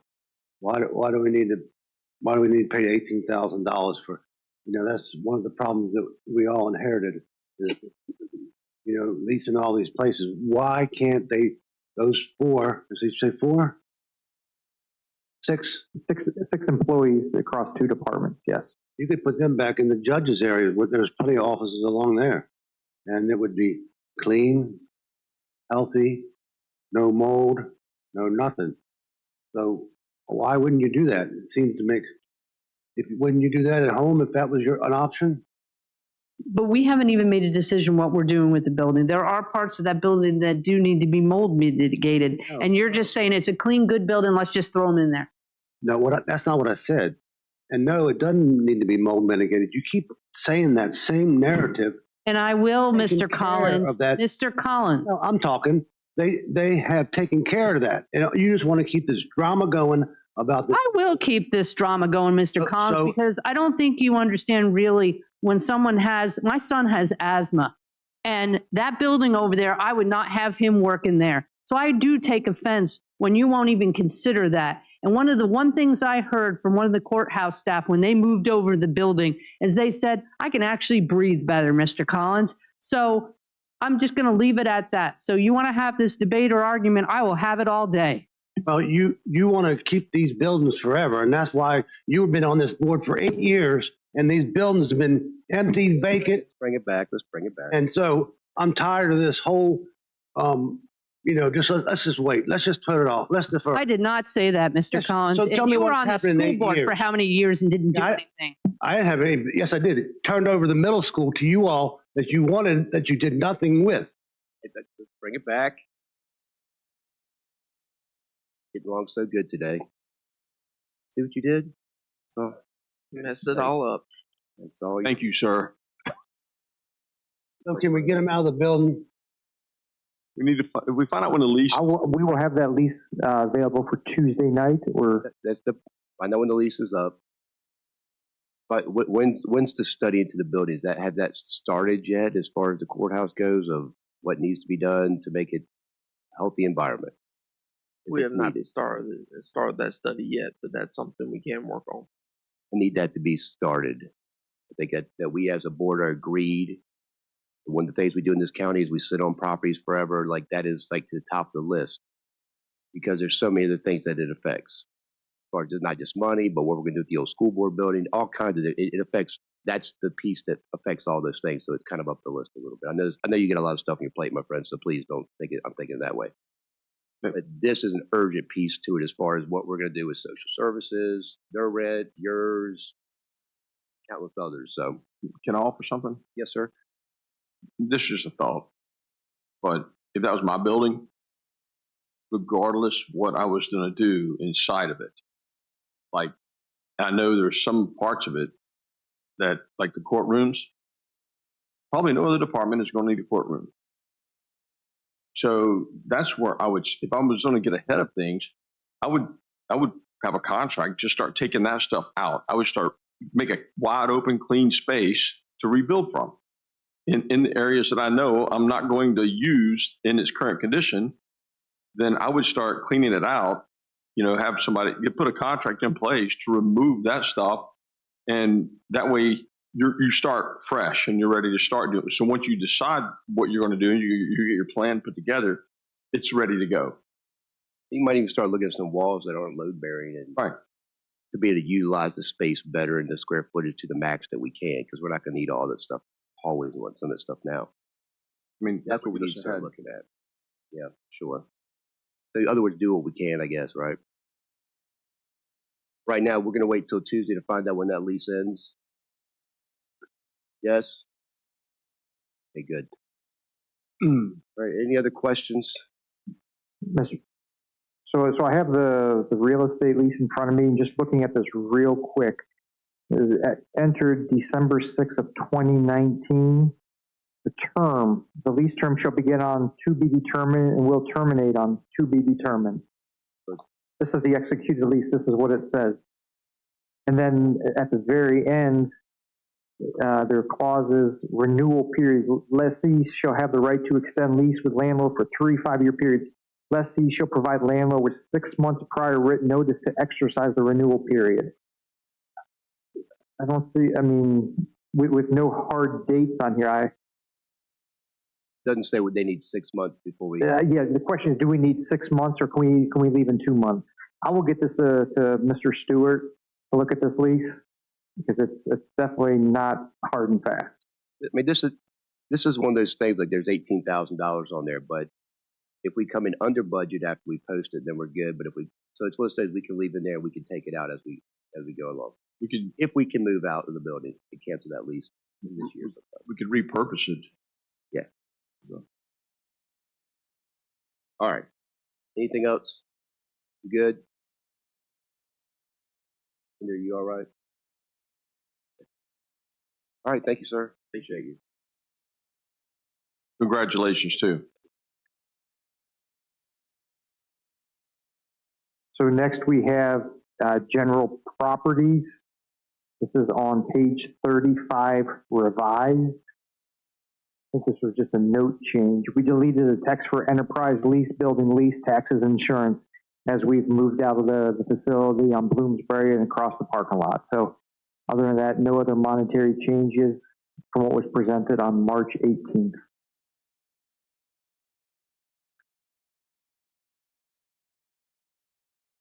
Apologize. What number? No, you're fine. Page 35 revised. So really the changes are just text-based. We removed the wording about the vehicle and the lease and insurance and rent of the facility on Bloomsbury that we are soon to be out of as they move across the parking lot. I do have one question on all the leases, just to ask, because this covers everything. We are able to purchase the vehicles, right? The ones we've identified. Do we need to purchase all of them? Or are there some we don't really need? So actually, that is something we're working with Enterprise with. We've had some pushback. They do not want to let us out the lease, but our department, we've been hitting them hard because their thing is they have a 20 vehicle limit, and anything under that is not viable for them. So we're going back and forth, and that's what, we'll probably get mad and legal involved and try to figure all of that out because we're not going to carry that into 26. We're trying to use 25 funds to take care of all of that. So if they're not willing to do that, just send them down the road. Send the vehicles back. We'll buy vehicles. That is an option. It's just to turn the vehicles back in and be done. But then we would have to purchase vehicles. Would we be breaking the lease? Is there a penalty? My team, we're still reviewing that. Like I said, we've been going back and forth with them, so it's been a couple of weeks now. So we're on page 35. So that's you, Mr. Muncie. You got to come up there. Everybody else did. So this whole janitorial supplies for county buildings. So, if you look at people's budgets, everybody's buying janitorial supplies. Again, can't we just buy janitorial supplies? One building and grind, buy the supplies for all the buildings instead of piecemealing out. Well, the way it's set up right now, I go through Bourne and Sons, okay, and each building, they come and do an inventory once a month, and that building gets those building supplies that's needed or required to, replace what's been used. It's easy to keep track of. Well, so we're not looking at what's easy, we're looking at what's best. Well, that's the best price I've gotten so far. Like I said, I had, one of the cleaning companies had come in several years ago when I first took over and gave us a price on doing that also, and they were way higher. They're a cleaning company. They're not. They don't sell janitorial supplies. I mean, they do it. Their main PBM, is that who you had? I had PBM and I had.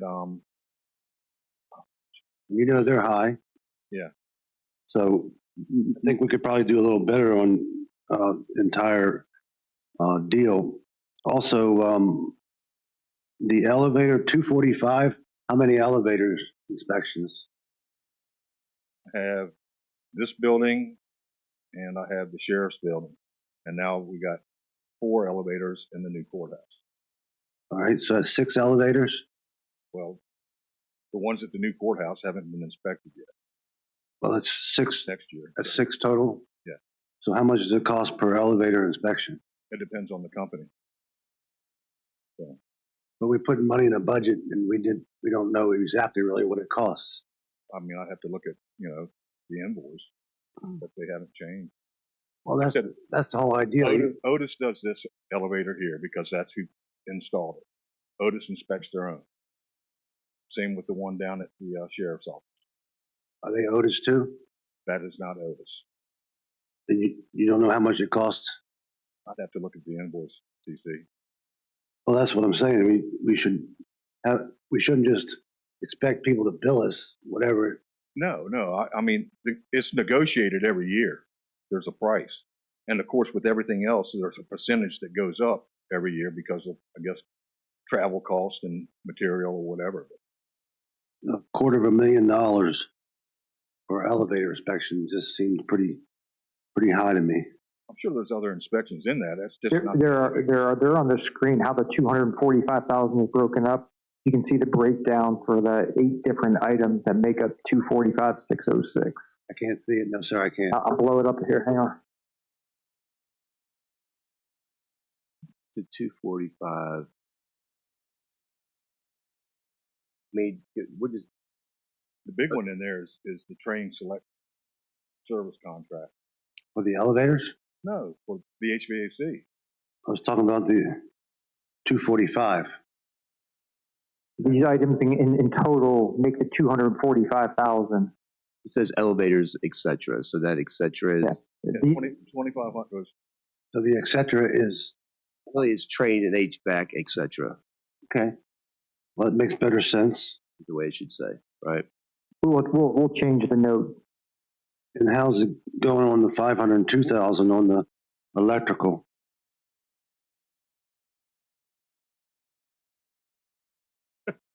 How many kilowatts is all our county buildings using? Did you come up with that number? Didn't he task you with doing that? Sorry, what was the question? I haven't gotten to that. When are you going to get to that? I think right now, I haven't been tasked with the total kilowatts for all the county buildings, to my knowledge. Mr. Smalling, isn't that something that you were going to be doing? Yes, I assigned the kilowatt hours that I assigned to finance, which they got back to me a couple days ago. I'm looking here. In George County for 25. So kilowatt hours for the county, 7,083. And the service authority for, well, this is 25. Yeah, let me look at 24 for the entire year. Okay, so for the King George County for 24 total kilowatt hours. I can't.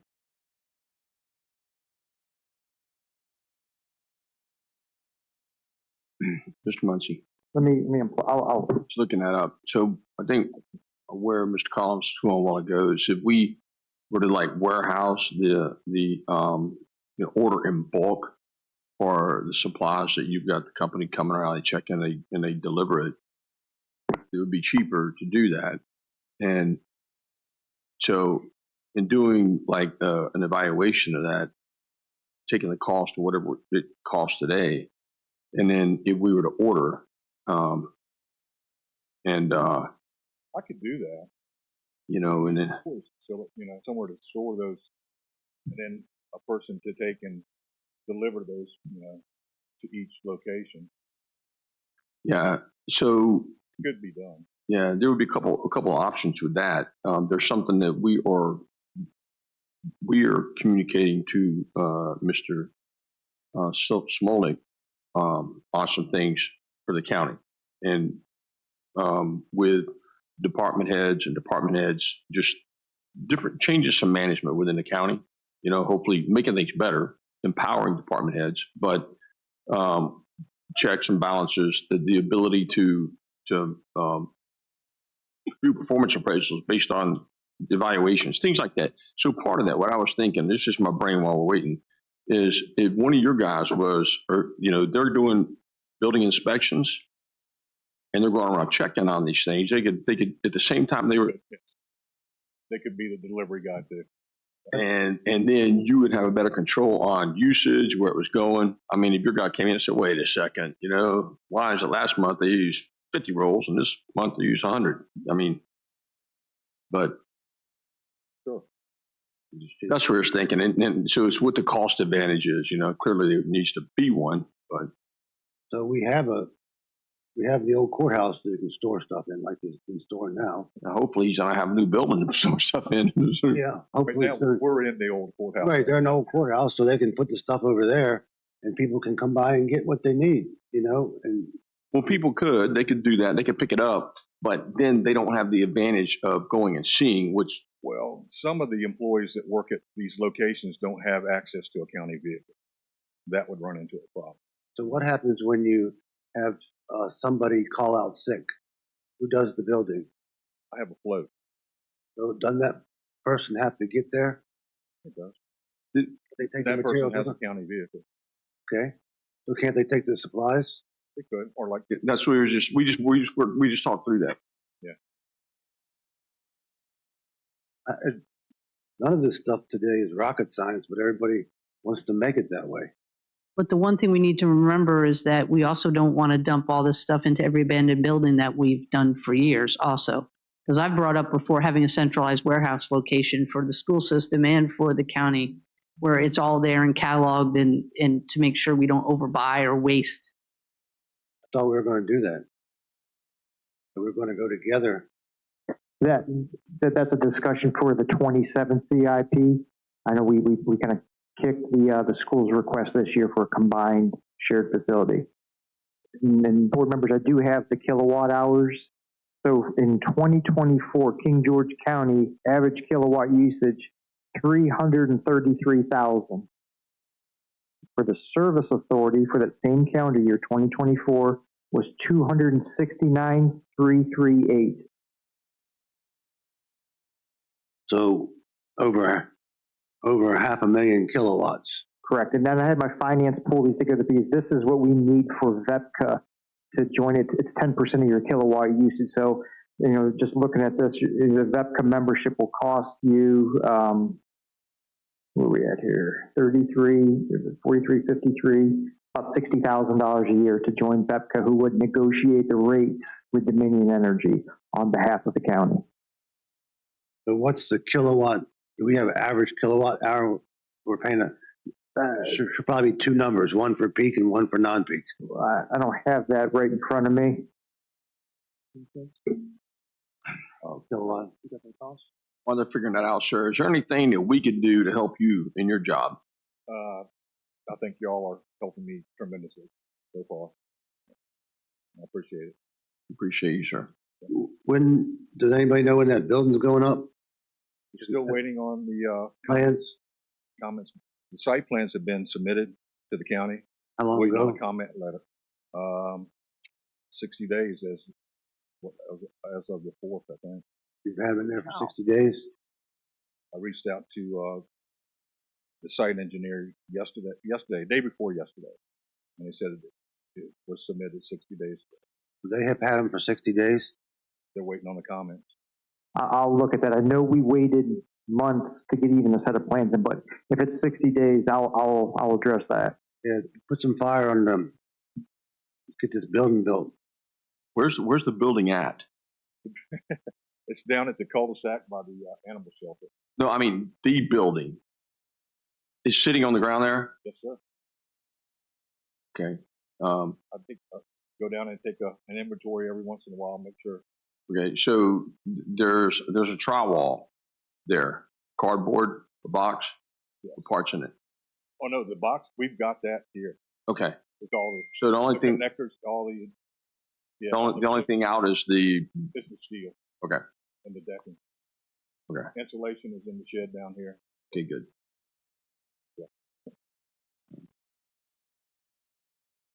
Where's the exact location? Is it going to be at the end of the cul-de-sac? When you look at face the end of the cul-de-sac, to the left.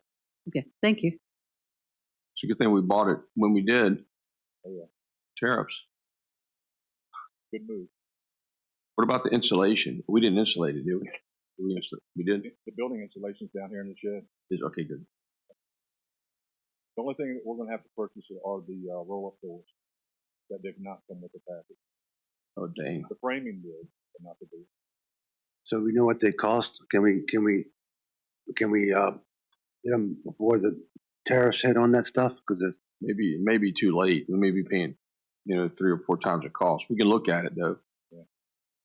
That'd be something we can look at. We have to go through, I'd have to look at the rough opening so we get, correct size for the roll of doors. Yeah, is there United States manufacturing, Mr. Stroud, for those doors? there are. There are. Are we fully out of the lease? I'm sorry, Ken. We're going insulated doors too. I mean, so.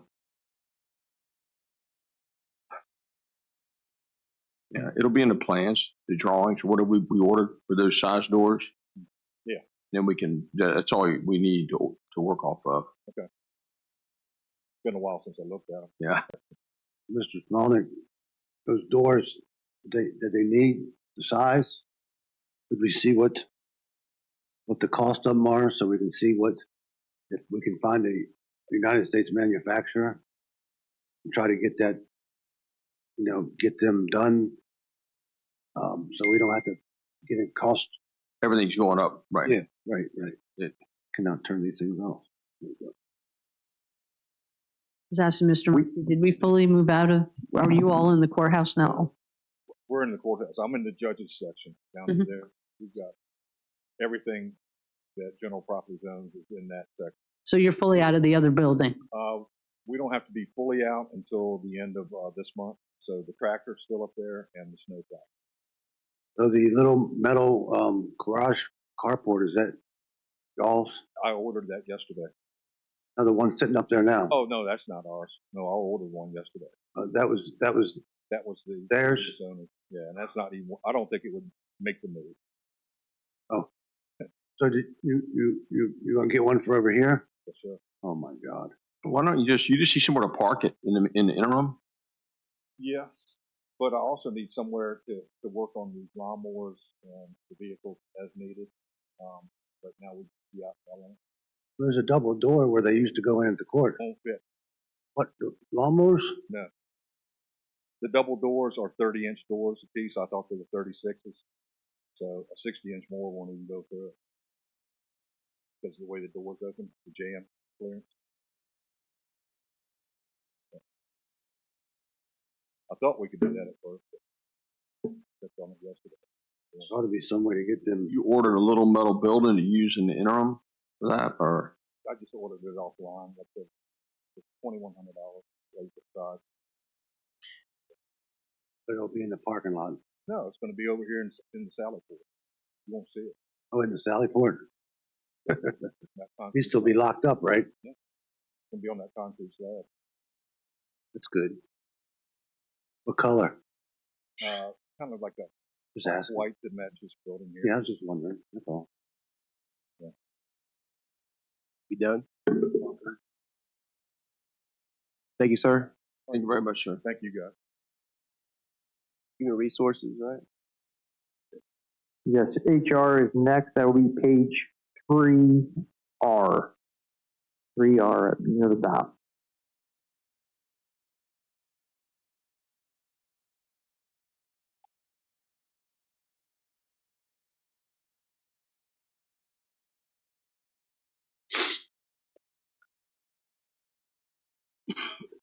All right, with human resources, Oh, no.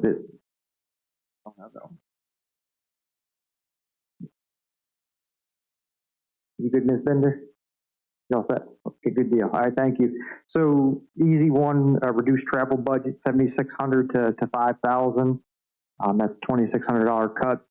And I know there's been a lot of discussion around the personnel policy manual and some of these other things that the board would like to see get done.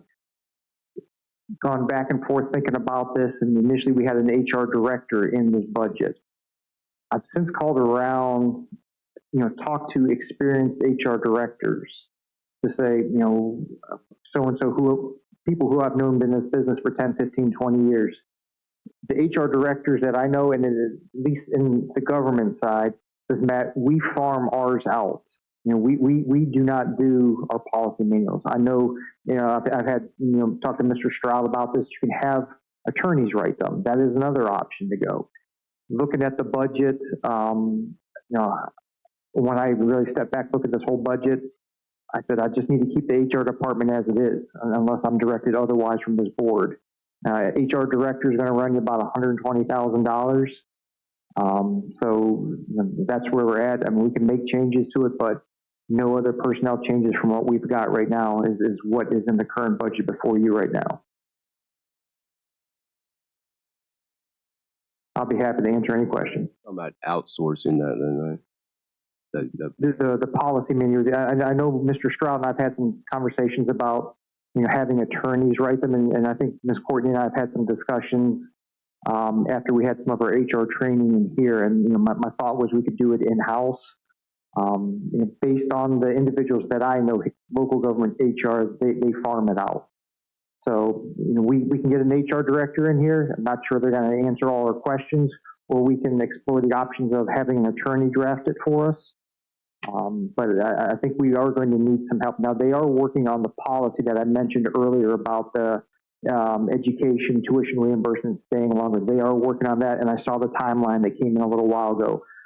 So I will have a project timeline for the board members for presentation on Tuesday night. But other than that, I'm happy to answer any questions the board may have. All right. So I have not read an HR manual. I'll start with that. So I'm, approaching this from a position of ignorance, but are they so specialized that we can't take copies from like 3 surrounding counties and pick and choose the best of each one and pull them together? I mean, if that's something, we could do, you could, yes, we could, it depends, how they're written, what your goals are, what you want to see in a personnel policy. It's different. It's easier to do something like, you couldn't do a comprehensive plan or something like that, but a zoning ordinance, yeah, we steal all the time from other localities. They already wrote the code. So if there's good examples out there, I think we can kind of pick the best of the best and tailor it that way if that's something you want to do. How much, when we talk about farming it out, how much are we talking? Are we talking a few $1,000s? Are we talking a few tens of thousands? A few tens of thousands of dollars is what what localities have paid. I know I heard maybe 5,000-10,000 is what Mr. Stroud, I think those are some of the numbers that you've mentioned. Yeah, I can't see you paying more than $5,000. So an attorney's going to charge you anywhere from $400 to $550 an hour. That's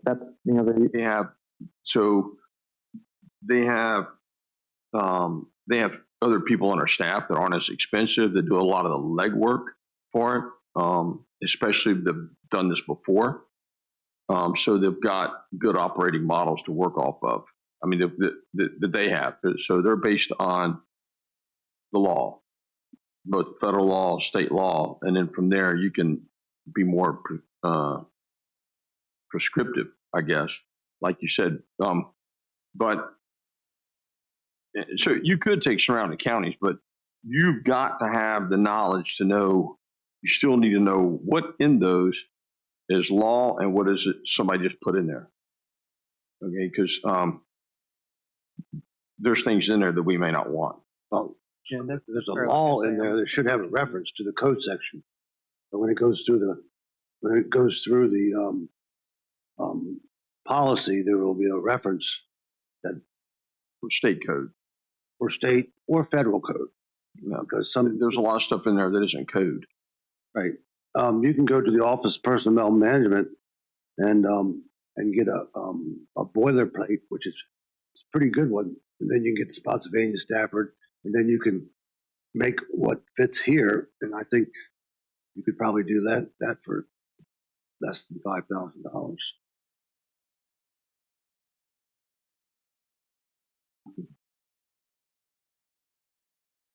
All right, I have another question. So 3110, professional service health services. So where are we at on the policy manual? I guess, I've got 2 trains of thought. One, I like using an attorney's office who's doing it to make sure that it's current. And also, there's things that you can discuss with them that is, you can ask them questions. What is just best practice? And you can say, well, is this something I have to have in here? Or something that I have to have? Because there's things in there that can drive up your cost. can drive up our costs that aren't by law. It's not anything that's required. It's just things that some people may add. And that's like paying for training and education and stuff like that, or reimbursement and how you go about it. Or if you want to take the surrounding, not even just surrounding counties, you can pick counties, anywhere to take some. The good thing about that could be a good exercise for your HR personnel, because they're going to have to learn and spend time reading and taking that and putting it together for you. And but it still has to have a legal review. You're still going to need a legal review in the end anyway. So if you just want to have your HR people learn and go through and pull stuff, and you're going to want to go back and research it yourself to make sure that what they pulled is, probably valid. But if you get it from a law firm to begin with, then, you're starting out with a good slate, and you can take away from there. You can get where you want to go a lot quicker, I guess. Mr. Stroud, I agree with you, because in talking to Mr. Stewart about issues that we've had in the past year, is that federal law, HR law is changing all the time. And so it's good to have that legal advice tell us, because it might not be, the personnel policy sort of needs to be reviewed yearly to make sure that we're up on all the federal laws and everything, instead of just out there for years. Yeah, there's training that comes out in law firms, like Kaufman is one of them I know, Fox Rothschild, they do it for us. But so they come out every year. Once it's done, they'll come out and they'll do training for your people, and they can get it from them, and then they can go ahead and make the edits too there, or you can pay them to do it for you. I think it really depends on how significant it is. So are we going to get that ball rolling? I mean, the first step is, I think, is having Mr. Smolik, reach out to 2 or 3 of these law firms and ask them what it's going to cost to do this for us, if they're willing to, and what it's going to cost, and then making a decision from there. And when do you think we should have that back?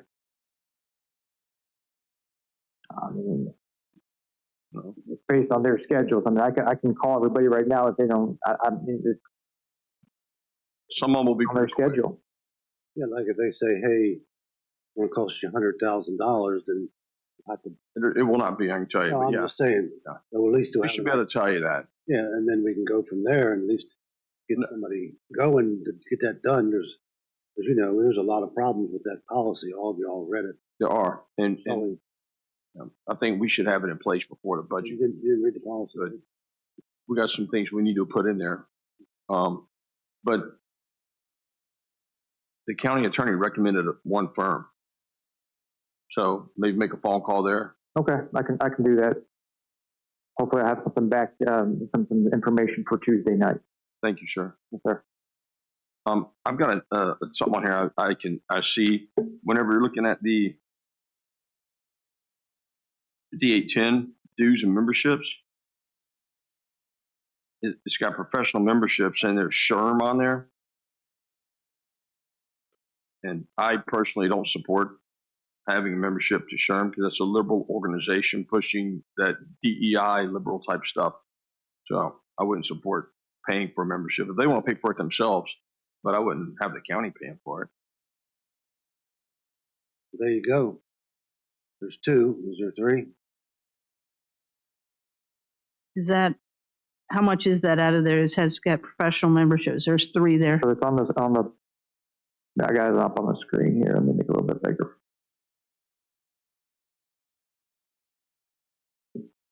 Whatever the cost of that membership. SHRM 264, so 4 units so $1,056. I would agree to take that off. There's 3. Okay. We'll take SHRM membership off.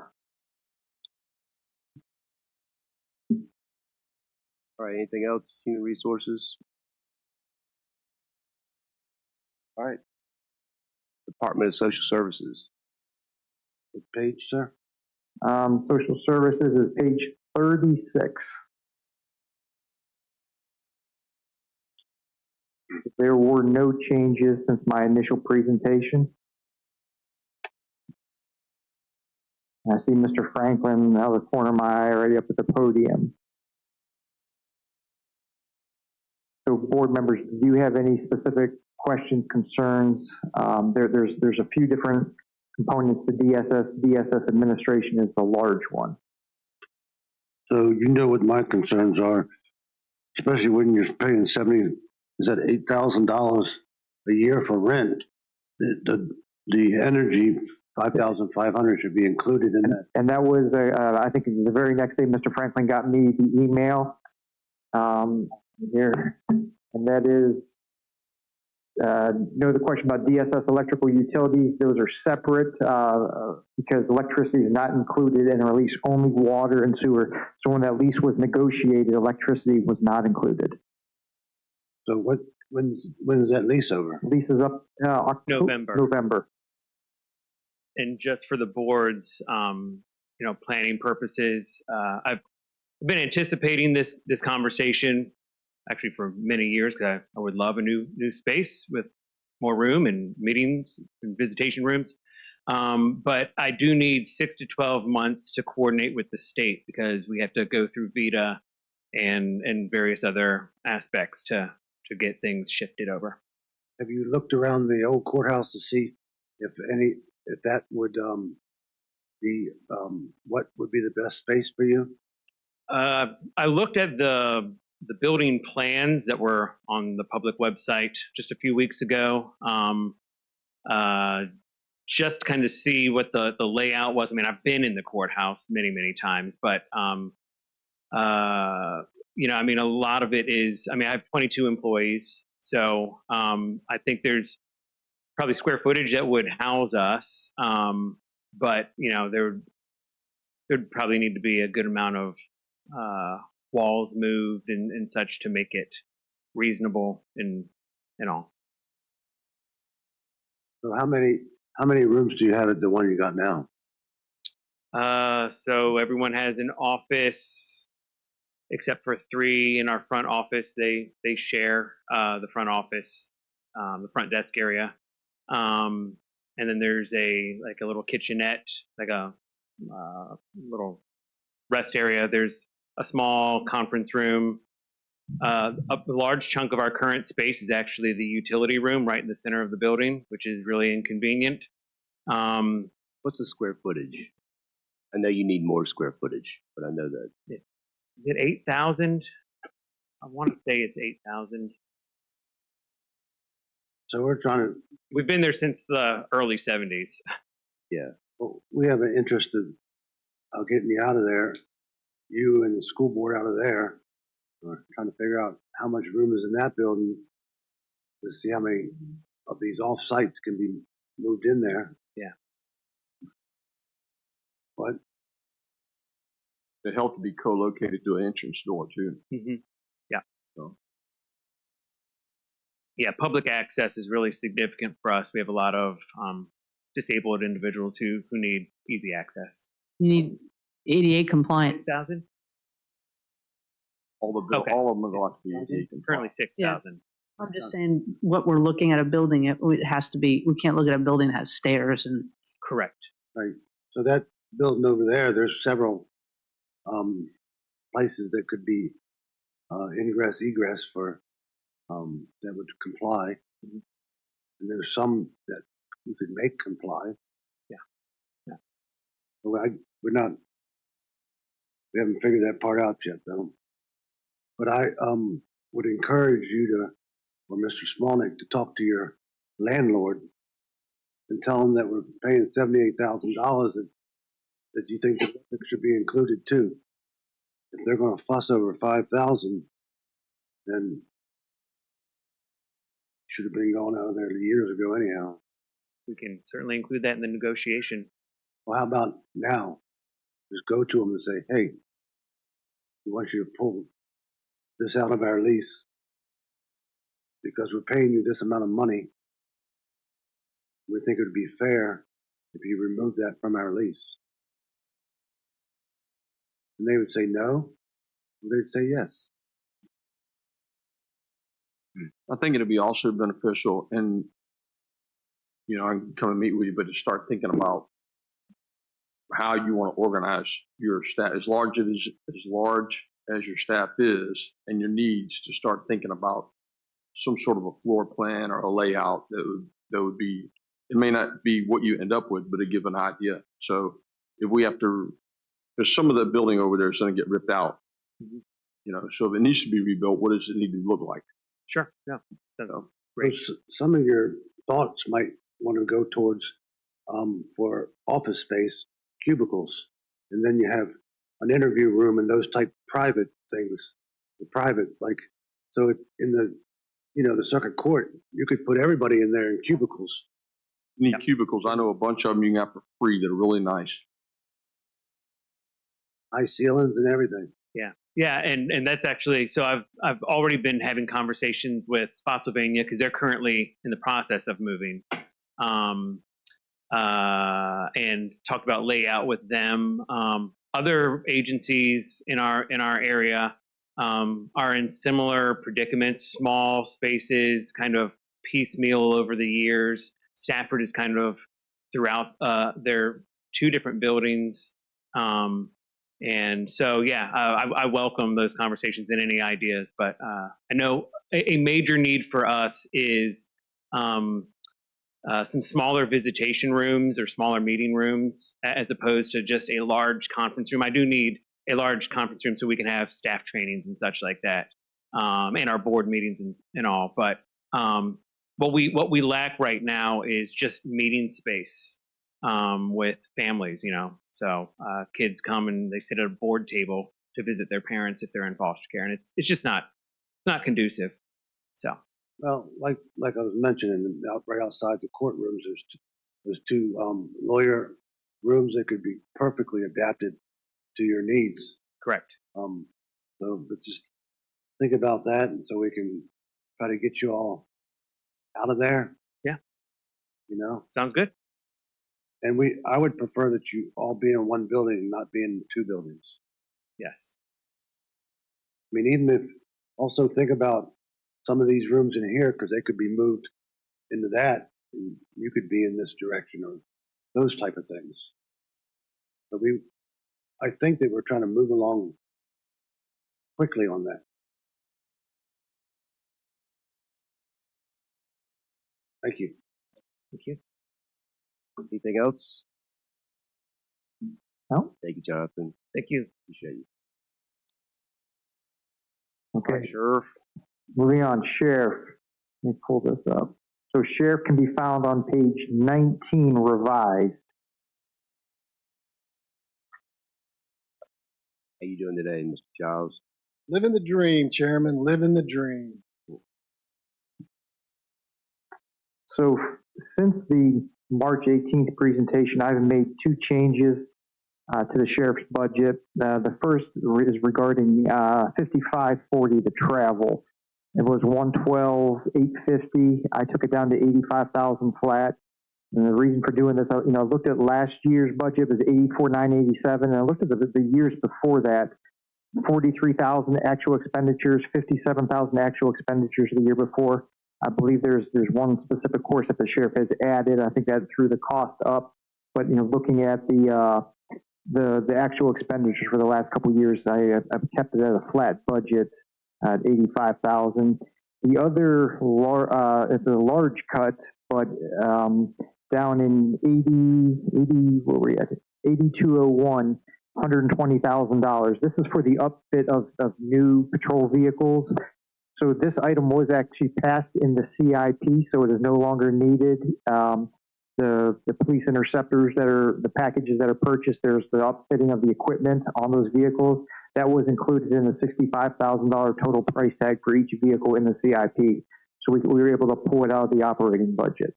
So those are the 2 large cuts that I've made from Sheriff's. And I think Sheriff and I spoke 30 minutes ago. Is it this or the 911? It's the 911 budget.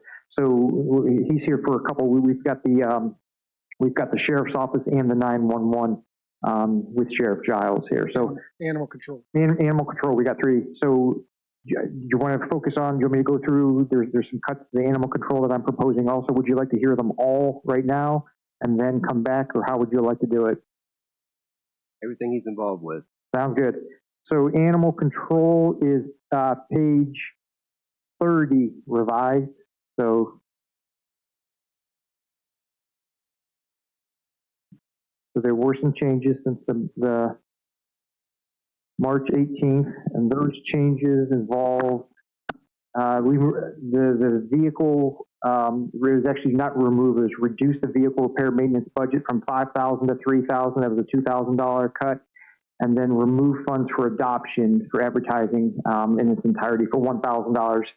You know, I think pet adoption is great, but you know, one thing that caught my eye as I drove down the road a couple days ago was the vaccination clinic on the sign out there. I was like, well, there's an option right there for advertising. If the board wants to keep it, that's fine. Again, I'm looking at, you know, really everything here in the budget in its totality. And the other item would be E91, which is page 23. Those are three departments under sheriff. Can we go to the increase in due to replacement of the kennels on page 19? Okay. What are the increases? Which budget are you talking there? Are you talking the sheriff's office or are you talking animal control? Sheriff's office. Page 19, increases due to replacement of kennels is 20,000. No, that's a misrepresentation. It's the whole canine services. That includes the care and maintenance, insurance, and then the replacement of the kennels. The replacement of the kennels is only 5,000 each. Okay, so that's not increased due to replacement of the kennels. Well, 5,000 of it. It's 5,000 of that. Okay. Is the increase. What was the other 15? You had care and maintenance at 4,000 for 2 dogs, which is the 8,000, and then the canine insurance is for 2 canines is 1,000 each. So it's the same. Last year was 10K for the services, and with the addition of the 10,000 for the 2 kennels, bumps it up to the 20K. Okay. It's up here on the board, Ms. Collins. You want to see? Yeah, I can't see that. I keep telling y'all, I can't see that. It's big. Yeah, I still can't see it. Okay, thanks. There. Right. The 54,000 for on page 19, still on the main budget. Replace outdated equipment. Pretty big. I don't have those numbers as far as for the pages. I need the account number. What's the account? The what? What's the account? Is it 3162? What is the 8103?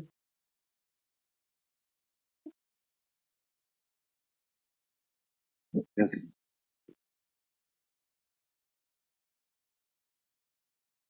These are the patrol dash cams, I believe.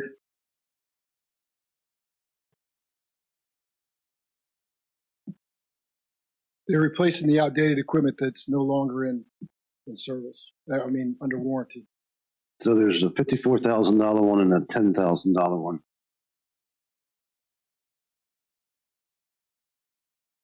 And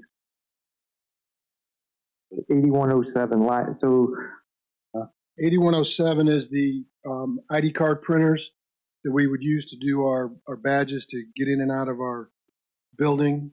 And the battery backups are to replace the existing outdated battery backups in the office. Okay. The human resources doesn't do your ID thing? No, we do it ourselves. Mr. Smolnick, why is that? It's easier for us to get them and more expeditiously done when we do changes. That's interesting. Okay, thank you. Yeah. Okay. I'm kind of surprised that it's only $1,000 in the budget for extradition of prisoners out of state. Because we get reimbursed by the Supreme Court of Virginia. So you have something 1,000 extra. That covers what we do, and then we get reimbursed. Okay. Okay.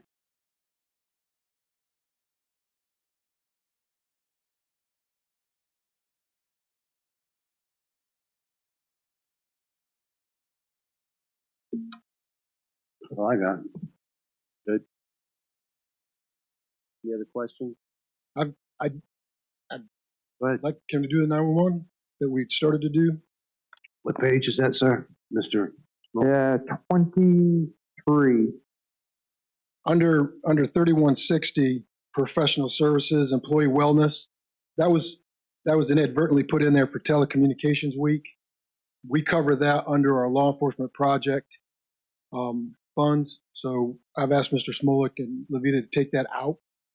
That's a $3,000 that we were going to budget for telecommunications week, which is next week. But that doesn't need to be in there because it was duplicated inadvertently. And then there's 5801 in dues and membership. A quantity of 22 was put in there for APCO memberships, and APCO is the automated medical system that we use. We have to be members of that, and we had inadvertently put in a quantity of 22 for 160 each, which was a total of 3,520.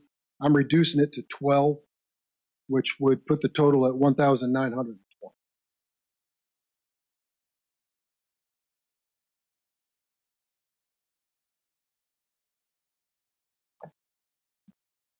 Thank you for the voluntary reductions.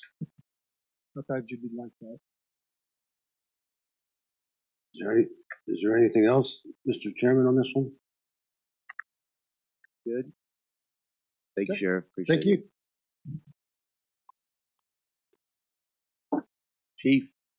All right, thank you, Board. Next we have fire rescue. There are several budgets here. Let me pull these up. Can we do them one page at a time so I can? Yeah, we can do one page at a time. What's the first one? We'll go emergency services 24 revised. 24R.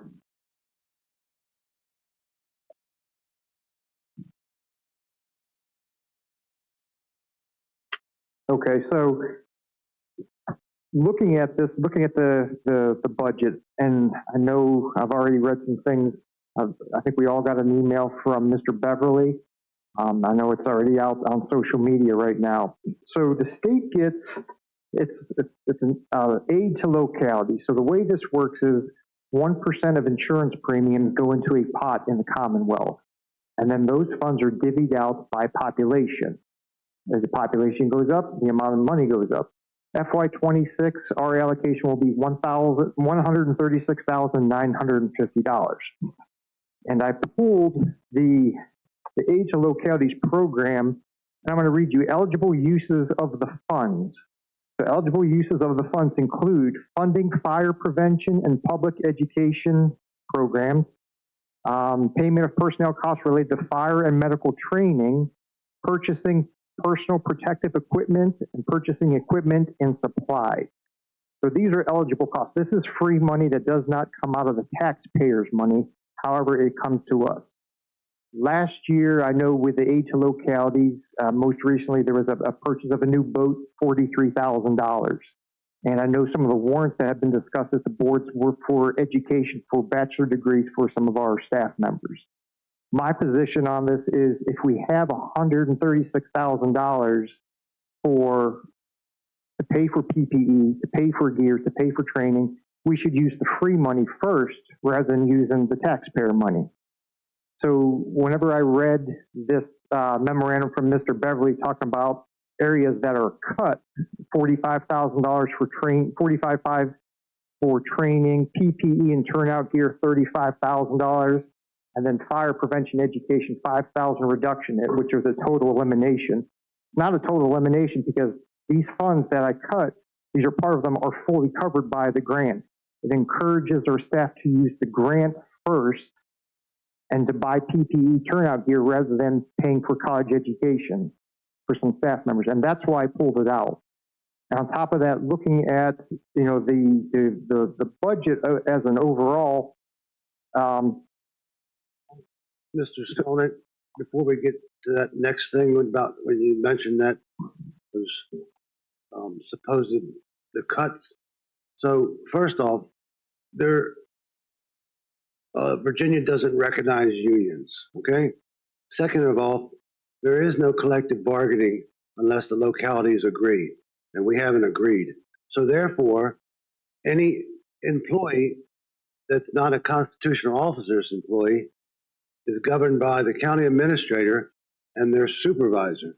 So according to our county policy and the fire department's SOPs, they cannot put out that type of stuff without it going through the chief and you.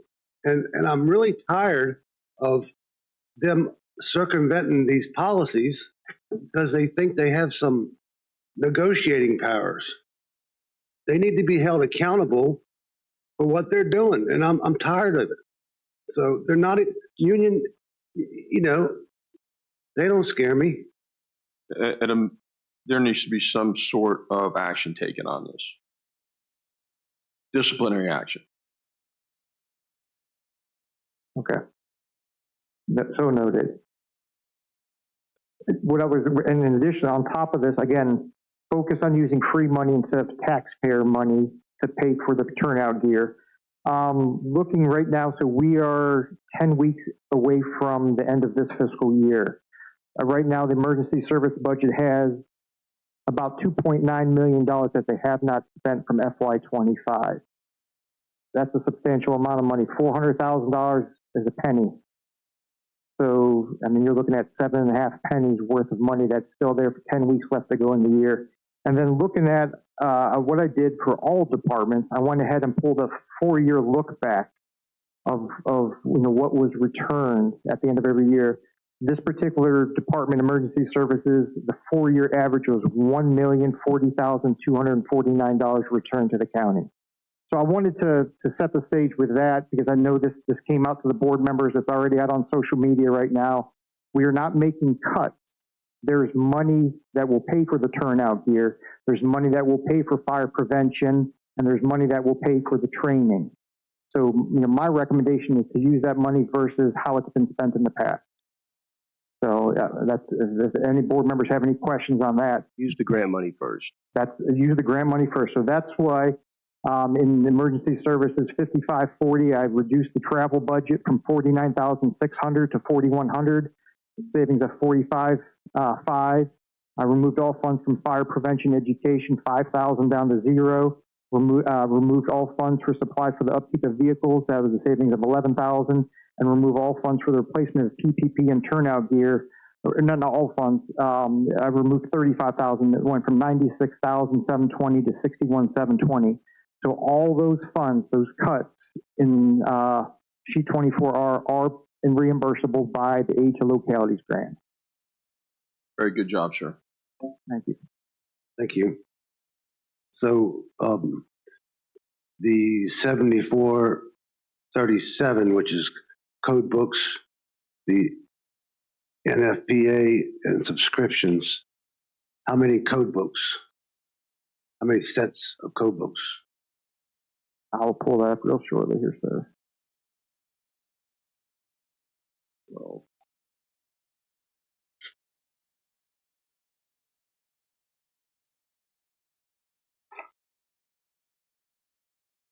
I believe it's 5.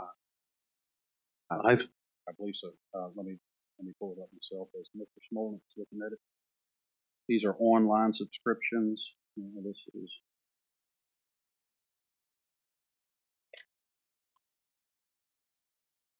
So here we have NFPA code subscription 1777. There's a weather bug subscription for 1,000.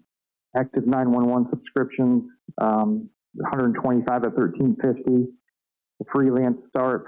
No, that's taken out. I'm sorry. Fire engineering one at $34. Fire and police selection one at $1,612. NFPA 921 code books. There's one at $325. And a digital code book subscription, one at $1,000. One digital code book. One digital code book. So that means that all fire and rescue can see that one. That's correct. Right. Yes. They don't need the others, right? Or what he mentioned was not code books. What Mr. Smolden, I think he just read down the list. So there's other things that are subscriptions. So, for example, the NFPA code subscription is our online to the entire fire code. So we, I won't get into, I guess, all the details, but I can tell you that if we did not utilize it the way we are utilizing it, it would be 10 times as expensive. So there's one subscription to that? Correct. Okay, no problem. but that's not a code book. That's the subscription to the code. And then the code books on number 8. Virginia code? That's at One Digital that's shared. That's Virginia code books? Yes, sir. Okay. So there's 1 and 1? 1 and 1. Okay. And then the other subscriptions, so you need the code books and you need the NFPA, but I don't think that that's necessary for the other subscriptions.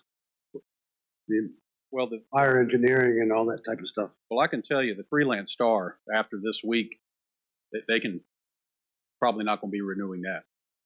Hope not. So that's a different story. If you want to wipe out, reduce our budget by $505, already noted.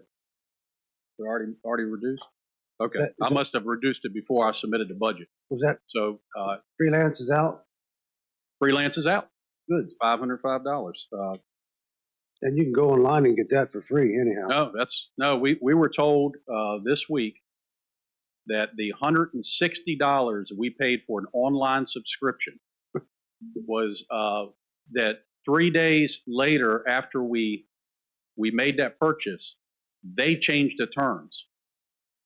And they never notified us, and they took that $160 credit or payment that we made and charged us $40 per month.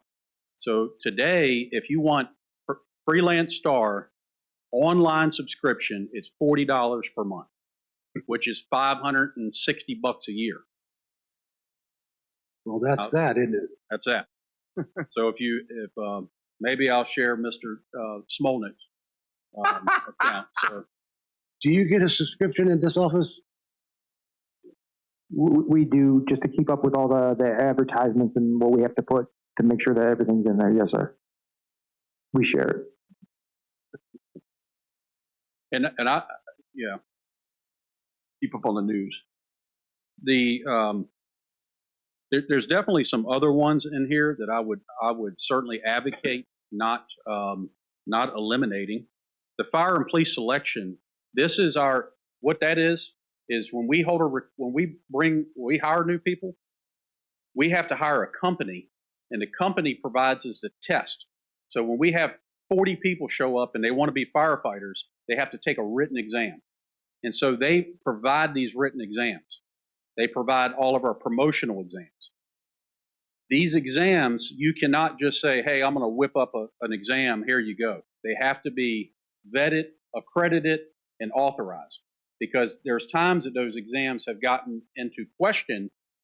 Mr. Collins certainly knows, where he retired from. Promotional processes are very, at least in our department, they are a very, it's a very regimental process, and it has to be very, very vetted. So everything. How much you paying for those? I'm sorry? How much do you pay? It depends on the exam, and it's in the 1612. Okay. So that's that would be new and promotional. No problem. Fire engineering is magazine.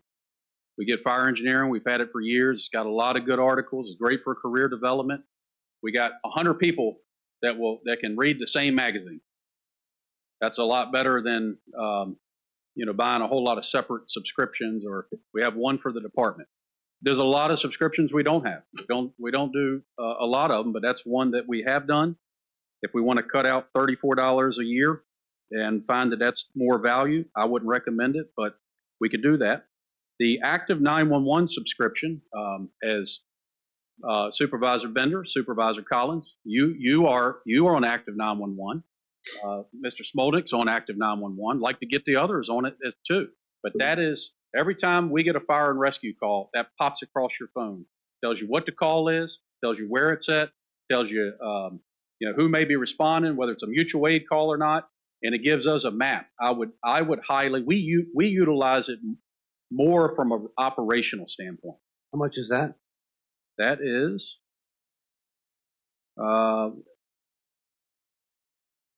it's 13. What I'm seeing is 125 at $13.50 a subscription. I don't have any problem with that. Could you, the past exam that you gave for new firefighters and your promotional exams passed. I don't want future. I don't want the people's. I just want a blank copy. I like to look at them. We can't give you one. Why not? I can't even keep one. Right, because people will take it and then they'll start using it. Once We it have gets to- out, they start selling to people, and I'm not. I want to see what the questions are. it doesn't work like that. Yeah, I would get in trouble. It's a proctor. The fire police selection, police would come lock me up, and I can't even keep one. In fact, they are when these tests come in, they are security taped. Okay, we have to open each tape for each individual, and that's how they charge us. So they charge us per each broken booklet, and then we have then they give us the 3-page copyright legalese of all the action that would be taken if you decide to put it on the Xerox machine. How about the study guides then? Surely they're accessible. Have a study guide? There's no study guide for it. You don't have study guides? No. Well, the promotion there's like books of what our industry, like it may say, hey, we're going to test you on they're based on certain text. That's correct.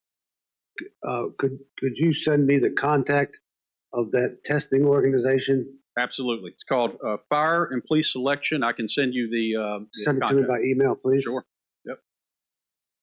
Is there anything else on this page 24?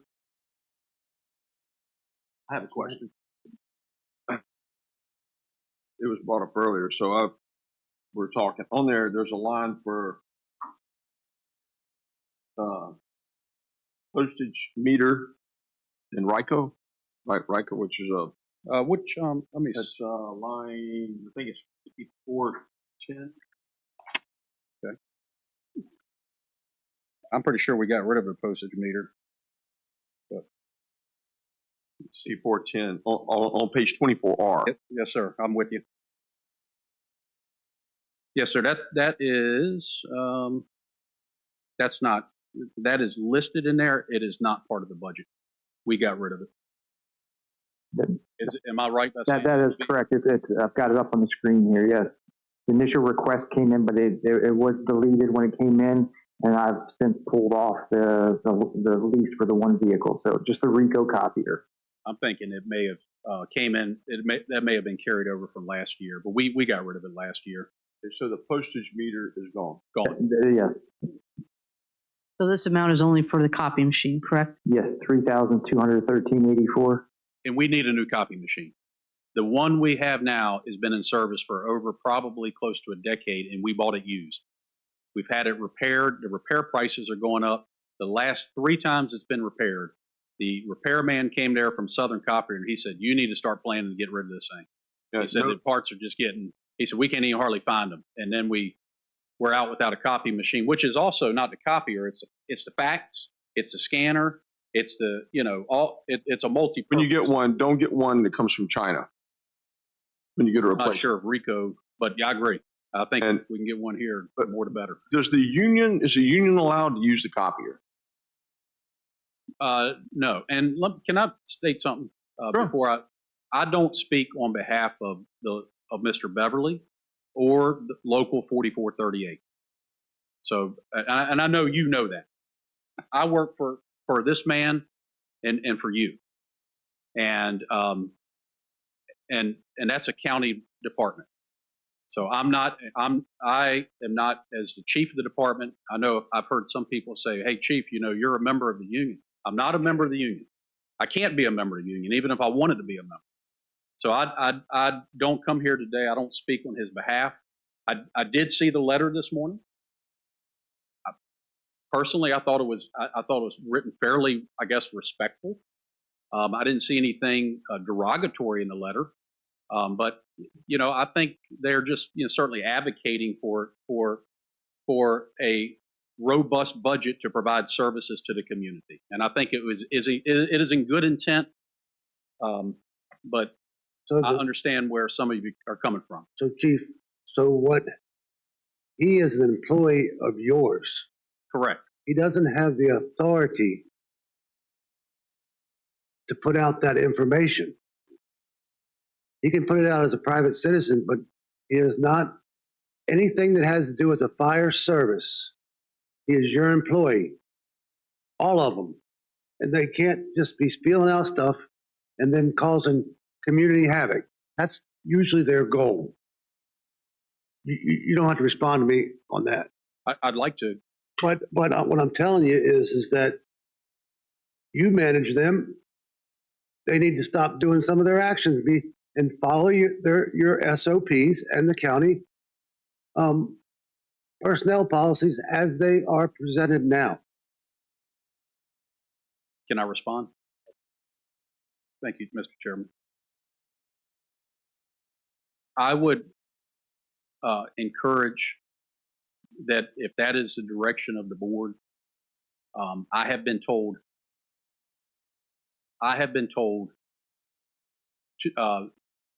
that is not the case in the past, and that they have a lot of rights. Now, you can't put the county can't write that on county letterhead.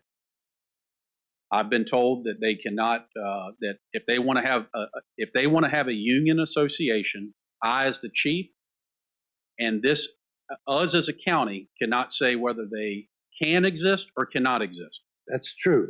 And they can't use the shield. They can't use the logos. They can't say that King George Fire and Rescue because they don't have the authority to do that. Only you do and Smolnik. So I've watched their pages, and they're out there with King George vehicles. I mean, it's pretty obvious, and King George uniforms and King George names and hats, and showing people's fires and showing people in negative situations, showing people's vehicles in accidents when their family members aren't even notified. So I've read your SOPs. I've read all the county thing, and they are in violation. I didn't say they couldn't participate in the union. I said they can't represent themselves as King George firefighters. I would like to have more of a discussion with Mr. Smolnik and probably just get something black and white for me of what it is that I'm supposed to enforce. I've been told by a county attorney in the past that I can't do anything about that. Well, I've run all this through our current county attorney. Yes, sir. And that's all that really matters at this point. Correct. Because whatever was in the past doesn't make a difference. It's today's rules and today's laws, today's SOPs, today's county policies. Tomorrow, the county policies and the SOPs could be different, but you have to operate on what you got. What you got, I'm in clear, and in my view, it's very clear, and the county attorney is very clear in these views. This is not open for interpretation, but that's between you and him. Okay, Mr. Solon. I'd just like to make the point. I don't have a problem with this email that came to us because it only came to us, and it was all inside the lifelines of your department and here among the Board of Supervisors. I absolutely don't want to see it on Facebook because it only tells one side of the story. And as Mr. Smolnik, laid out earlier, there's a whole other side of this, where these things that are being represented as being completely cut, there are alternate means of paying for it. And if it's out there like this, it looks like we're just telling you to do everything with nothing. Yeah, and it's a lie. Anything that's a half truth is a lie. And they don't ever, I'm sorry, but they don't ever put anything out to make us look good. Okay. And what they do is they try to pressure and bully. And it makes me want to do the opposite. It doesn't work on me. And I know it doesn't work on the rest of us either. And it's not the way to want to communicate with us. By trying to bring other people in to go against us, and then I got to explain it and know why, wherever I am, and people go, oh, I didn't know. Of course you didn't know because they didn't let you know that. They let you know a side that reflects in a certain way to lead people to believe a certain perspective that's not absolutely true. Half truth is a lie, right? And as I stated, I'm not here to speak on the no, you're not. local 44. But Mr. Collins is is right about one thing. They are your employees regardless of what little group they're in. So they have it. They basically, whenever they post this on Facebook, they're attacking us because they only told half the story. And honestly, I've been so busy today, I haven't even checked that they even posted anything. And we're not even being attacking against you. We're making you. And this is, look, this is no different than the conversation I had with the school superintendent about teachers breaking the same policy. So I'm not holding you to a different standard than I hold anybody else to. Right. You know, there's teachers that go on, they break policy, and I'm going, what are you going to do about that? That's against the guidelines. That's against the rules. He's like, okay, Mr. Davis, that's what you want. It's your job. It's your thing. Do what you got to do. But if people break rules. Yeah, I would like some of that clarity that Mr. Collins, Supervisor Collins, had spoke about. Because so we're going to table this off because it's not part of the budget, sure. Right? And it's not why you came here.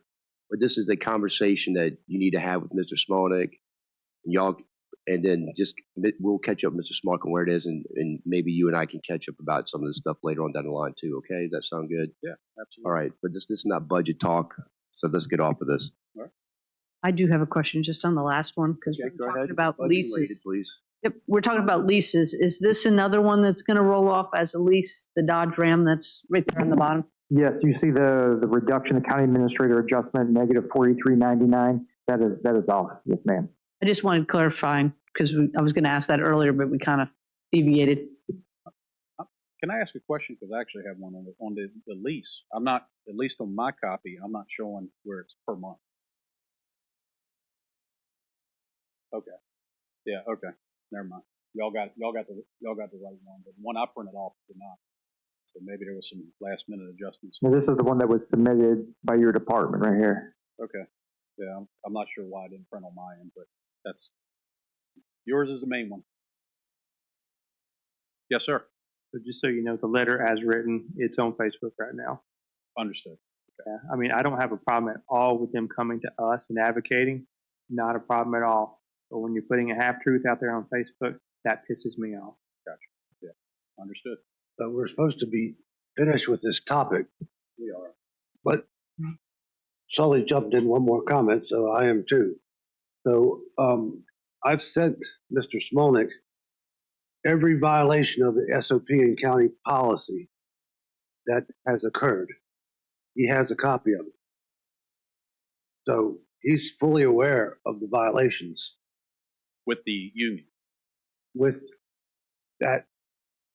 certain members of your department, yes.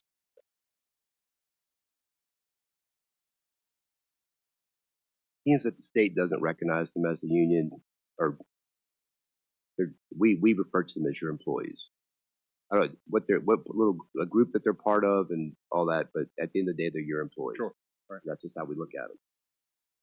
If they're Republican or Democrat or independents or liberals, they can be that, but they can't go out as a firefighter in their uniforms and so forth, representing the fire department and whatever that is.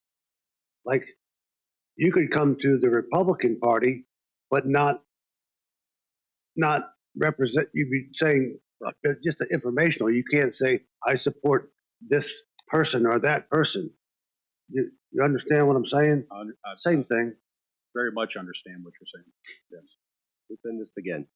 Thank you. Thank you, Mr. Moody. Anything else for the chief? Wasn't there another? We have more budgets for the fire. Yeah. Well, I'm certainly happy. I can go through any questions you have. Yeah, we have the emergency services. What number next? Oh, I'm sorry. Fire rescue sheet 25R. 25R. All right.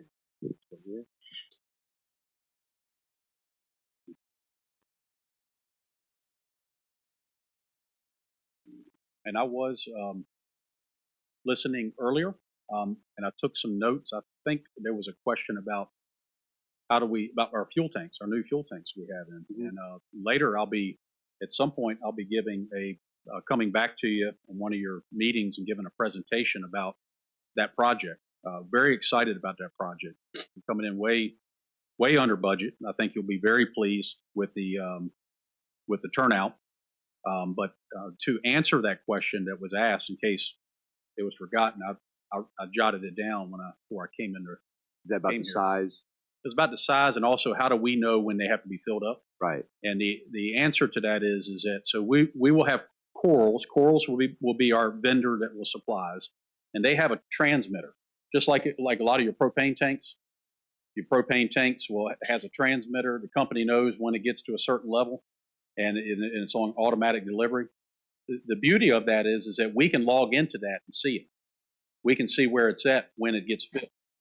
We also have a fuel management system, and that fuel management system will allow, so you just don't pick the nozzle up and start pumping gas. You got to have, we're working on it as we speak, but it'll be kind of like a two-part verification, authentication. You'll have to put in the vehicle number, and then you'll have to put in your unique ID. And then we will be able to run a report at the end of the month. So we just got diesel. Diesel was delivered last week, $3.27 a gallon.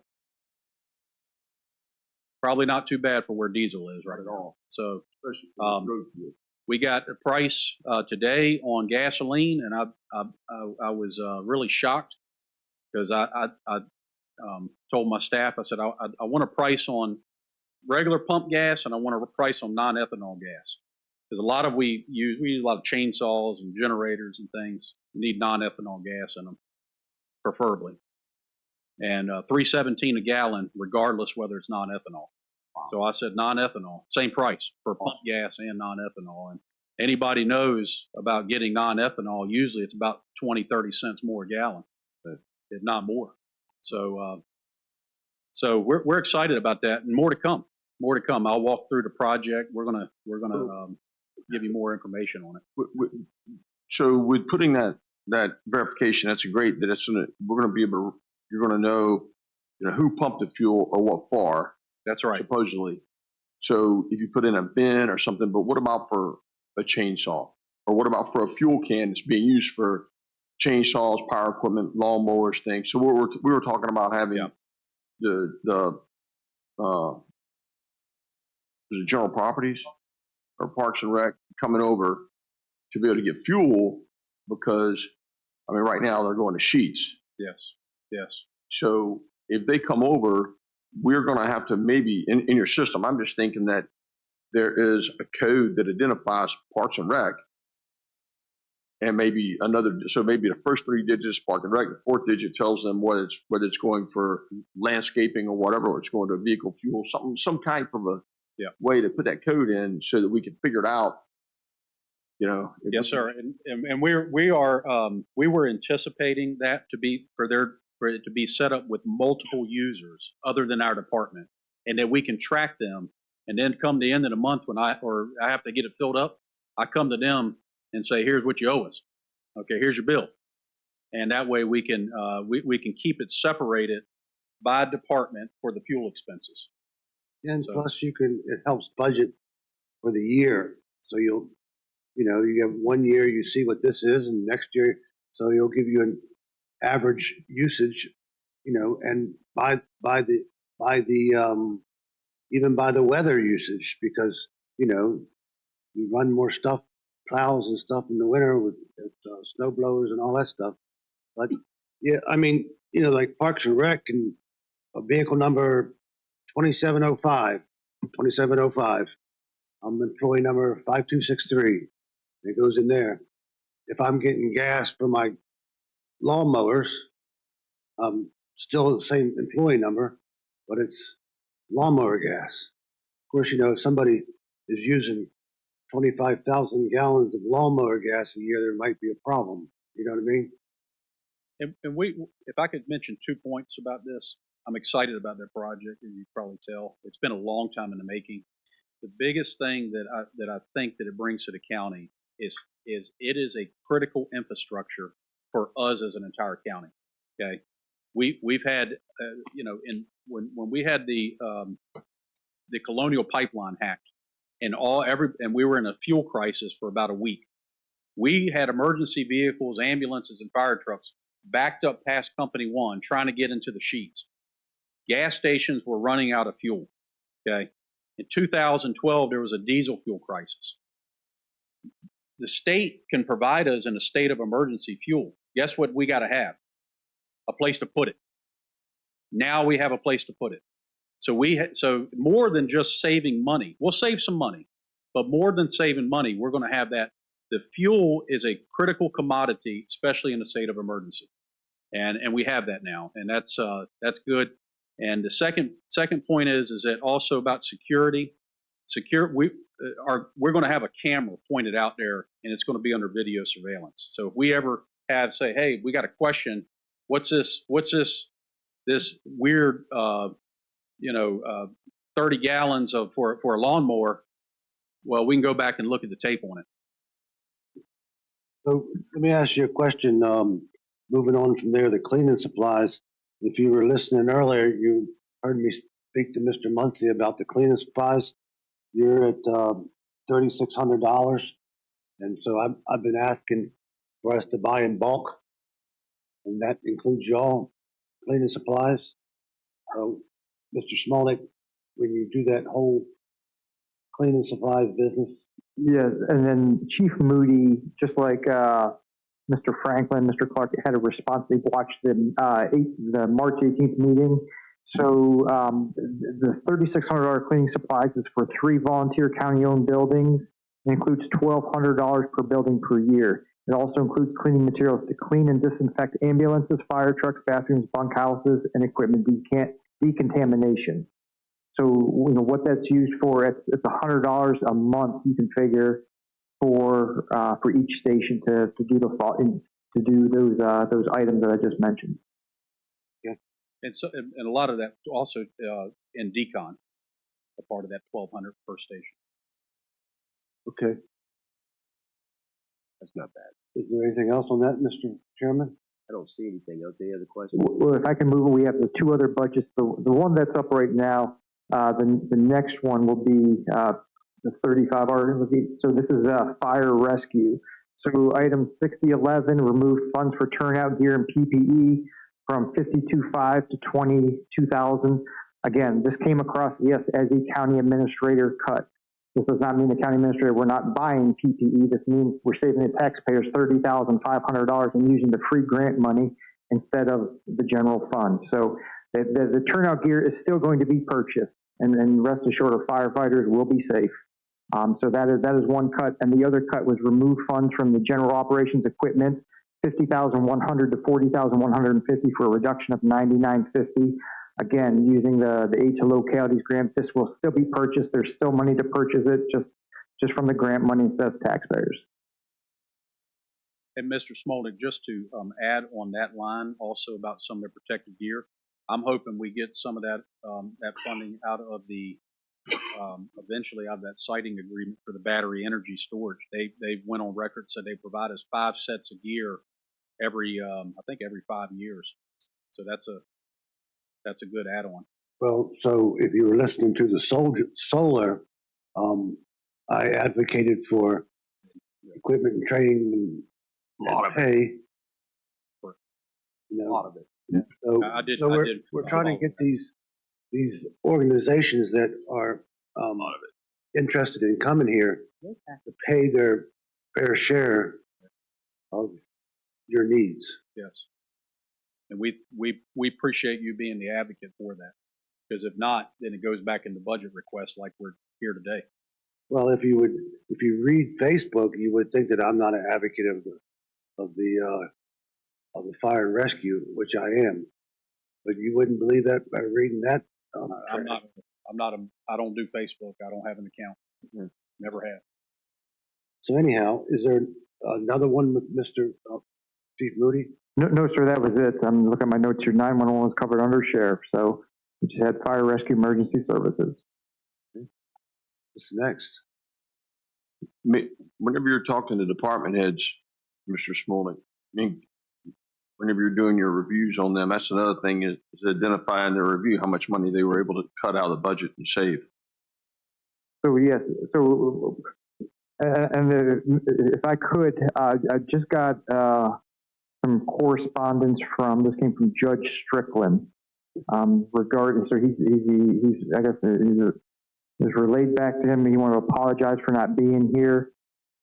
I'm not going to read this. He was attending duties in Westmoreland County. As it relates to requests for travel money, I advise you that the Commonwealth of Virginia does in fact pay for travel and fees for their annual judicial conference required by the Code of Virginia. Beyond that, all the education and training that we as judges participate in must be either paid by the localities in which we serve, or in some cases is provided by other federal or state grants.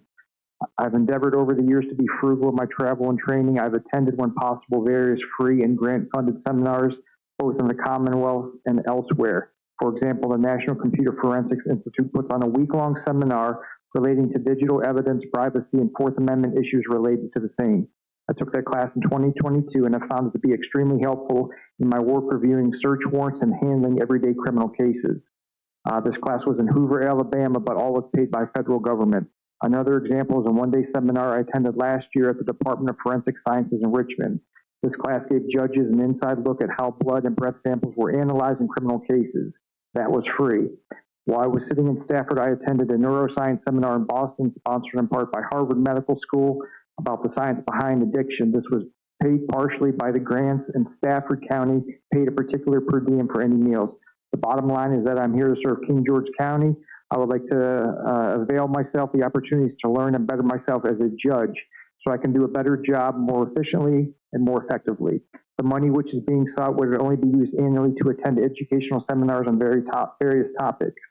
It is entirely possible that some years I will not attend any such programs, where in other years I may attend more than one. Rest assured, I am not choosing the seminars and classes based on the subject matter, my schedule, and the ultimate decision that I think they will make to make me a better judge. I recognize the need for you to scrutinize and make sure you are prudent gatekeepers of the county's money. Rest assured, I take very seriously my obligation to being a good steward of this position in all its efforts. Regarding the current situation I am in, I signed up for a judicial writing class at the National Judicial College in Reno, Nevada.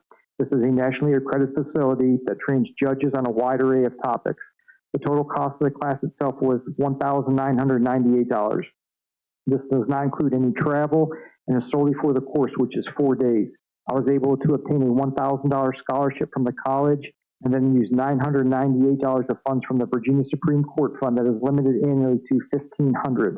They approved and paid that amount. This will leave my airfare, travel, and meals to be paid hopefully by the county. The hotels are at discounted rates for either government employees or at the college itself, and some of the lunches and breakfasts are included. I anticipate $500 to $700 in airfare, $500 to $700 in hotel fees, and perhaps $200 in meals. Thus, most of my travel training will be used for one class. Thank you in advance for consideration of this request. If you need further information or anything you would like to discuss, I'll be happy to do so. Sincerely, J. Bruce Strickland. So is Westmoreland going to do 40%? We do 60% since he's sitting both? That was kind of the question. I think it would be, do we do the 250 or do we do 60% of 250? I think is the question. I think it was 250 was it 250 a judge? I think that's what they had. I think that was combined courts. That was combined courts was 250 a judge. I guess I shouldn't get too fussy with the judges. I have a feeling that the county's going to be in front of some judges here. So Judge Strickland had $2,500 in his budget. To be honest, it is reasonable, and what he mentioned in that letter is very vital to being a judge, to be well informed on different topics.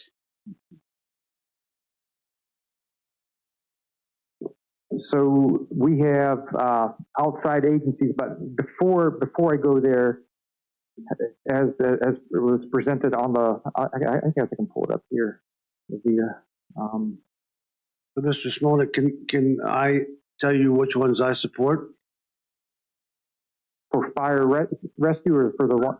For the outside agencies. Okay. If you want to go to outside agencies, let's go to outside agencies. Yes, sir. So really, where we're at, just for the public's knowledge, we had many requests come in for outside agencies. You know, looking at the budget, trying to find every penny in the budget. We made the decision to the ones that are state mandated, the ones that are mandated to be funded. We included those. Everything else, it was pulled. This was not an easy decision, but this is a fluid document. So, Mr. Collins, I just wanted to start with that piece of information.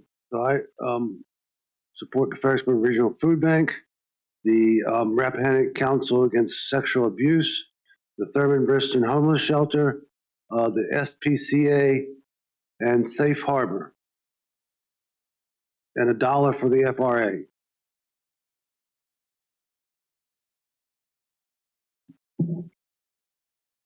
If I remember last year, they sent back, I figure FRA just nothing, not even bring it up, no money for. And also Love Thy Neighbor. I'm sorry I missed that one.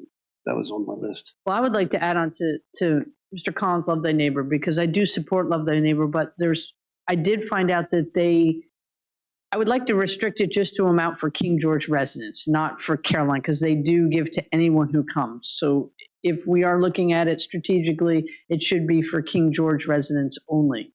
Because I know the Thurman Brisbane Center is the data they provided is for the residents from King George that come and use their services. Are they able to do that? I mean, isn't it kind of like a I don't know, but I know they had a very big ask that I think was a little too much, and I even said that. Yeah, I agree. That's way over the top. We can't do that. But I don't think the way they set things up, I don't think it lends itself to being able to track whether the money is going to a King George or a Caroline resident. Yeah, but you also better. So if somebody comes to that organization who gives out food, then there should not be a restriction. You know, you should give them the food. You know, Christ said, love your neighbor, not love thy neighbor if they're in King George. To love your enemies too. Yeah, love your enemies. That's the tough one. But the food bank in Fredericksburg, if I'm correct, helps bring food down to the Love Thy Neighbor, so they need to be in the mix too. They get a large portion from that. And Thurman Briston, back in the old days, I was against Thurman Briston because I don't like handouts. But what I learned over time is that it's a hand up, not a handout. So there's many. I'm advocating for you all right now. So when people come there, they have responsibilities. They can't be sex offenders and so forth. They get help with any type of addiction or those type of things. They have to work. They have for families. They have for male. They have for female. I mean, I wish the other one in Fredericksburg worked that way, but I'm all for Thurman Briston. So hopefully you can fund that. And I do get your mail every month. You don't have to keep sending me mail. I'm all in. You can save that. We do get You know what they call them upstairs when we give them in our box? Love letters from the Brisbane Center.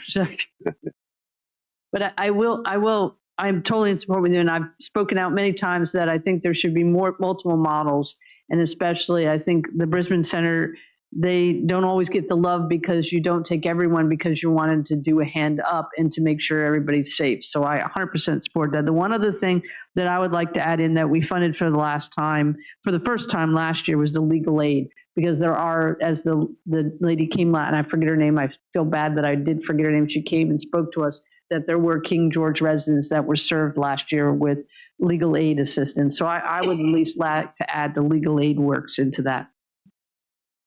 So can I ask, is there any of them we all agree on? But it's not even that, but you brought in Love Thy Neighbor. What dollar amount are you looking at with Love? Well, whatever you all agree. I want them to be funded. So I don't like the food banks. Ken, the only reason I'm saying the food bank is because they bring a bunch of food to Love Thy Neighbor. So they're their biggest supplier. So if you take money from them, then they won't bring food down here for Love Thy Neighbor. So that's the only reason why I added them with it.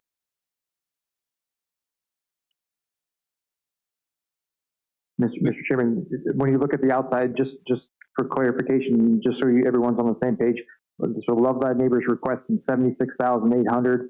So this will also fund one full-time staffer plus a second staffer at 30 hours a week.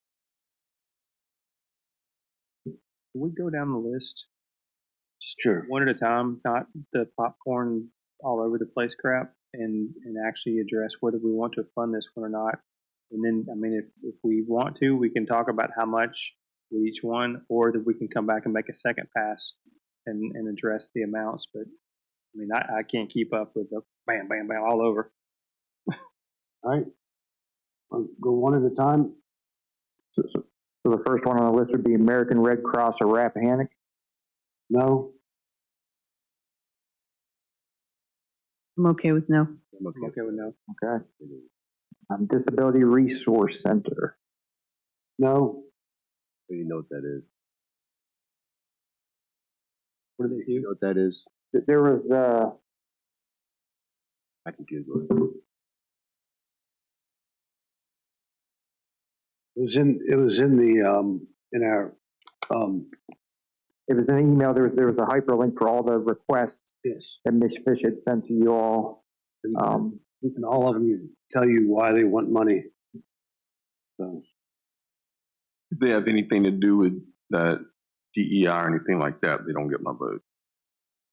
No, the disability is more about like individuals, say with functional autism, getting them to where they can have a job at Walmart and they have a little apartment where they share with like 2 or 3 people. You know, kind of living on their own independently. It helps fit with that type of thing. That's that Disability Resource Center? Right.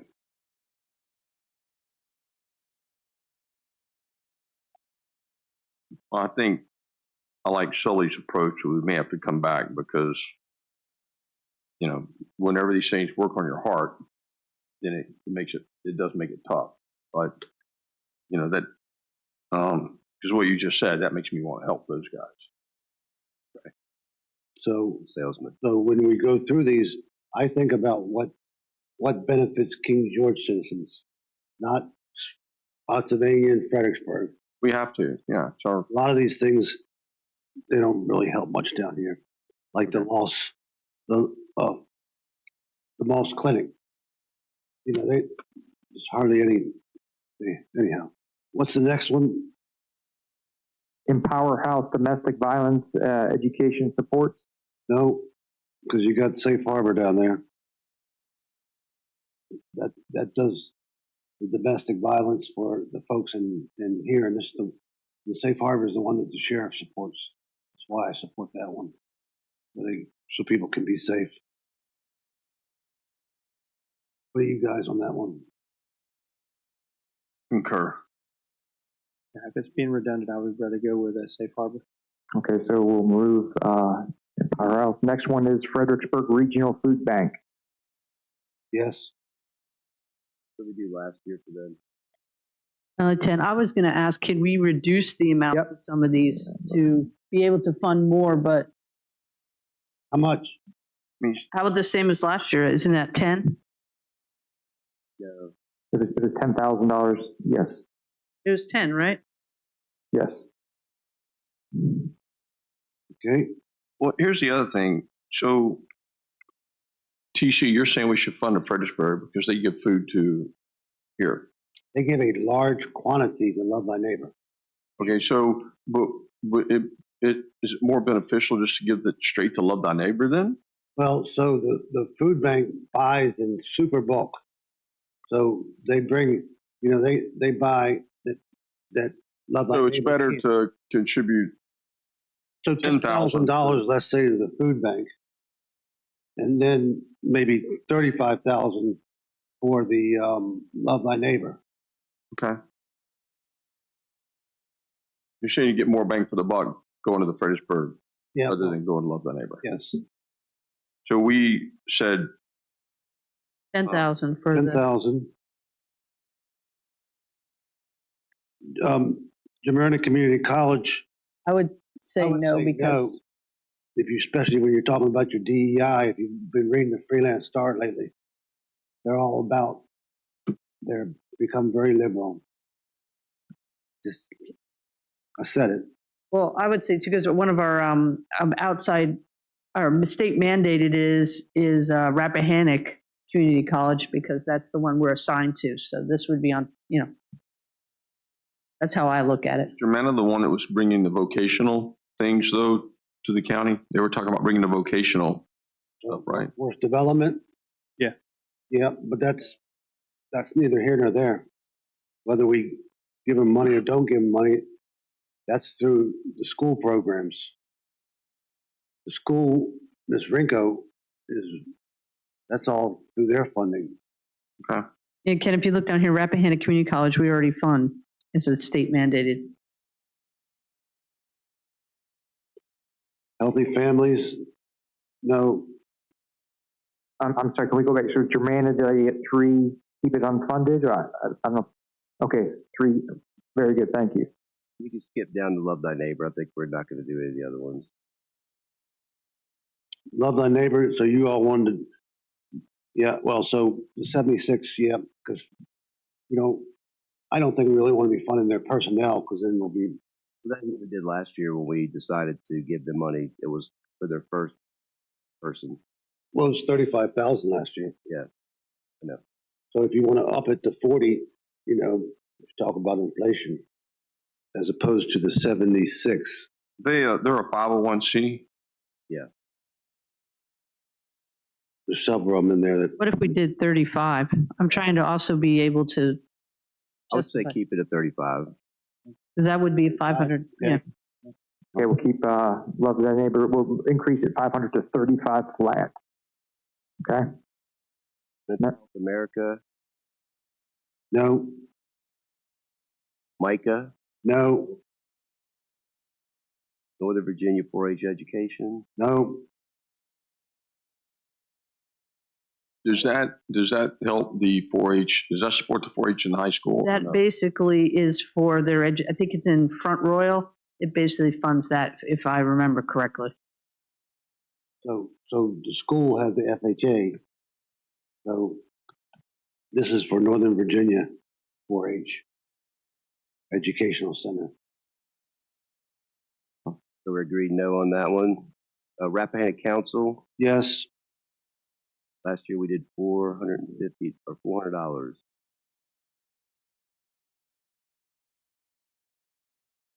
You want to make it 500? I was just going to say that. What about 5? 5. Okay. And actually, we didn't fund them last year. That's agreement. No. Then Rappahannock Refuge DBA. No. I don't know what that one is. We got 3 no's for the house. Just want to make sure we're hearing the notes. I just want to make sure we're in clear direction. Okay. If you don't hear a dollar amount, we're moving on then. Okay. And for Brisbane, I would suggest 36. Wait a minute, back up. Rappahannock Refuge, that's Lois Ann's Hope House. Yeah, but we didn't fund them last year. Okay. I was going to suggest Brisbane 36, since we're adding a little bit to each person's. About 42. About 36. About 45. About 36. How about 47? About 30. 36. No, I love you guys. You can tell. I do too, but we're going in the hole with each one of these. Thurman Brisbane 36,000. Yep. Virginia Community Food Connection. No. Fail safe error. No. Rexburg SP. No. Yes. I say no. Yes. Why are you so yes on it? Beside your 17-year-old dog you love so much. Did you just talk badly about my King George SPCA? So, you know, we have King George Shelter and we have the SPCA. And so what I found in my time in public service is that the things that people love in King George are their dogs and their guns. And so I have heard more about supporting the SPCA than anything actually on this list. Sorry. So how about then if we do about $3,000? Does this SPCA? That's not King George. That's Fredericksburg. Well, it's Fredericksburg, but I've adopted dogs out of there. So, they're down here too. They come down for events. The SPCA does all the time. They a no-kill shelter? They do the I don't know that answer. tear jerker commercials. Oh, you're talking about the They're all dog? tear jerker commercials where dogs are. So somebody suggested 3,000. Yeah, I suggested 3,000 just to make you happy. Okay. Is there one more for 3,000? I'll take that as long as we can give Legal Aid Works some money to them. Okay, 3,000 to SPCA. You got 3 people did that? Yeah. I would skip the Bay Consortium. Yes. And then the Legal Aid Works, I'm going to put a pitch for 5,000. Oh my! I thought you said you were going to do 3,000 since we took the 3 off the SPCA. Well, the SPCA we never funded before, did we? Yeah. No, we didn't fund that last year. Well, how about 3,000 for legal aid? All right. Wait a minute, hold on, let me. I don't really want to fund it, but I was trying to be a team player. Well, we've gone up on all of them, so that's why I was trying to be fair because we did fund them last year for the first time. How about 4? Forestry? 4 for what? Oh, or we skipped over, we go. Legal aid. No. What was legal aids? 3,000. 3,000. There's a reason I wanted to go one at a time. I went to 4. I'm 3. How many we got on 3? 3. 3, 3, 3. 3. Win. 3,000 legal aid works team. And then the rest of them, the bolded, these are state mandated, so they are all funded from Department of Forestry down to Tri-County Soil Water Conservation District. Alrighty. All right, then.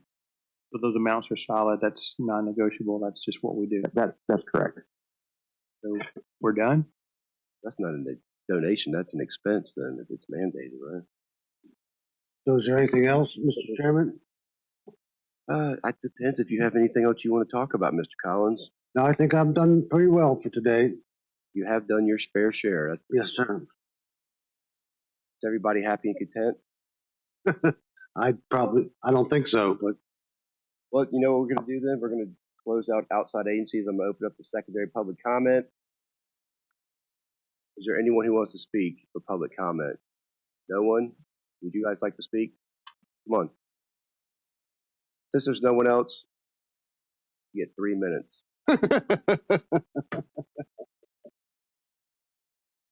Mr. Chair, Vice Chair, Supervisors, thank you very much for your support over the years. I'm David Cooper, the Director of the Risman Center. I just wanted to drill down to some numbers.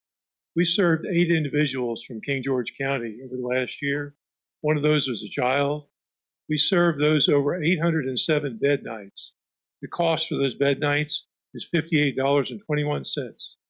That's about $46,000 worth of services. So we're grateful for the $36,000 of support coming from the county.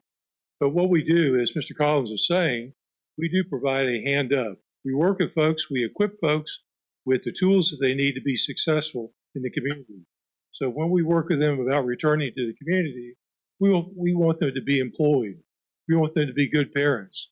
We want them to participate in our programming so they can be successful, productive citizens when they come back to the community. So we're grateful for your support. Thank you, sir. I thought you said 36. It's 46,000. Yeah, it was $35,396 last year, and I just heard. Did I hear 36 or 46 just now? 46, right? Wasn't it 46, TC? Yes, sir. That's a Ken, that's a tax write-off for you, buddy. Yeah, it went We're right a on. nonprofit. It went right on through. But so where do you live, sir? I live in Caroline County, but I work in King George. King George. And I want to say very briefly, we have a lady that comes from King George. She served the elementary school children here as a cafeteria worker for years. She comes out to our center almost every day. And Gloria Burrell, I can tell you, is a wonderful lady. She too, you probably know her name. And without her, we could not produce some of the food and services that we do. So we're grateful for King George. And we served recently 8 folks from King George. We're hoping that number doesn't go up, but we're prepared. She is a great lady.